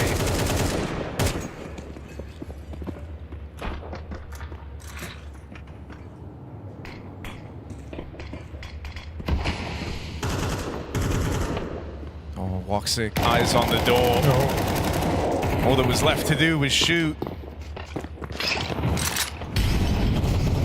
Again, another one of these just hefty advantages for Aurora. How can you really expect Astralis to battle back in here? They're going to go looking a ramp, but not only has Jota been solid, he's got assistance this time.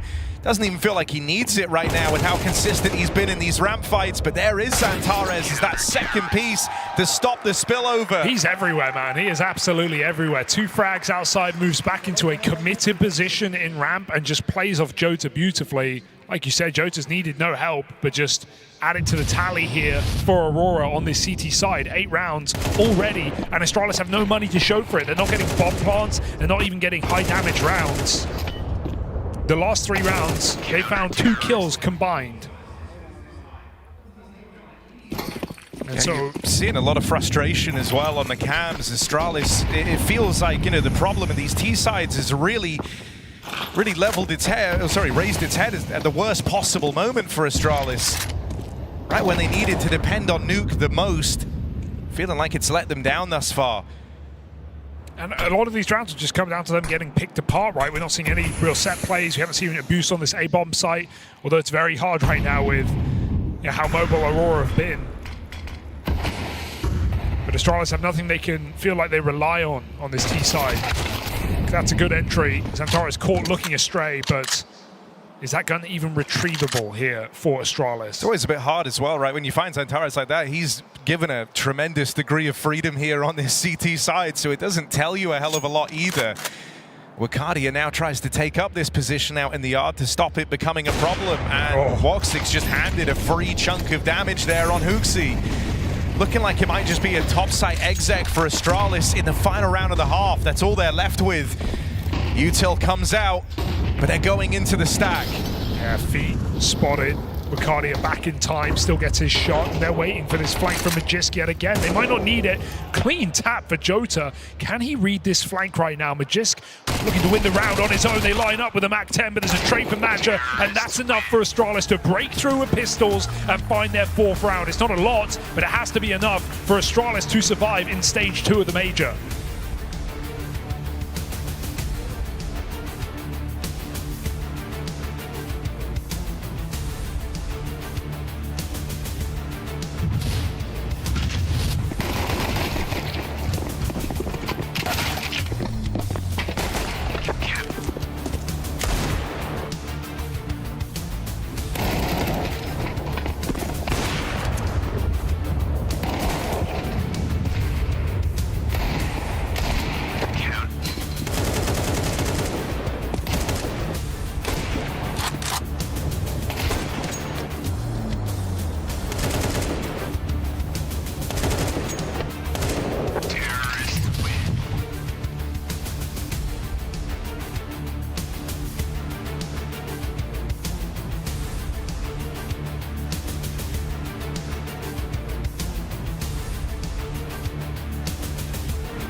With a strong start from Aurora, Astralis' home map of Nuke is called into question at the end of that first half. Train waiting in the wings as well. It's been a real strugglesome map for this Astralis team, so you can't help but feel like they are banking on a win on Nuke. It's not a good sign for Astralis right now. In the 4 times they've played Aurora on Nuke this year, Astralis have won it every single time. That's including with ruggah playing over Device. They still picked up a map of Nuke over Aurora. Right now, 8-4 down. Pistol just feels so monumental at this point in the match. Device still silent. Yabi unable to get any lurks off.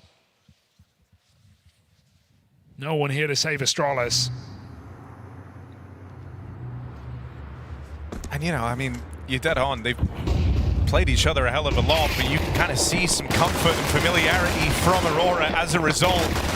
This would be a nice way to pick it up if you can find success in this pistol. And so quickly, it's only Magisk left. Heard out in the yard, Device gonna turn on a dime and deal with him. Astralis have got to hope that with that pistol round, they can bring themselves back into the game. Yeah, baby steps here for Astralis, one at a time until they're off to a sprint on this CT side. I think that's at least something to fall back on, knowing that you haven't lost this map, although it's going to pump up a team like Aurora, who definitely want revenge, who take things personally. At the same time, Astralis can say that to themselves, hey, this is our map, it's our home map, it's the one we always beat Aurora on, even in these lost series. So let's get back to the races. Pistols out here for Aurora.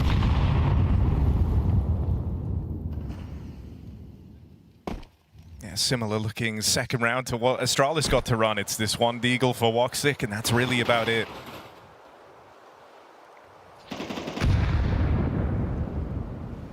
You know, Aurora, they've seen Nuke every single time these teams have gone blow for blow. And like you say, they haven't had the best track record on it. Been the one consistency for Astralis.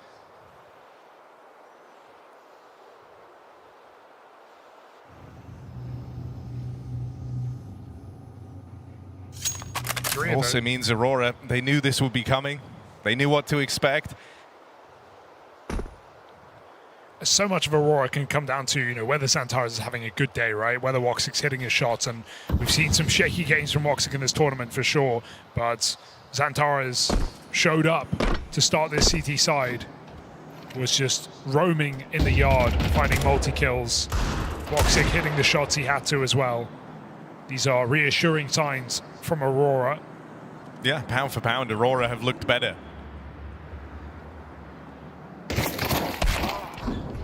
Device gonna deal with woxic. That's really the only threat in this round. Should just be a clean finish from here on out. Bit of trickery from Magisk up at the door to keep that one clean. Love that from him.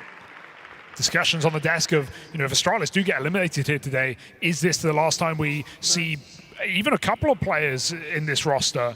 Magisk in the jersey on short-term loan. Device questions of his future. Stound consideration of coming back. A lot of questions for Astralis' future right now. They can drown all that out by coming back in this game and going on to the final day of play.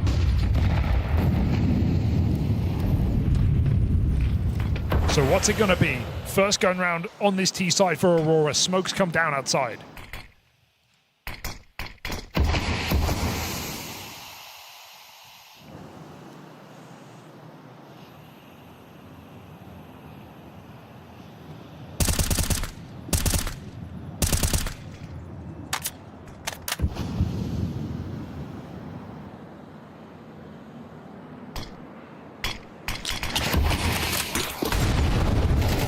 With the block.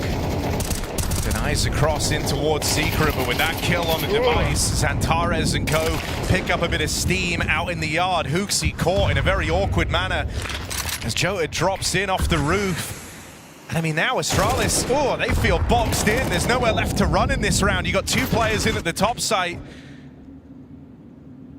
They'll split the defense, but now you're kind of masters of nowhere. You're relying on a huge individual play from either Yabi or Magisk to try and recover this round. And we know how Aurora play these situations. 4-1, right? Grouped up, all just walking together. Magisk needs multiple kills down in this B bomb site. They're going to chase him with the bomb. woxic gets that kill, and meanwhile, Jota's gained space out upper. So back they go. Yabi perhaps even rotating wrong. He is going to move in the right direction. But 20 seconds. And a mountain to climb here for Yabi. Unless he drops the bomb, I don't see a way.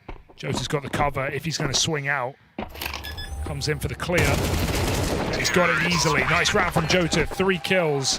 Felt like Hooksy was just going through the motions there, dropping the nade on the smoke when he was being pressured so much. He didn't want that fight. And they drop in, reacting to it. Astralis back to autopilot here, as they're left with a really ugly buy if they want to go for it. Deciding against it now, pistols out, but that's just going to give Aurora double digits.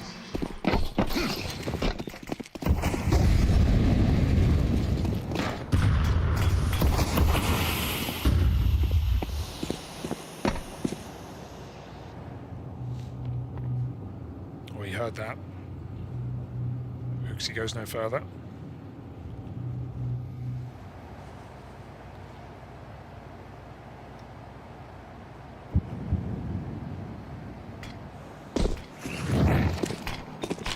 No eyes outside here. Device extremely passive, and with a 5-7. Only good if they come close, they will, but with a flashbang, so nice clear from Arcadia.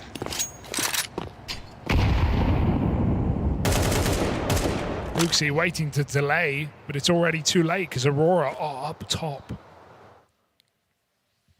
Just a matter of time now. Yeah, you're so boxed in. I mean, just look at the minimap. This position, having 2 guys up in heaven, it feels like this should be unlosable for Aurora. Only pistols to worry about, and they're about to get cleared. Yabi flying under the radar right now, but not for much longer. Xantares, 2 quick kills, and there's the third. Stair walks right into him. Aurora onto double digits, and time very quickly running out for Astralis. Just a great game across the board for Aurora. No weak piece, right? Xantares and Wicardia, bunch of impactful multi-kills. woxic, he was doing great on CT side as well when called upon, not often. And Jota's right there with the solid ramp holds round after round. These odds keep getting even more favorable for Aurora. Astralis, final dish attempt here, you feel like, in this map. One more fall by, Device's AWP, but he's had only one impactful kill in this game. And that was in CT pistol round, a round they sweeped.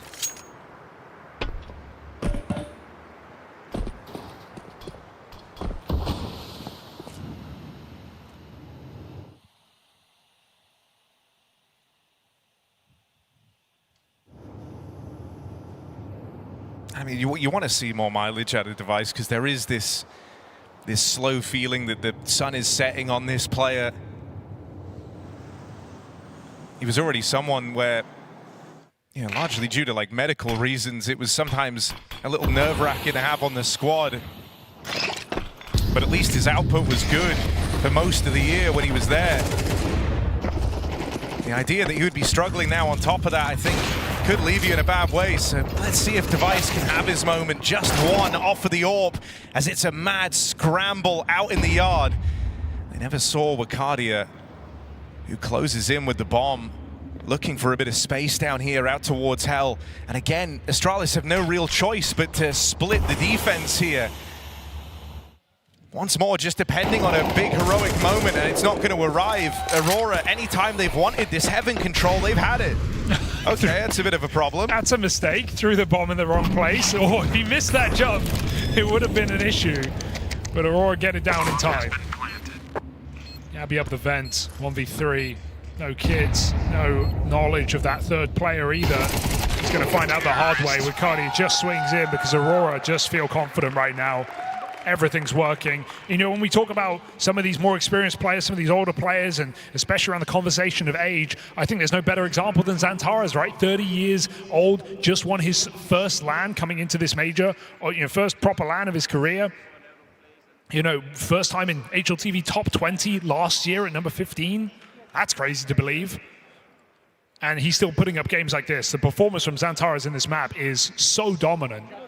Finding such clinical kills, he's still got it. Yeah, there's something that's really quite, you know, special about that idea that it's a name you've known about for over 10 years in the game.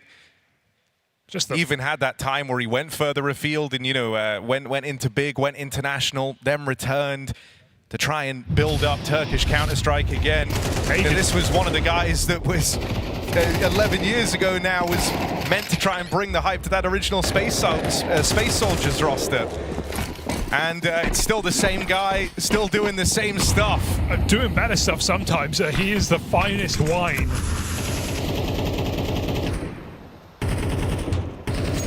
And Aurora, no complaints about this game right now, looking to just finish the job. Huxi trying his luck in the smoke.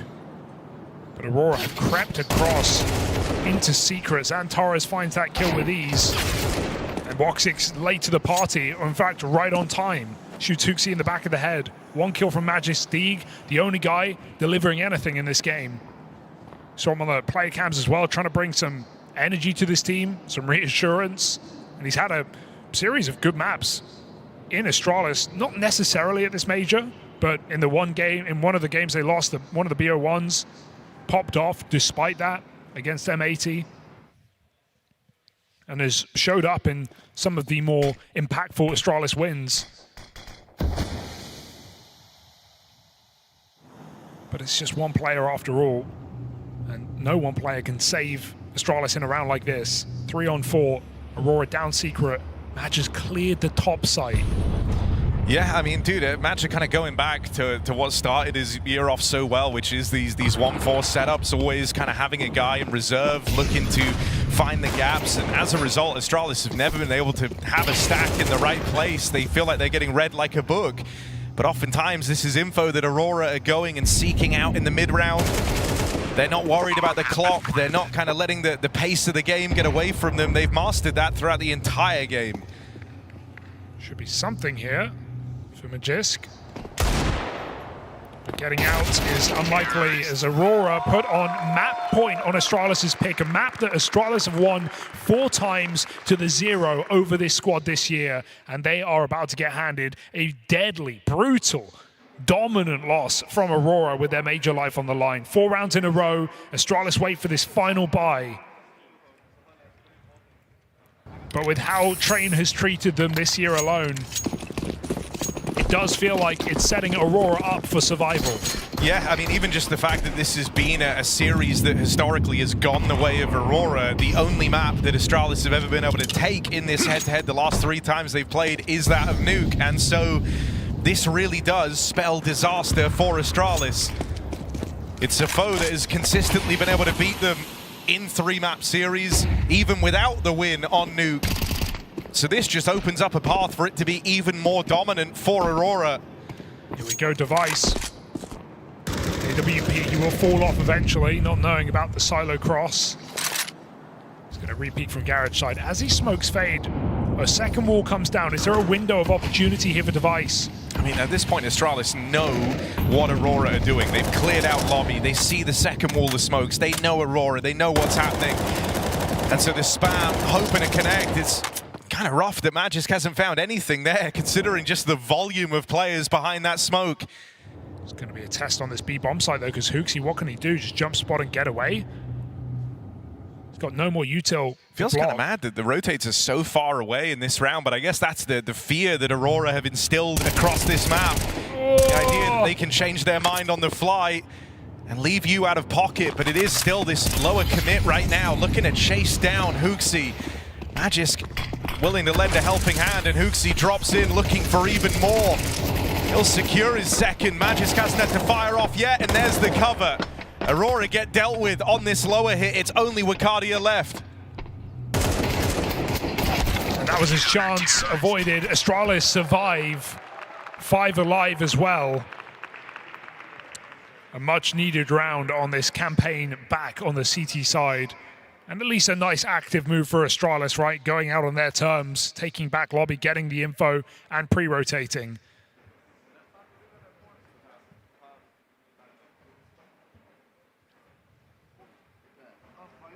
First time out comes in for Aurora, or second one rather. As they look to get ahead of this.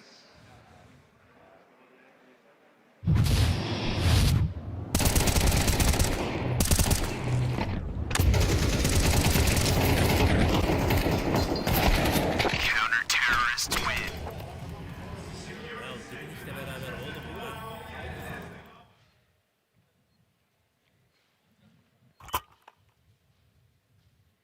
119 ADR from Xantares.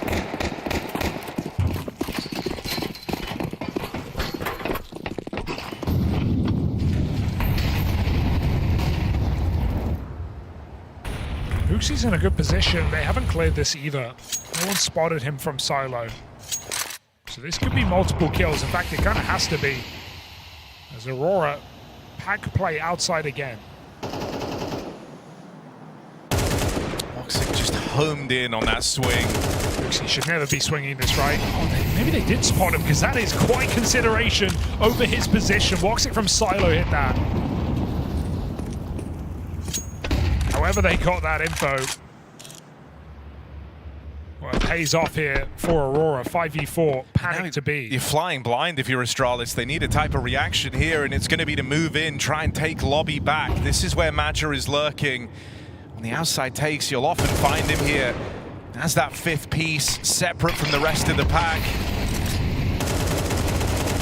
Go up on a T-roof with a chance to backstab the yard. I kind of like this move for Magisk. He's diverting his attention right now to try and flush out Major. Just missed it. Who stayed one step ahead on that fallback. Xantares with the climb up in towards heaven. And Device has missed these timings. Going to catch Xantares on the climb up, and the trade wasn't there. Wakadia a little wide. Aurora, this is still fumbleable. Stair dealt with down at lower. That's a huge bit of relief. It's Magisk on this flank. He wasn't known about earlier. They never spotted him. He'll play his hand early from the top of silo, reclaiming the 3-on-3. Wakadia dead out towards hell, and Major and Jota are both split up. But playing around in the vent, Yabi's been spotted making it down, and this is just a mad scramble for a bomb plant. Magisk alone in the 1v3. Should not be possible here. Astralis just have to get together, group up, and hit this as a unit. Magisk desperately trying to isolate a 1v1 right now. Door is a good position. He hears Yabi cross in, but it's Magisk with his eyes on position, and Magisk walks right in. So Astralis, couple of stressful rounds here, but they're staying alive in this map. Device, big 3K, big, most impactful round yet of the game, right? Pulls out the pistol, goes into very dangerous territory, and comes out with multiple kills. Needed that round.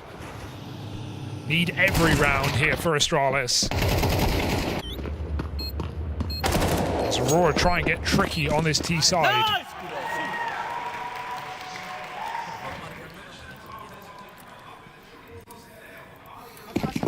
They're still getting bomb plants, they're still getting interesting positions, so they're still getting buys. That's what Aurora have to remember. The thing that's starting to feel frustrating for them is they likely just feel like they've had a couple of good chances to have actually closed this game already. Sure. And yet Astralis have found a way to claw it back every time. Just need that one solid round to put a bow on this map. I'll drop the vent.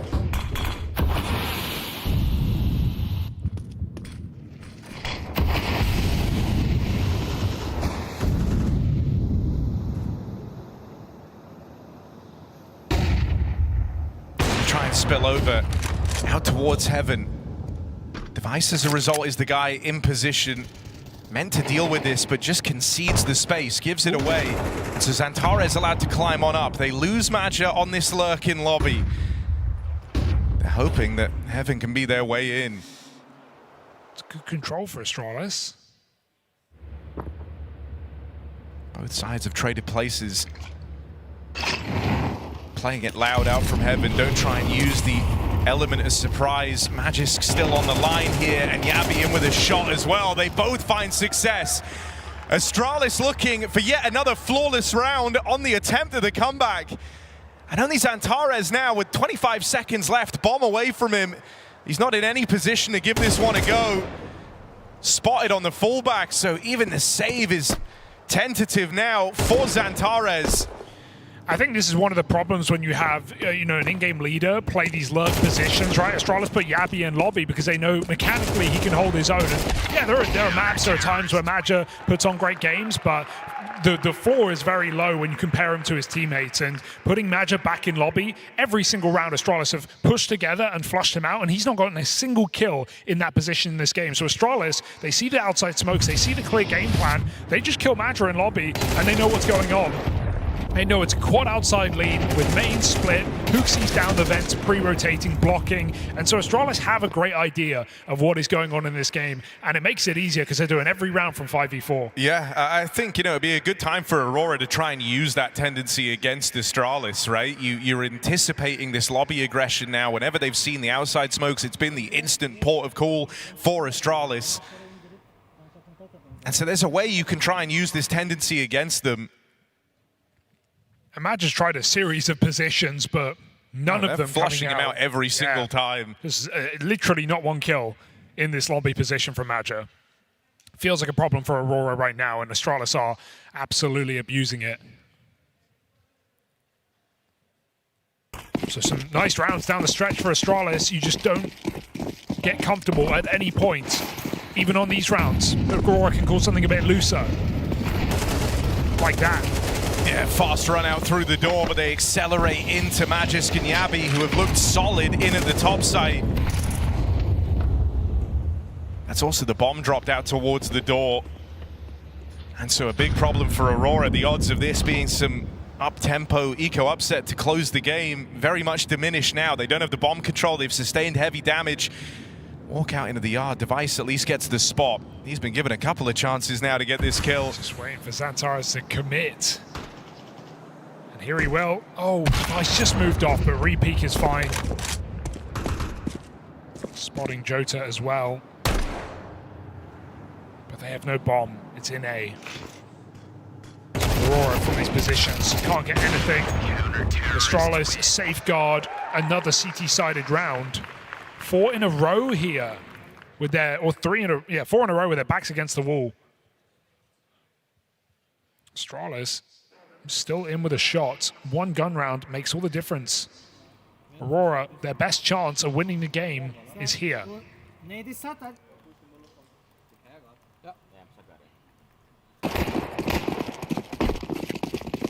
Yeah, you once had 6 chances to close this game out, but you've burned 4 of them. And most of them were rifle rounds. That was only Aurora's first eco in this run. Next round's not going to be pretty if they don't get a plant either. I think it's also just rough because you kind of tense up a bit more now, right? You've lost a lot of the playbook you feel like you could have tried earlier. You certainly don't want to leave it to some sudden pace change this late in the game where it feels like, you know, you could throw it all away on the back of a fast topside hit. So rounds are likely to get slower here for Aurora. And it's in that you can start overthinking. For a team that have struggled in these high-pressure moments, this is not where they want to be. Device, this is a really nice position to be right now, and his teammate committing by his side. If Device can get an opening kill, it's going to be a problem, but moving between positions, Stare backs him up. 2 kills for Astralis, and there's more that came from Magisk. Doesn't want to overplay it. There was a chance there for Astralis to jump the gun. But even from here, a very difficult position for Aurora. Xantares with too much to clear. Creeping in against the captain of Astralis, who holds down for 1 more. 2v5. And honestly, you could justify saving your guns. You're just not going to get a bomb plant in a round like this. So Aurora walk back, and Astralis take us all the way to round 24. Oh dear. All right, pressure on for Aurora. I mean, dude, that was them trying to use that lobby reaction against Astralis. They were anticipating the push, but unable to deal with it. Good stuff for Device and Stare, who went aggressive. It looked like the timing was really off on that ramp push. Yeah. Right as Device kind of left the safer angle and started to commit, that's when he gets swung, but he hits the shot, and that's all that matters. That's all anyone's going to remember. Astralis are within touching distance of extra time, and they are full hunting these saving players.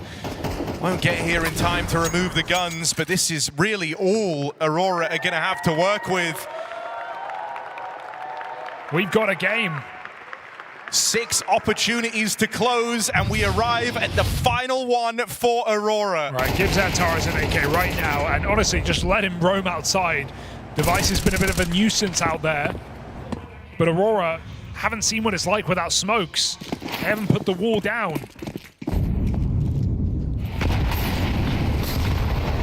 Heavy lobby. And you can't blame them with the difficulties Madja has been having. He's going for very late smokes right now.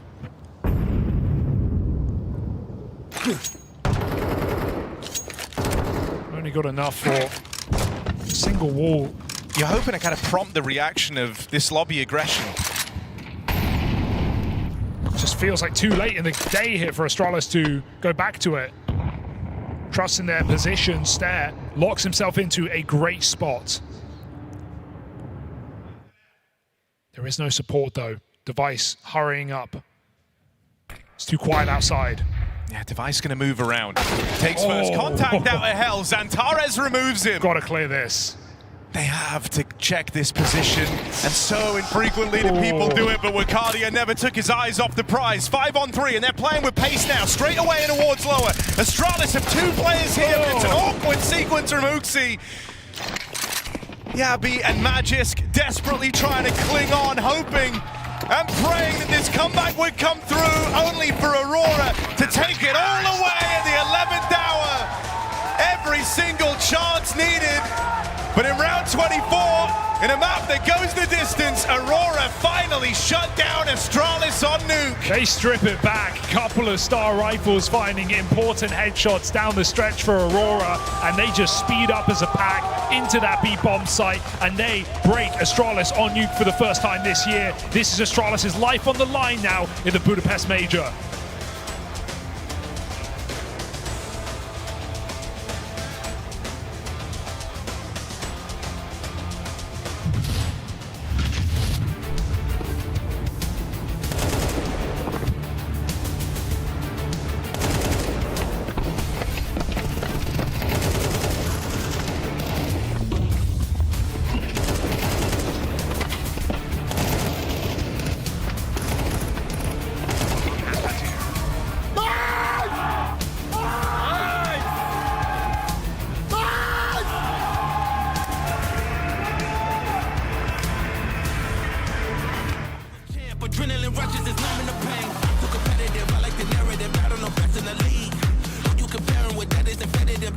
know that it's me.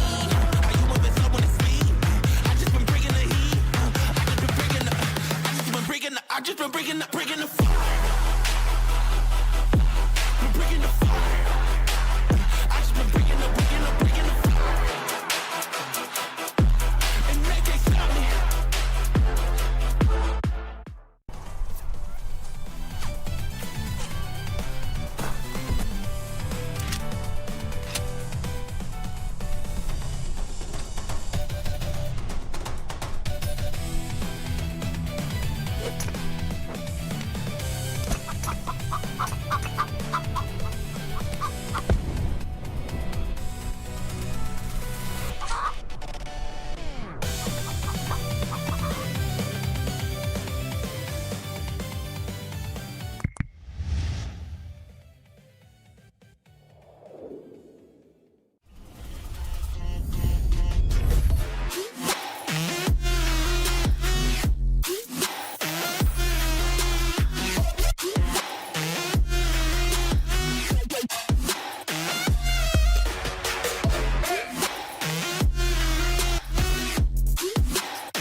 Fueled by the same passion as esports athletes, Zowie continuously develops tailored products, empowering gamers to bring their best out.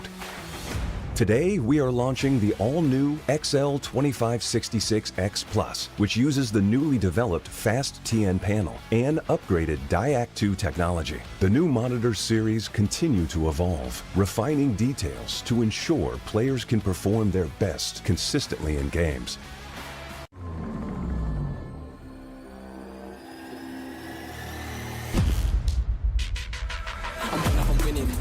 Shot and I'm already grinning. You know that I'm one up on one that you're sending. You know you've been cutting. You know I'm ascending.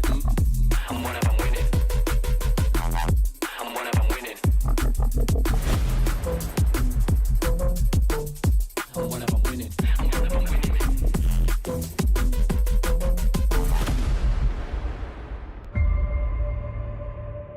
The return of Area 51, Alienware's highest performance desktop yet.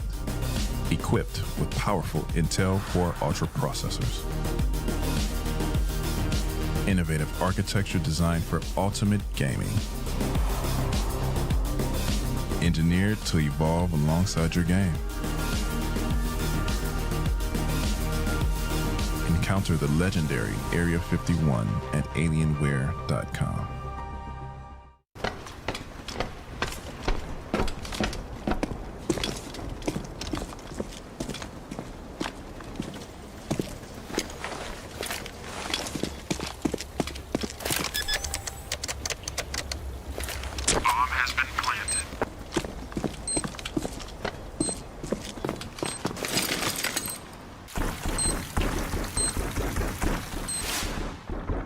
Create a lobby by your own rules.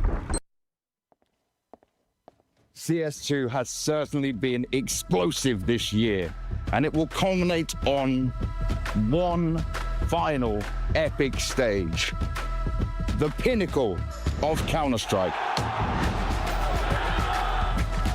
The StarLadder Budapest Major is what every player dreams of.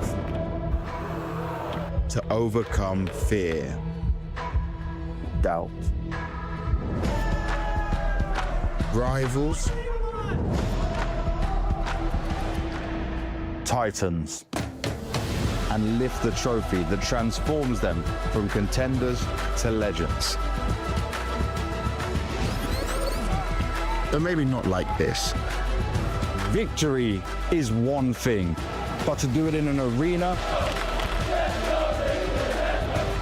full of real fans, now that's what truly forges legends. This major will be unlike any other, hosted in a modern coliseum and taking place on a magnificent stage, granting 20,000 fans unparalleled views and unrivaled access to the best teams competing. Too small. That's more like it.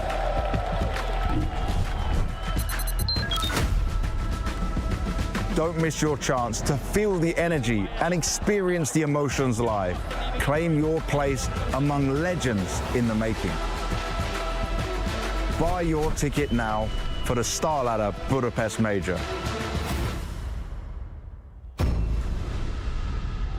I'll be waiting for you. Mother cluckers.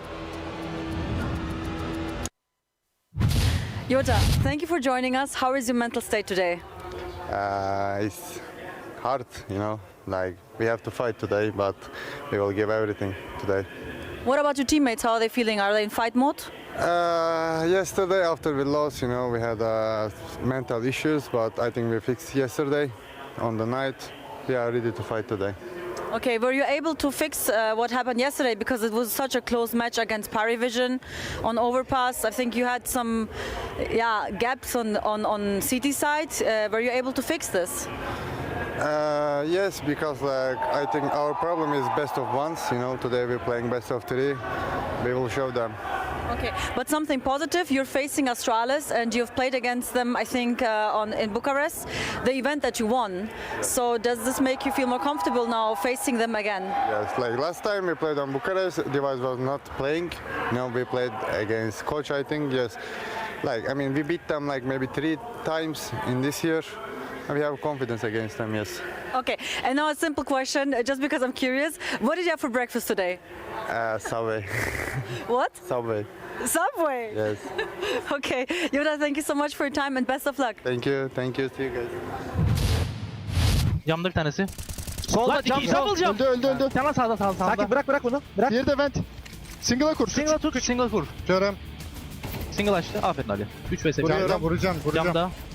Beraber. Nice! The comeback attempt all for naught for Astralis, as at the 11th hour, Aurora finally able to put the nail in the coffin. Maui, by no means the cleanest T-side coming out from Aurora, but the most important thing, they get the job done, and it's on Astralis' map. And that's why I have so much confidence in Aurora to just make it through this stage. Maybe this game was supposed to be a close affair, given the fact that Astralis did just beat him with a stand-in a month ago. But this time around, Major just keeps things simple for himself. We have individuals popping off, and I feel like I tell a pretty similar story with a lot of Aurora games. You got Xantares, you got Wycadia, both of those guys chiming in with great defensive efforts, and then of course, through the rest of the cast, everybody was able to find their moments too. I think they're relieved that they got that win, because it was looking a little bit dire in that second half. As you said, Maui, first half, they were in control of the game. They were able to break Astralis' money a couple of times, and it felt like they were one step ahead. Whereas for the second half, again, you know, you lose the pistol, Astralis convert, but then you get off to a good start on the T side. You win a couple of buy rounds, and we think to ourselves, 12-6, it's just a question of time. Then we see the comeback coming for Astralis, and we see some of those issues that we have seen before with Major, T side, Aurora start to feel a little bit jeopardized, but they got the job done. It kind of feels cruel the way that Aurora closed that one out. You know, it's like a carrot dangling in front of Astralis, but no, it was not meant to be. Should we go back to the first half though? Because as you said, very commanding start from Aurora. What's the tale of round number 6? Well, obviously winning pistol, converting, getting off to a good start. Then Astralis win 1 round, but instead of converting, instead of winning 2 rounds in a row, Astralis weren't able to win, you know, round number 6, and that was a bit of an issue for them. They were supposed to do that. They were supposed to get off to a good start. Again, we see Astralis try to play fast out towards Yard, you know, putting down the smokes in a very rapid pace. Unfortunately for them, Xantares is ready with a grenade, spots 1 player, goes down right here, but he gets an awful lot of information. Now Woxic placed with a scout on towards ramp by himself. He's not supposed to get 2 kills right here. He's supposed to be traded. You then see Astralis pivot from the plane, go towards the inner bomb side. Huxi tries to plant the bomb as well, and they are in a position where you could technically win the round. Huxi gets a little bit lucky getting a kill right here. There's a person flying down to his head. But the problem for Astralis is going 2 players towards ramp, dying 2 players to Woxic, and then deviating from the plane when you already had a guy down secret was not the play to make. Now, had Woxic only got 1 kill, they probably would have won the round, but that was the difference. I feel like the individual powers from a guy like Woxic, from a guy like Xantares, was really, really on fire when needed to be. You know, there's one thing I would never say about a good croissant: too many layers. But that round that Huxi called, too many layers, man. You're going outside, you're getting a player down towards lower, then you try to go back towards ramp. That's fine, you know, you could actually just work with that. But then I'm pretty sure they had stare down lower on B, and then they decided to go back up towards A. I mean, against a half buy, a force buy, you can keep things pretty simple for yourselves, and maybe Hooksy should have taken a page more out of Madger's book, which is just, if we get the space, we're going to keep going with the space. To go to the end of this map, because I believe we were getting maybe a little bit concerned for Aurora, maybe letting the rock roll down the proverbial hill. What was the difference in round 24 to make sure that that was not the case? Well, I think Aurora just got it put together, you know, and they caught Astralis in a moment where they were set up to get the frags. Round 24 was a great example of something Aurora tried earlier in the half as well. This time around, Astralis maybe ran out of a bit of a luck. I don't know how you feel about it, Mari, but I guess when you're leading 12-6 and you're throwing the same round over and over again, at some point, you know, it's gonna stick. Well, the way round 24 plays out is, in my eyes, typical Madger fashion. You death ball towards a bomb site. They threw cross smokes with around a minute, 10 seconds left. It's a little bit of a misdirection, made the rotation from Device come in just a second late there. But I loved how thorough Wycadia was in this one. If he didn't hold that big box at the bottom of ramp for that reswing from Stair, this could have gone completely haywire. Game might still be going on. Hugo and Harry would still be screaming their lungs out. But instead, Wycadia, he's the hero here. He saves them. No stone left unturned. And I can kind of respect that from Major. We saw a lot of, you know, inside executes as well. You know, early on they tried to push 2 guys out of door. They tried to do it on yard. This time around it's 4 guys towards ramp. They're simplifying the game to a certain degree. My issue is, yes, it's going to work against Astralis. Yes, you're going to get a win here in Nuke. You do that against some of the better teams out there. You do that against the Falcons. You do that against the Vitality. You're not going to win. Hey, you know, hey, hey. Let's not get ahead of ourselves, Jacob. They've still got to win versus Astralis. Oh, they will. They will. They will. I have the same complaint, though, with Aurora. I mean, it's just the 5-man pack play. We get it gets you over the line versus the lower-ranked teams, but against the big dogs, it's why we know that they're unfortunately capped against the guys that can tactically outplay them. Are you saying that you think Astralis are going to win here? I am definitely not saying that. I'm saying just hold your horses one second. It was just one map, but thank God Xantares is back. He was a second lowest rated player for Aurora coming into this day of the major. So thank the Lord he was able to kind of get his ducks in a row today. What did Jota say in the interview there? That they were just not in the right headspace or having mental problems? Mental problems, I'm glad they fixed it. Whatever it was, maybe got some kebab or something like that. Hey, they got Subway, Found a good spot, you know, that's all it takes. I mean, Xantares was just imposing himself in this matchup. The way he was fighting towards outside, taking down his, I'd say, opposition in terms of Hooksy, in terms of Stair. Dude was just dominating that kind of space. So they needed him to just be able to impose himself with that kind of free will and honestly, it controlled everything. It made it so Astralis had so few ways to play into rounds when he's just running amok outside. That's what we've seen from Xantares throughout the entirety of the year. Maybe throughout the entirety of his career, to be completely honest. He is the difference maker. He is the, you know, in most cases when he's taking on the server, there's a case to be made that he's the most skilled player on the server every single time. He has so much raw firepower. Sometimes his decision-making can be questioned to some degree. This game, it was very flawless, backed up by Wycadia as well. I think those two together did a really, really good job, especially Wycadia on the T side. As you said, Maui, in the final round, he was the one getting the kill on towards Stair, hiding behind the box. He was the one getting the refrag on towards Hooksy in window. Had it not been for Wycadia, we could have been in overtime as well. So when you have Xantares and Wycadia playing well, both of them, it doesn't matter too much what Major is doing. It doesn't matter too much what voxic is doing. You have enough firepower when you're facing a team like Astralis. Now, the graphic that was played just before then feels a little bit cruel now, saying that Magisk was your monster MVP of this map, because ultimately it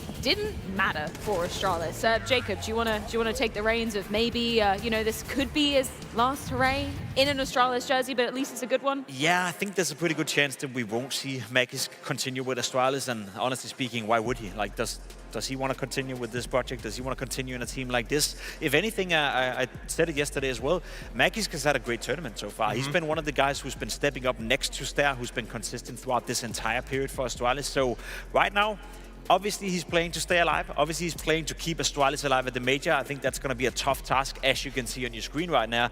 The betting partners are agreeing with that sentiment.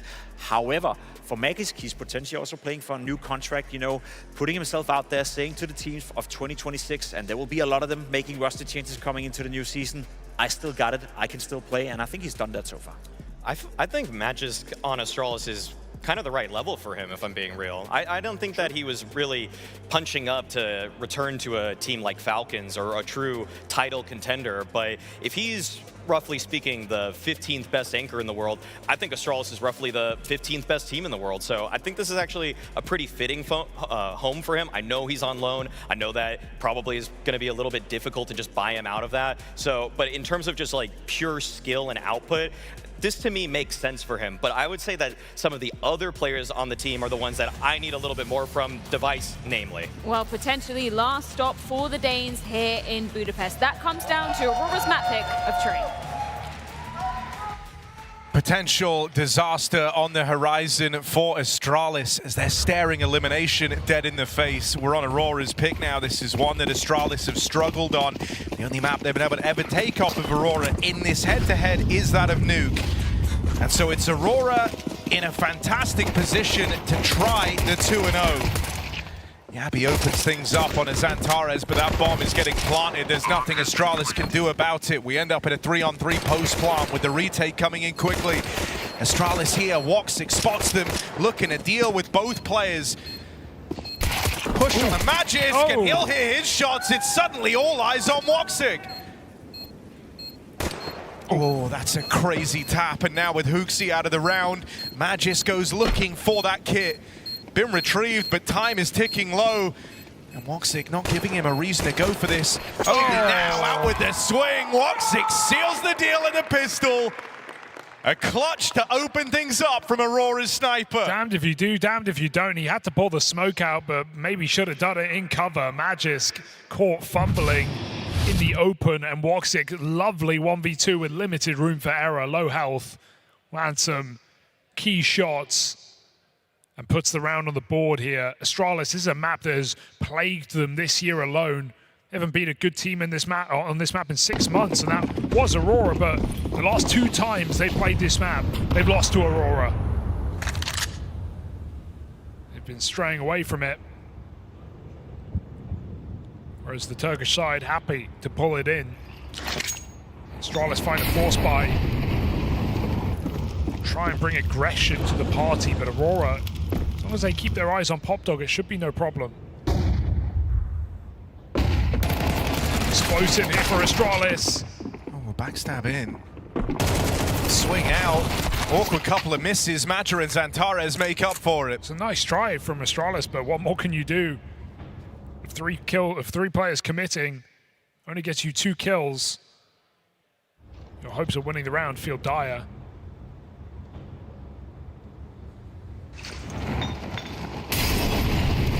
The flank contained, and look at the reset. This is so cheeky. If Yabi keeps going, he'll uncover this. And every second he jiggles on this angle is a further step Aurora will make to winning this round. This is the last move you'd expect, to be honest.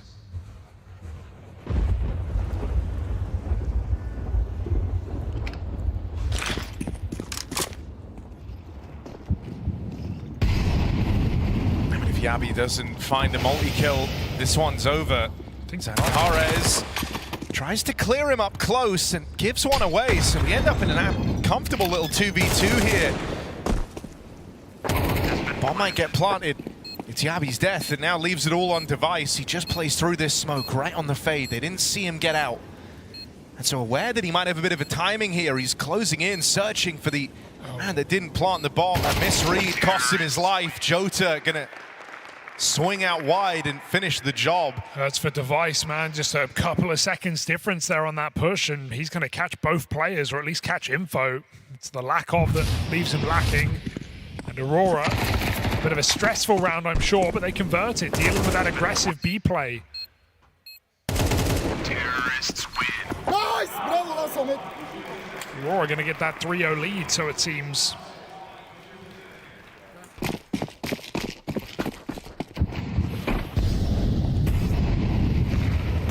Playing at the front. There's a pop flank here, but Jota is playing extremely safe. And Aurora can just walk into this outside site.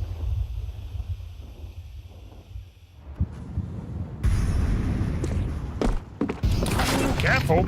Yeah, that feels like an oversight. With that information, Aurora just go in.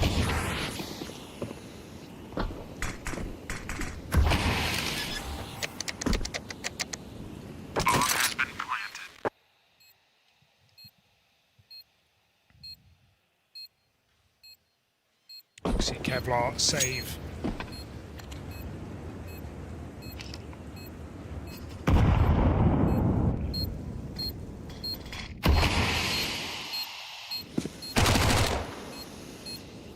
Hoping to try and do some damage at the close. And there is the chance here that Woxic ends up dying with this bomb. Makati has given them a way out, and that AK just has to be saved. Device hits some awkward timings here and won't get anything done. There's Aurora off to the races with the 3-0 start. Attempt at chaos there at the end, but Aurora looking very comfortable on their map pick. Here are the guns for Astralis. And while we at least have evidence to suggest that they have staying power on Nuke, right? That was a 12-6 game they brought back to the last round of regulation. Nothing on the numbers speak to that here on Train. Not even the odds. A lot has to go right for Astralis. You know, you're going to need Magisk to continue putting up numbers. You want a recovery from Yabi, who just went entirely missing on that previous map, and you need Device to start to be a lot more involved on this AWP. He's trying to come in with a bit of a play to open things up, but a missed shot that just sails on past. And now the AWP knowing about, he tries to quickly rotate out of position.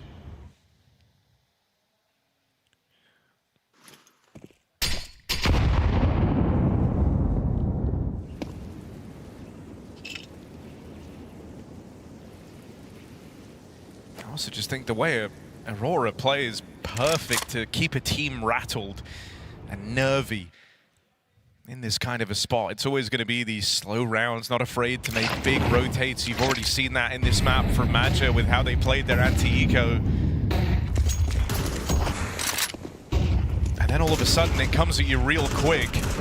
Aurora exec out towards this A site, and they're going to sandwich Stair here. Trapped out over towards Red. He deals with two. Stair putting on a show. Finally run down by Magja.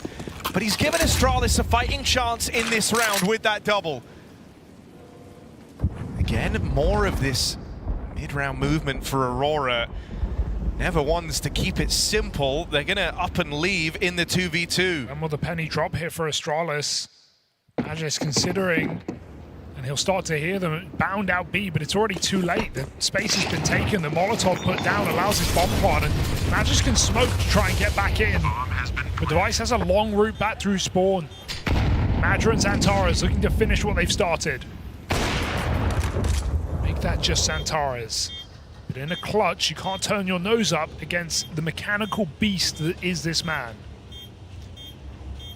If you're Aurora, you're looking on. Full faith that he can win this. These are the rounds that Xantares is supposed to deliver you. And with that swing, he's put down straight away. Device gives it to him on the rifle, drops that AWP away and shuts down Xantares in the 1v2. That's how Astralis get on the board. A chaotic round, big multi-kill from Stair to get the ball rolling.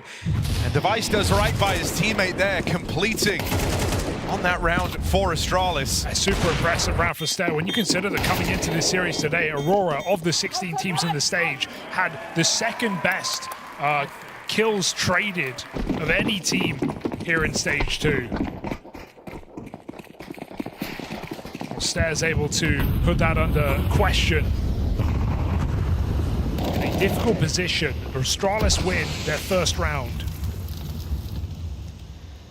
Been a slight lack of awareness around some of these pop pushes as well, and it could be another lucrative one brewing for Astralis. Backs turned on both players in and upper right now, just playing their timing, and they actually get far enough away from pop. They're pouncing out onto the B site. Magisk caught as he looked to reposition, thinking those upper halls were clear. They've lost a lot of space over at B. No. Device didn't see him, goes back in. I think he might have. No? No, Magja doesn't know it, but he's got Astralis' AWP on a plate. And now it's just Yabi. Rotates into a lost B site, but Aurora are closing in from all angles on the map here. Back turned and Jota a free kill. multiple freebies in that round for Aurora. A lot of chaos in that round, but Aurora really able to squeeze a clean one out of it. When you consider that woxic has to cross back into B, and there's a double pop control round for Astralis, Xantares absolutely bails out that bomb by getting a multi after his B entry. Goes back to help woxic make it to the bomb site. And really awkward timing for Device, but Aurora right now capitalizing. What is a comfort pick on this T side. Sick double from Xantares. Nice! Xantares.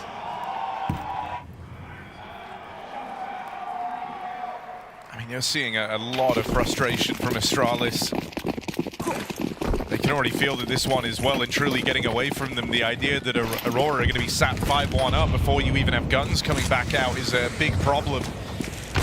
Oh, too slow. woxic won't be able to get any more. Flash play in for Stair. It's not a bad idea, but couldn't deliver anything from it. Just the fact that that first player is able to, or woxic's able to run in and kill the first player before the flash even comes out is crazy. Ample pace. But these pistols fight back. Gun grabbed here for Hooksy. Maybe give it to Magisk. It's on the other side of the map right now. If they shuffle those weapons out of position on Ivy, Aurora can't afford to regroup. Matra is just waiting towards the B side of things. Feels like the freest way to win this round, just 3v1 on B.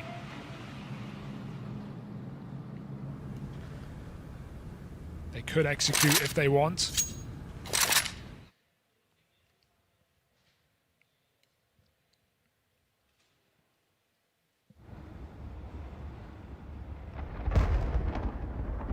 Ticking the boxes before they do. Just in these moments, man, it's really rough for Astralis. They're kind of sitting back, hoping that they're in the right place, and that's all you can do.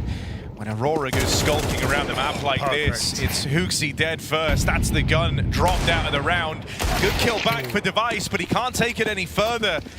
I just love that call for Aurora, right? They throw a full execute into B. Hooksy here's the column A, B nades. He rotates off position. Wakadi just dry swings him at the perfect second. That one rifle caught in the open. You end up just with like a tremendous fear built up throughout the round. You know, you're sitting around waiting for any tidbit of info, any kind of knowledge as to where it's ending up, and then almost can't help but overreact in that situation the moment you hear that exec coming in over towards B. Magisk getting very, very good at using these long, creeping silences against Astralis. Yeah, it's something Maui was talking about on the desk.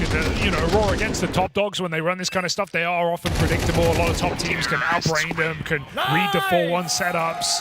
They're a very execute-heavy team that they can be, but, you know, against a team like Astralis right now who aren't in their prime form, it's working perfectly for Aurora. They've got them shaken, they've got them flustered, they've got them in the hole. I think it's also a tribute to like the trade work out of Aurora. You're never feeling the freedom to get aggressive in these mid-round creeps, right? If you were kind of sat in a 4-on-3, you can push, you can prod, you can try and find them in rotation, but Astralis are never in that position. Stair out here alone in Pop has got a lot of players ready to try and crunch down on him. It's Magisk getting aggressive first, but now smoked in Pop. So 4v4 found. When all is said and done, they'll trade Magisk on his B aggression. There's a bit more of it in store, potentially. Hooksy flash to tee him up, swings in and knocks out Wakadia. So finally an advantage here for Astralis. Did they over-rotate here? They only saw Wakadia. They didn't see these other players with the bomb. They're just going to walk out the ramp smoke. Hooksy looking the wrong way. Body block, but not enough. Magisk just finds that headshot. Device missed shot, shooting blanks on the AWP. He runs into woxic. He has had a series of misses in this map. Round-changing shots. And without them, Astralis are forced to save. Aurora 6-1 up.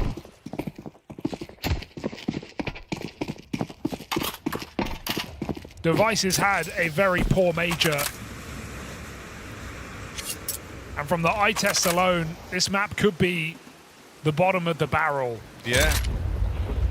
I mean, it just goes from being a series of missed majors to now a series of major misses when he finally gets back to one.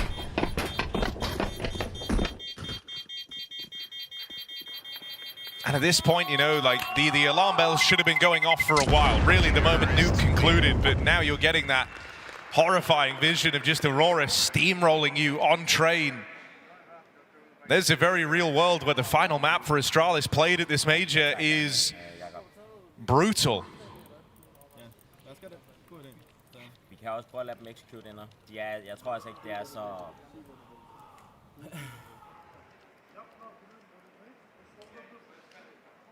Timeout called in. Astralis needs solutions, and they need them now. I think that, you know, time are coming in. Astralis talking about it. I think, you know, a lot of criticism comes on some of these players, and, you know, rightly so with the standards that we hold them to. But I also think ruggah has managed to avoid a lot of the criticism in this team, right? This is a guy who said, when he brought in Cadian, who said HooXi was never an option, right? I never even considered bringing HooXi in. Finally, this change obviously happens, and Astralis did have a big uptick, right? They're running Astana, a series of better results from a very low-standing Astralis. But, you know, this is a coach who has been on Astralis for years now with little consideration to their results. I don't know what he's bringing to the table here in a moment like this, but I don't even know how you can save this squad at this point. 6-1 down. I think Astralis have big changes to make that maybe go ahead of just the players.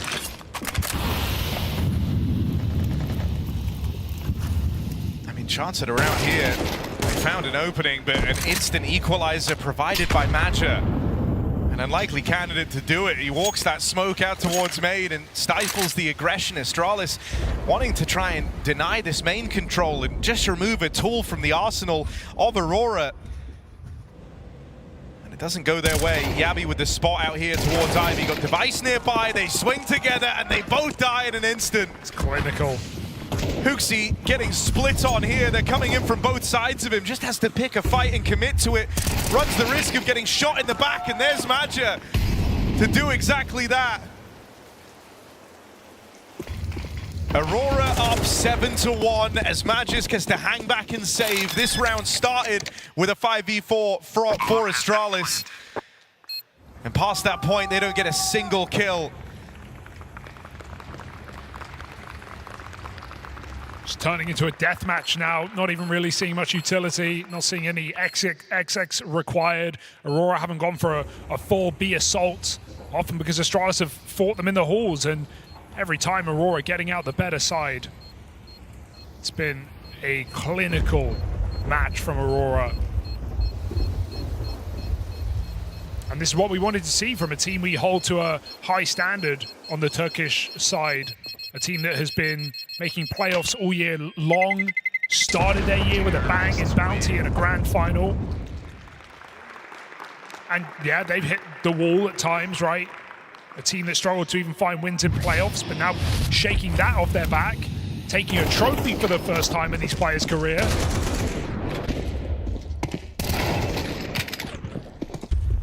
We expected more of Aurora. Right now we're getting it.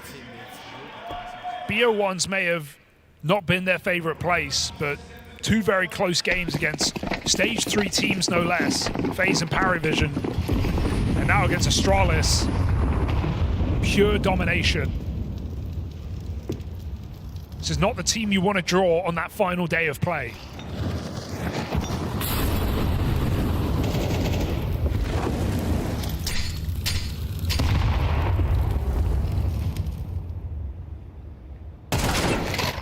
Not a bad pickup. HooXi, the one guy shooting back right now for Astralis. And there's the crunch in towards upper.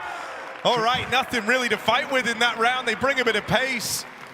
Happens At so this quick. point, feels like screw it. Why not, right? Why not try and get aggressive right off the rip? And with nothing to lose, they throw themselves into these fights. And in the blink of an eye, that one gets away from Aurora. Happened so quick.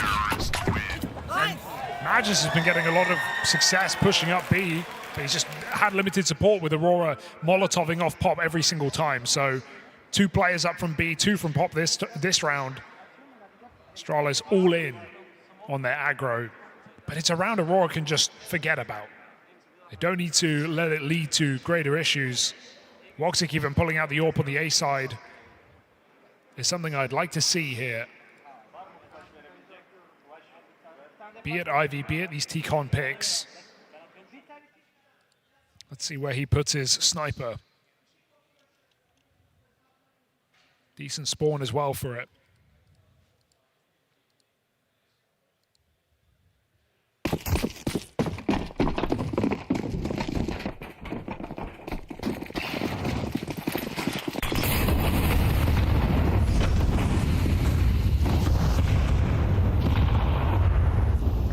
Stair's been trying to get aggressive over here towards main, but Wukadia so often playing ahead of all this util here to kind of try and shut that down. Now Stair seems aware of this and will land the spam to find him in that cubby.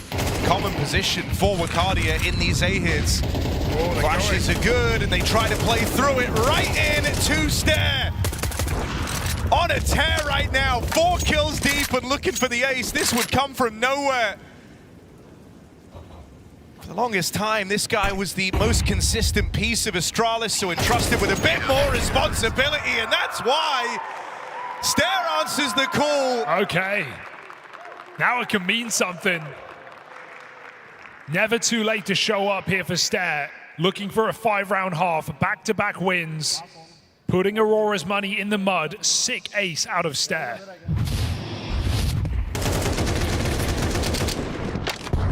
It's a really, really pretty sequence. It's a round that leaves you feeling good if you're Astralis. Hopefully it warms Stair up into this game a little bit. They're going to get dealt another fast play out towards A. This time it's in a hooksie. The mow down for Astralis stops Aurora in their tracks.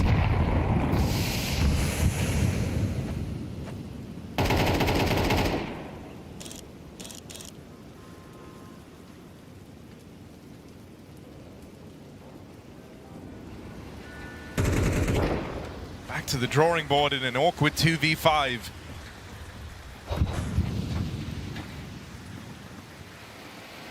Going for that fast A play kind of cost you everything. You have no util left to throw here other than these smokes, and everywhere you go you're at a disadvantage. So this is going to take something really special if Aurora are to try and find a way back in. Round decided in seconds.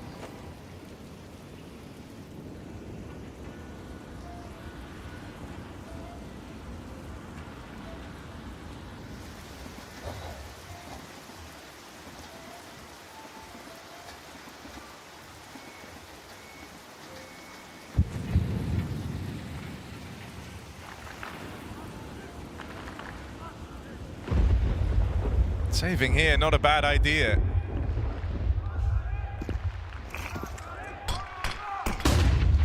May as well send woxic in and see what he can do. Wukadia is looking to get out with the gun. woxic will fall, and so Astralis, all right, they're shooting for the stars. They're looking for 5 at the end of this CT half. Can they get there? They've broken Aurora's money. This AK is the only thing Aurora are going to have. It's best they can muster. Counter-terrorists win. And it has to be enough. 4 straight. It's the aim of the game here for Astralis in their dying light on stage 2.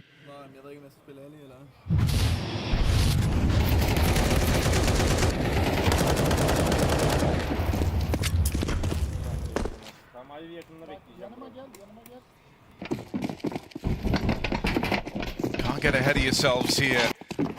You need every round you can get. CT side is where you're meant to do your best work here on trade, and so even 5, the best Astralis can get, still might not be enough, but at this point, they've just got to hope hooksie plays ahead of all this util out towards main.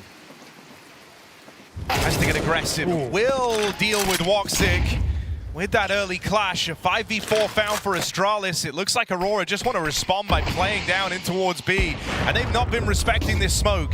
Magisk picked up on the other side of the map. They play it down in through the ramp, and they'll get chewed up.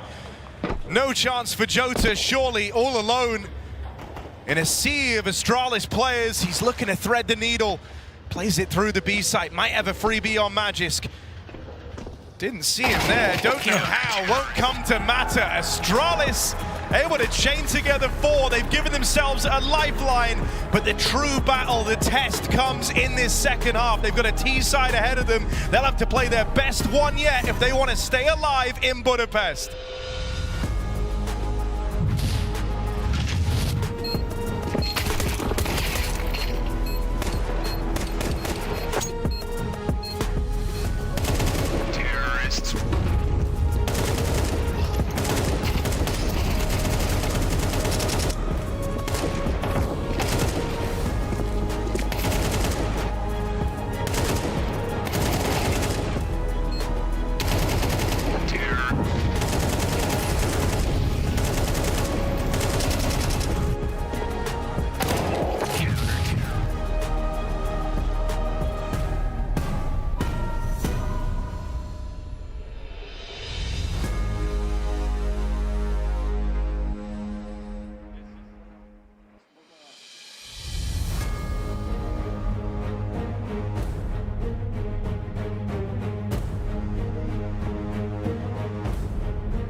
Astralis trying to helm a very unlikely comeback as they make their last grasp for the major in stage 2. On the back foot in a big way, so that's 7-1 down. They go on a streak to close out that first half, but Aurora now get to move on to the comfort side, the CT side of Train. Winning the pistol, suddenly game's right back on. But if Aurora pick it up, they could run away with this, and those couple of rounds down the stretch for Astralis will mean nothing.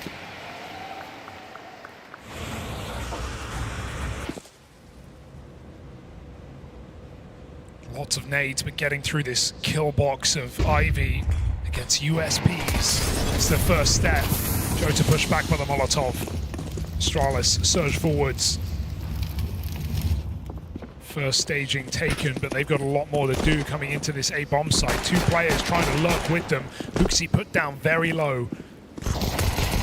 Woxic's got support, but not for long. He falls as well. It's the captain backside with a double headshot before he departs. Xantares and McCarty, the stars of Aurora. Yeah, it's the 2 heavy hitters. They're the ones you've got to get past now. Huxi with the plant. Xantares doesn't take this as a time to close in. Wakadia has to check for device, and he'll get found out straight away. It's only Xantares. First tap lands. Spots Yabi with the 180 as well. Device closing in for the backstab. Puts Xantares down. And Astralis keeps streaking them together. They're up to 5 in a row now. Pistol secured, and this gap will close up. Okay, maybe we've got something interesting here for Astralis. An unlikely entrance here into Train. A map that has done them nothing but disservice this season. Their last 2 maps on it being losses to Aurora, trying to buck the trend like the Turkish side did on Nuke. But we got this force buy first. Expecting something aggressive here in your face.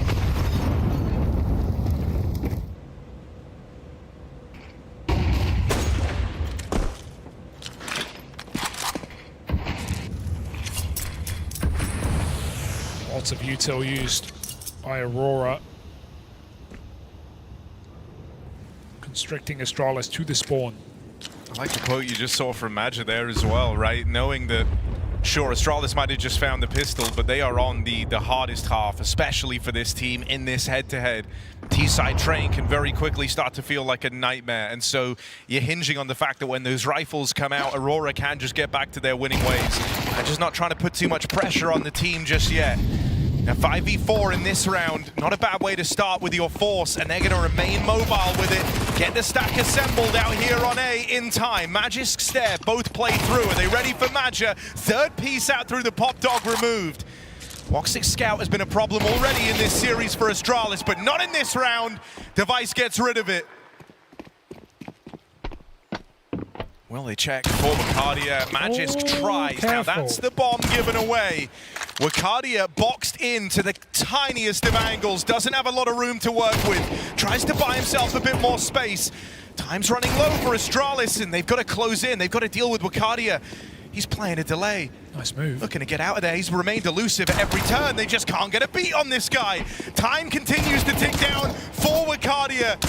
And Astralis' best bet is just to rush him down together. They keep the pressure on. Hearts racing in that round. Felt like he was dodging them at every step on the headshot angle. Give him a rifle. That feels like a round win for Aurora, but Astralis continue on this unlikely path, evening up the score. 6 rounds straight across 2 halves. One more eco to make it easy. This is going to be Astralis in the lead for the first time this map.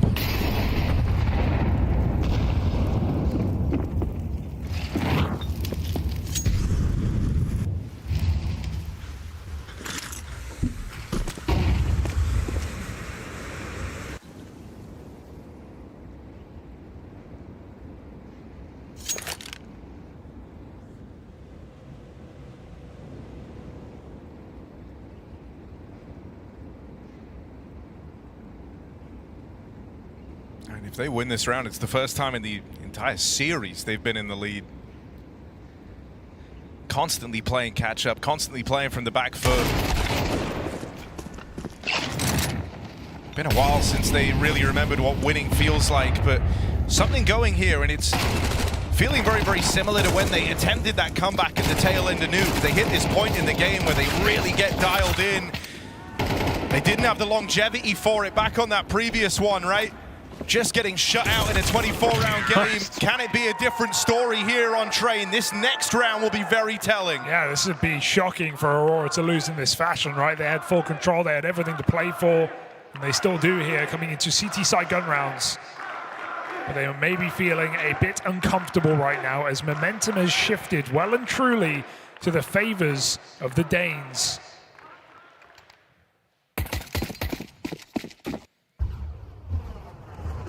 Woxic's Orb makes an appearance. Astralis start hard towards Beam, Stare lurking in main. I mean, we've been getting a lot more mileage out of Device on this map. It's night and day between this and Nuke. So this would be a great time for Woxic to arrive in good form, good fashion with that AWP. But a fast play down in this B site. You won't have a chance in this round as he's left out of the action. Without this B hole taking shape, round is already over for Aurora. It's just ugly for Magia. It's in-game leader brain. A fatal dose of it. Pulls out nades when he's getting rushed through a smoke. He didn't see Yabby up close, but what else could you expect? Astralis, explosive B entry. And another round as this streak just looks to continue. 8 rounds in a row for Astralis. Yeah, this was 7-1 to Aurora's favor. Just an absolute capitulation. Could not have seen this coming.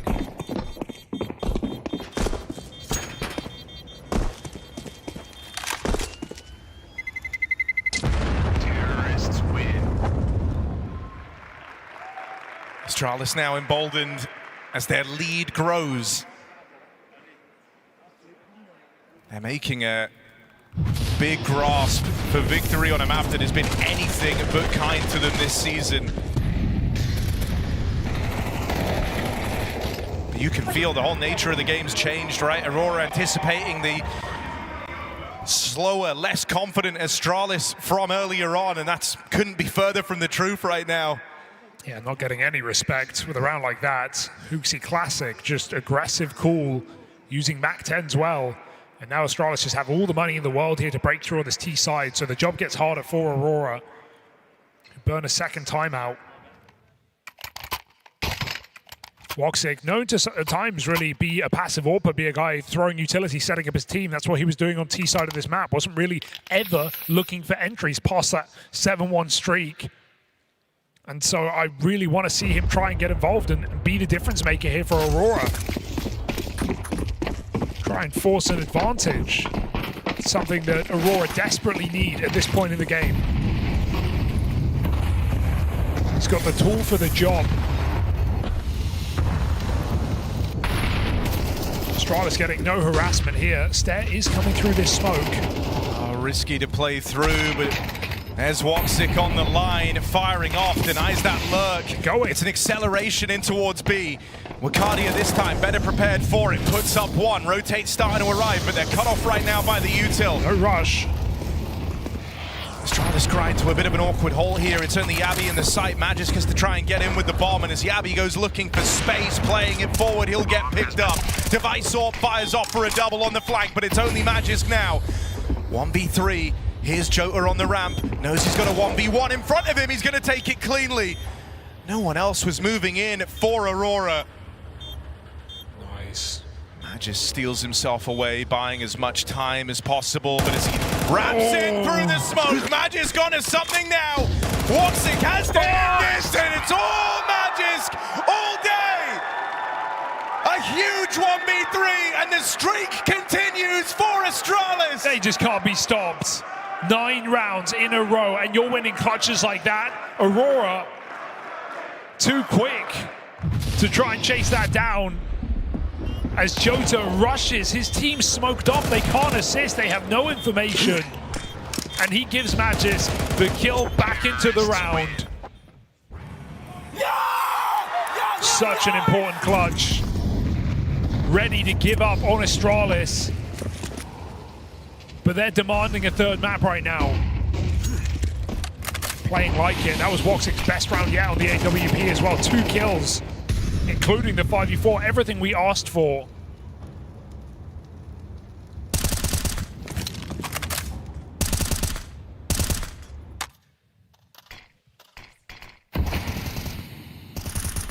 Aurora have to dial it up. Oh, what? Xantares gets Xantares peaked.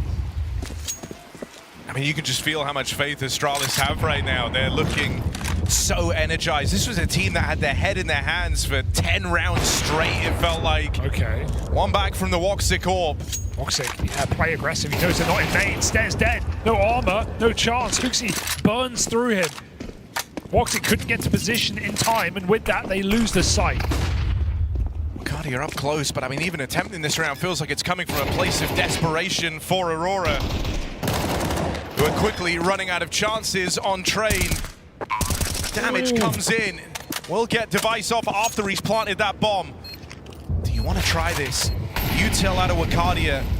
Just falls a little shy. Forces Yabi on a slightly more passive angle, and he hears him tag there in the molly. woxic moves in.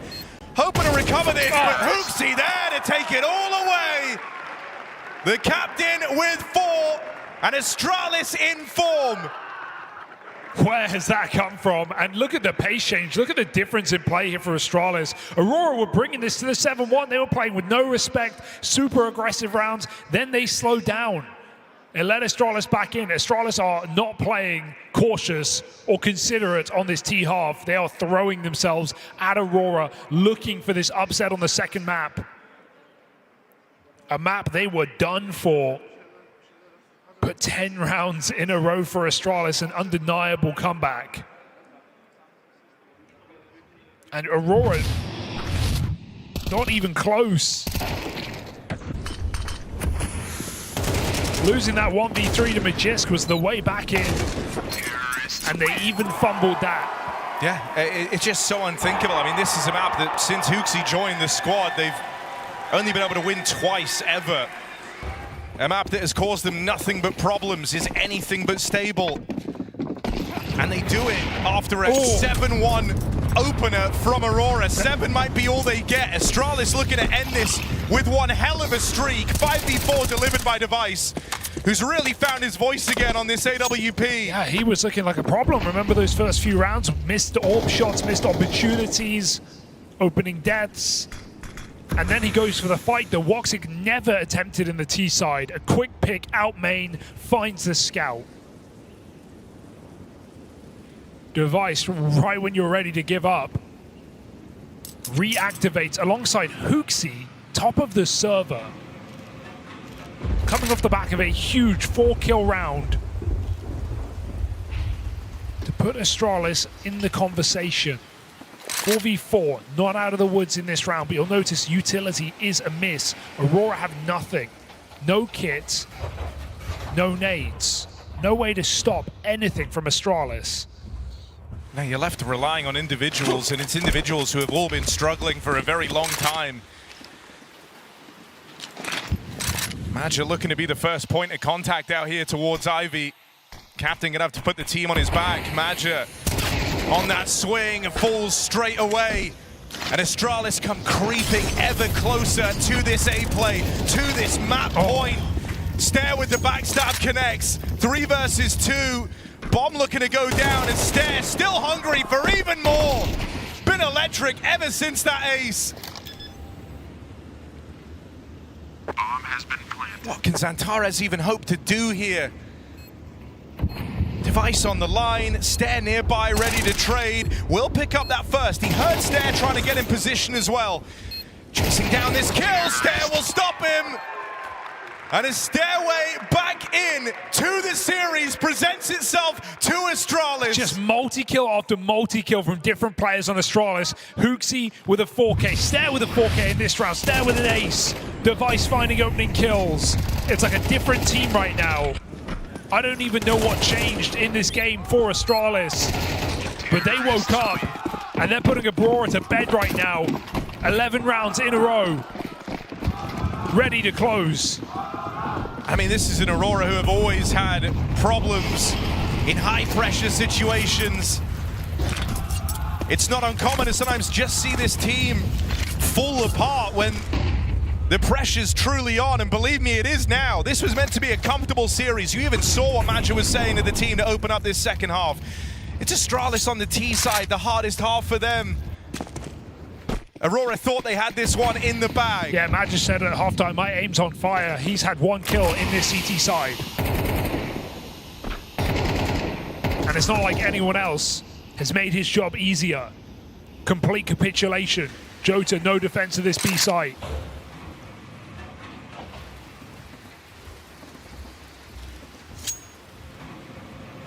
Positions change now as woxic orbs upper. Magisk got tagged by him on Ivy earlier. He's still here, ready to lurk at a moment's notice, but it will be a late play as Astralis look for an execute on this B bomb site. Aurora, positions looking good right now. Will they be baited by the fake, the util thrown out by 2 players of Astralis? You're just hoping you have them twitchy, you have them nervous here, and they're going to overcompensate. They dismantled the B stack, but not for long, only for a second, in fact. Stare's kill will complicate matters, and this is Astralis looking to go 12 in a row to close out Train and keep this series burning. 15 seconds left, time running low. Device dead on the climb out through heaven, and it's just Hooksy. Top of the board, top of the server, dropping in. They'll give him a bomb plant. Can he run back? The Magisk clutch over at B.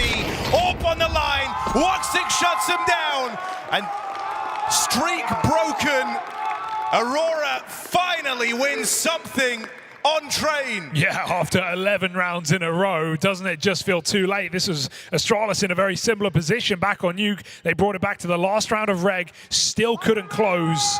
Aurora need to one-up that now. But it is only 1 round, 1 desperate round where time decides for Astralis.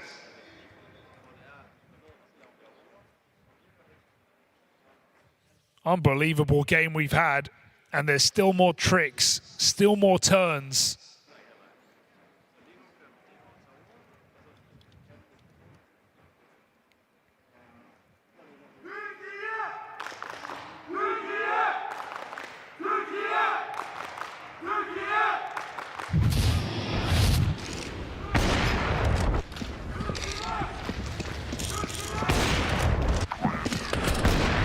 was a really good showing from woxic in this round, who's struggled to be in the right place on that AWP. But maybe that could be something to look forward to.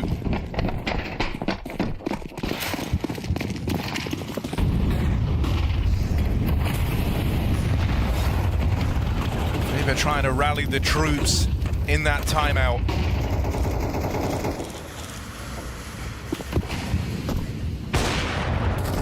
It is the stance of, we can still turn this around.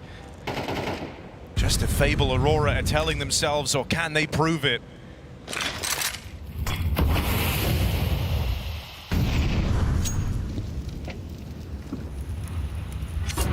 A lot of respect from both teams. No one really making a grasp for info in this round. Astralis are quite happy with that. Gives them a tremendous deal of freedom to move around the map here, and with Aurora kind of flying blind, you're forced to burn through some of this early util to the point where they really don't have anything left to try and take the pace out of this round. They're at the full mercy of whatever Astralis decide to run. Fast play out in towards this A site with 3 players barreling up through Ivy. Was that one round from Aurora just delaying the inevitable? woxic caught looking the wrong way, shot in the back, and Astralis looking to get this done. Zantares in a box, fully surrounded, and a dead man for sure. Astralis fight back, and this series can now belong to anyone. Momentum sides with Astralis on a map that's caused them nothing but problems. An insane comeback from 7-1 down. They stop Aurora at 8. What a redemption for Device. Looked absolutely dead in the water in this series. Missing shots to start this map. He comes back in a huge way. Hooksy leading the fray. Stare with a star performance. Astralis have a chance.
Fueled by the same passion as esports athletes, Zowie continuously develops tailored products, empowering gamers to bring their best out. Today, we are launching the all-new XL2566X Plus, which uses the newly developed Fast TN panel and upgraded DIAC2 technology. The new monitor series continue to evolve, refining details to ensure players can perform their best consistently in games.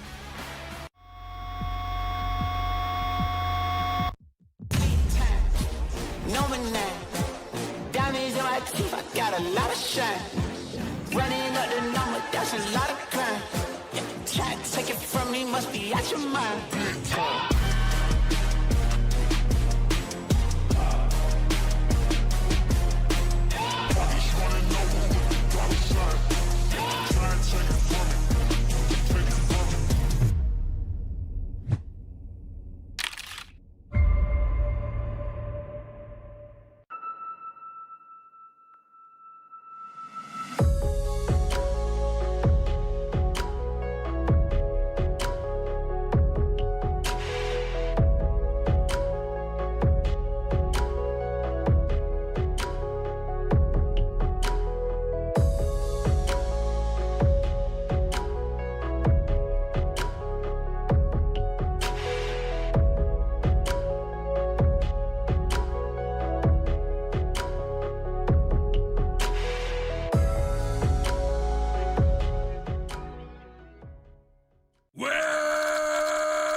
Where are you playing the best of the matches?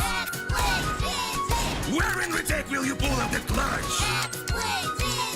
Where you'll be testing your deadliest thing? Where are we perfectly training all day? Ready? X-play, X-play, X-play, X-play, X-play, X-play, X-play, GG!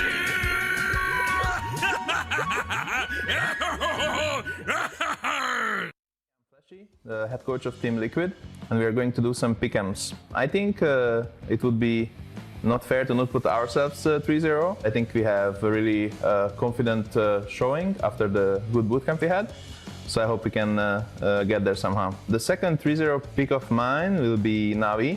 I think Navi can be a dark horse of this tournament. They usually are really good after the bootcamps, and they had a long bootcamp, so I think they can make it to 3-0.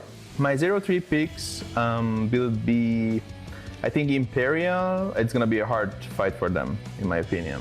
I think I will go with the Passion UA. They're just kind of like a gamble pick.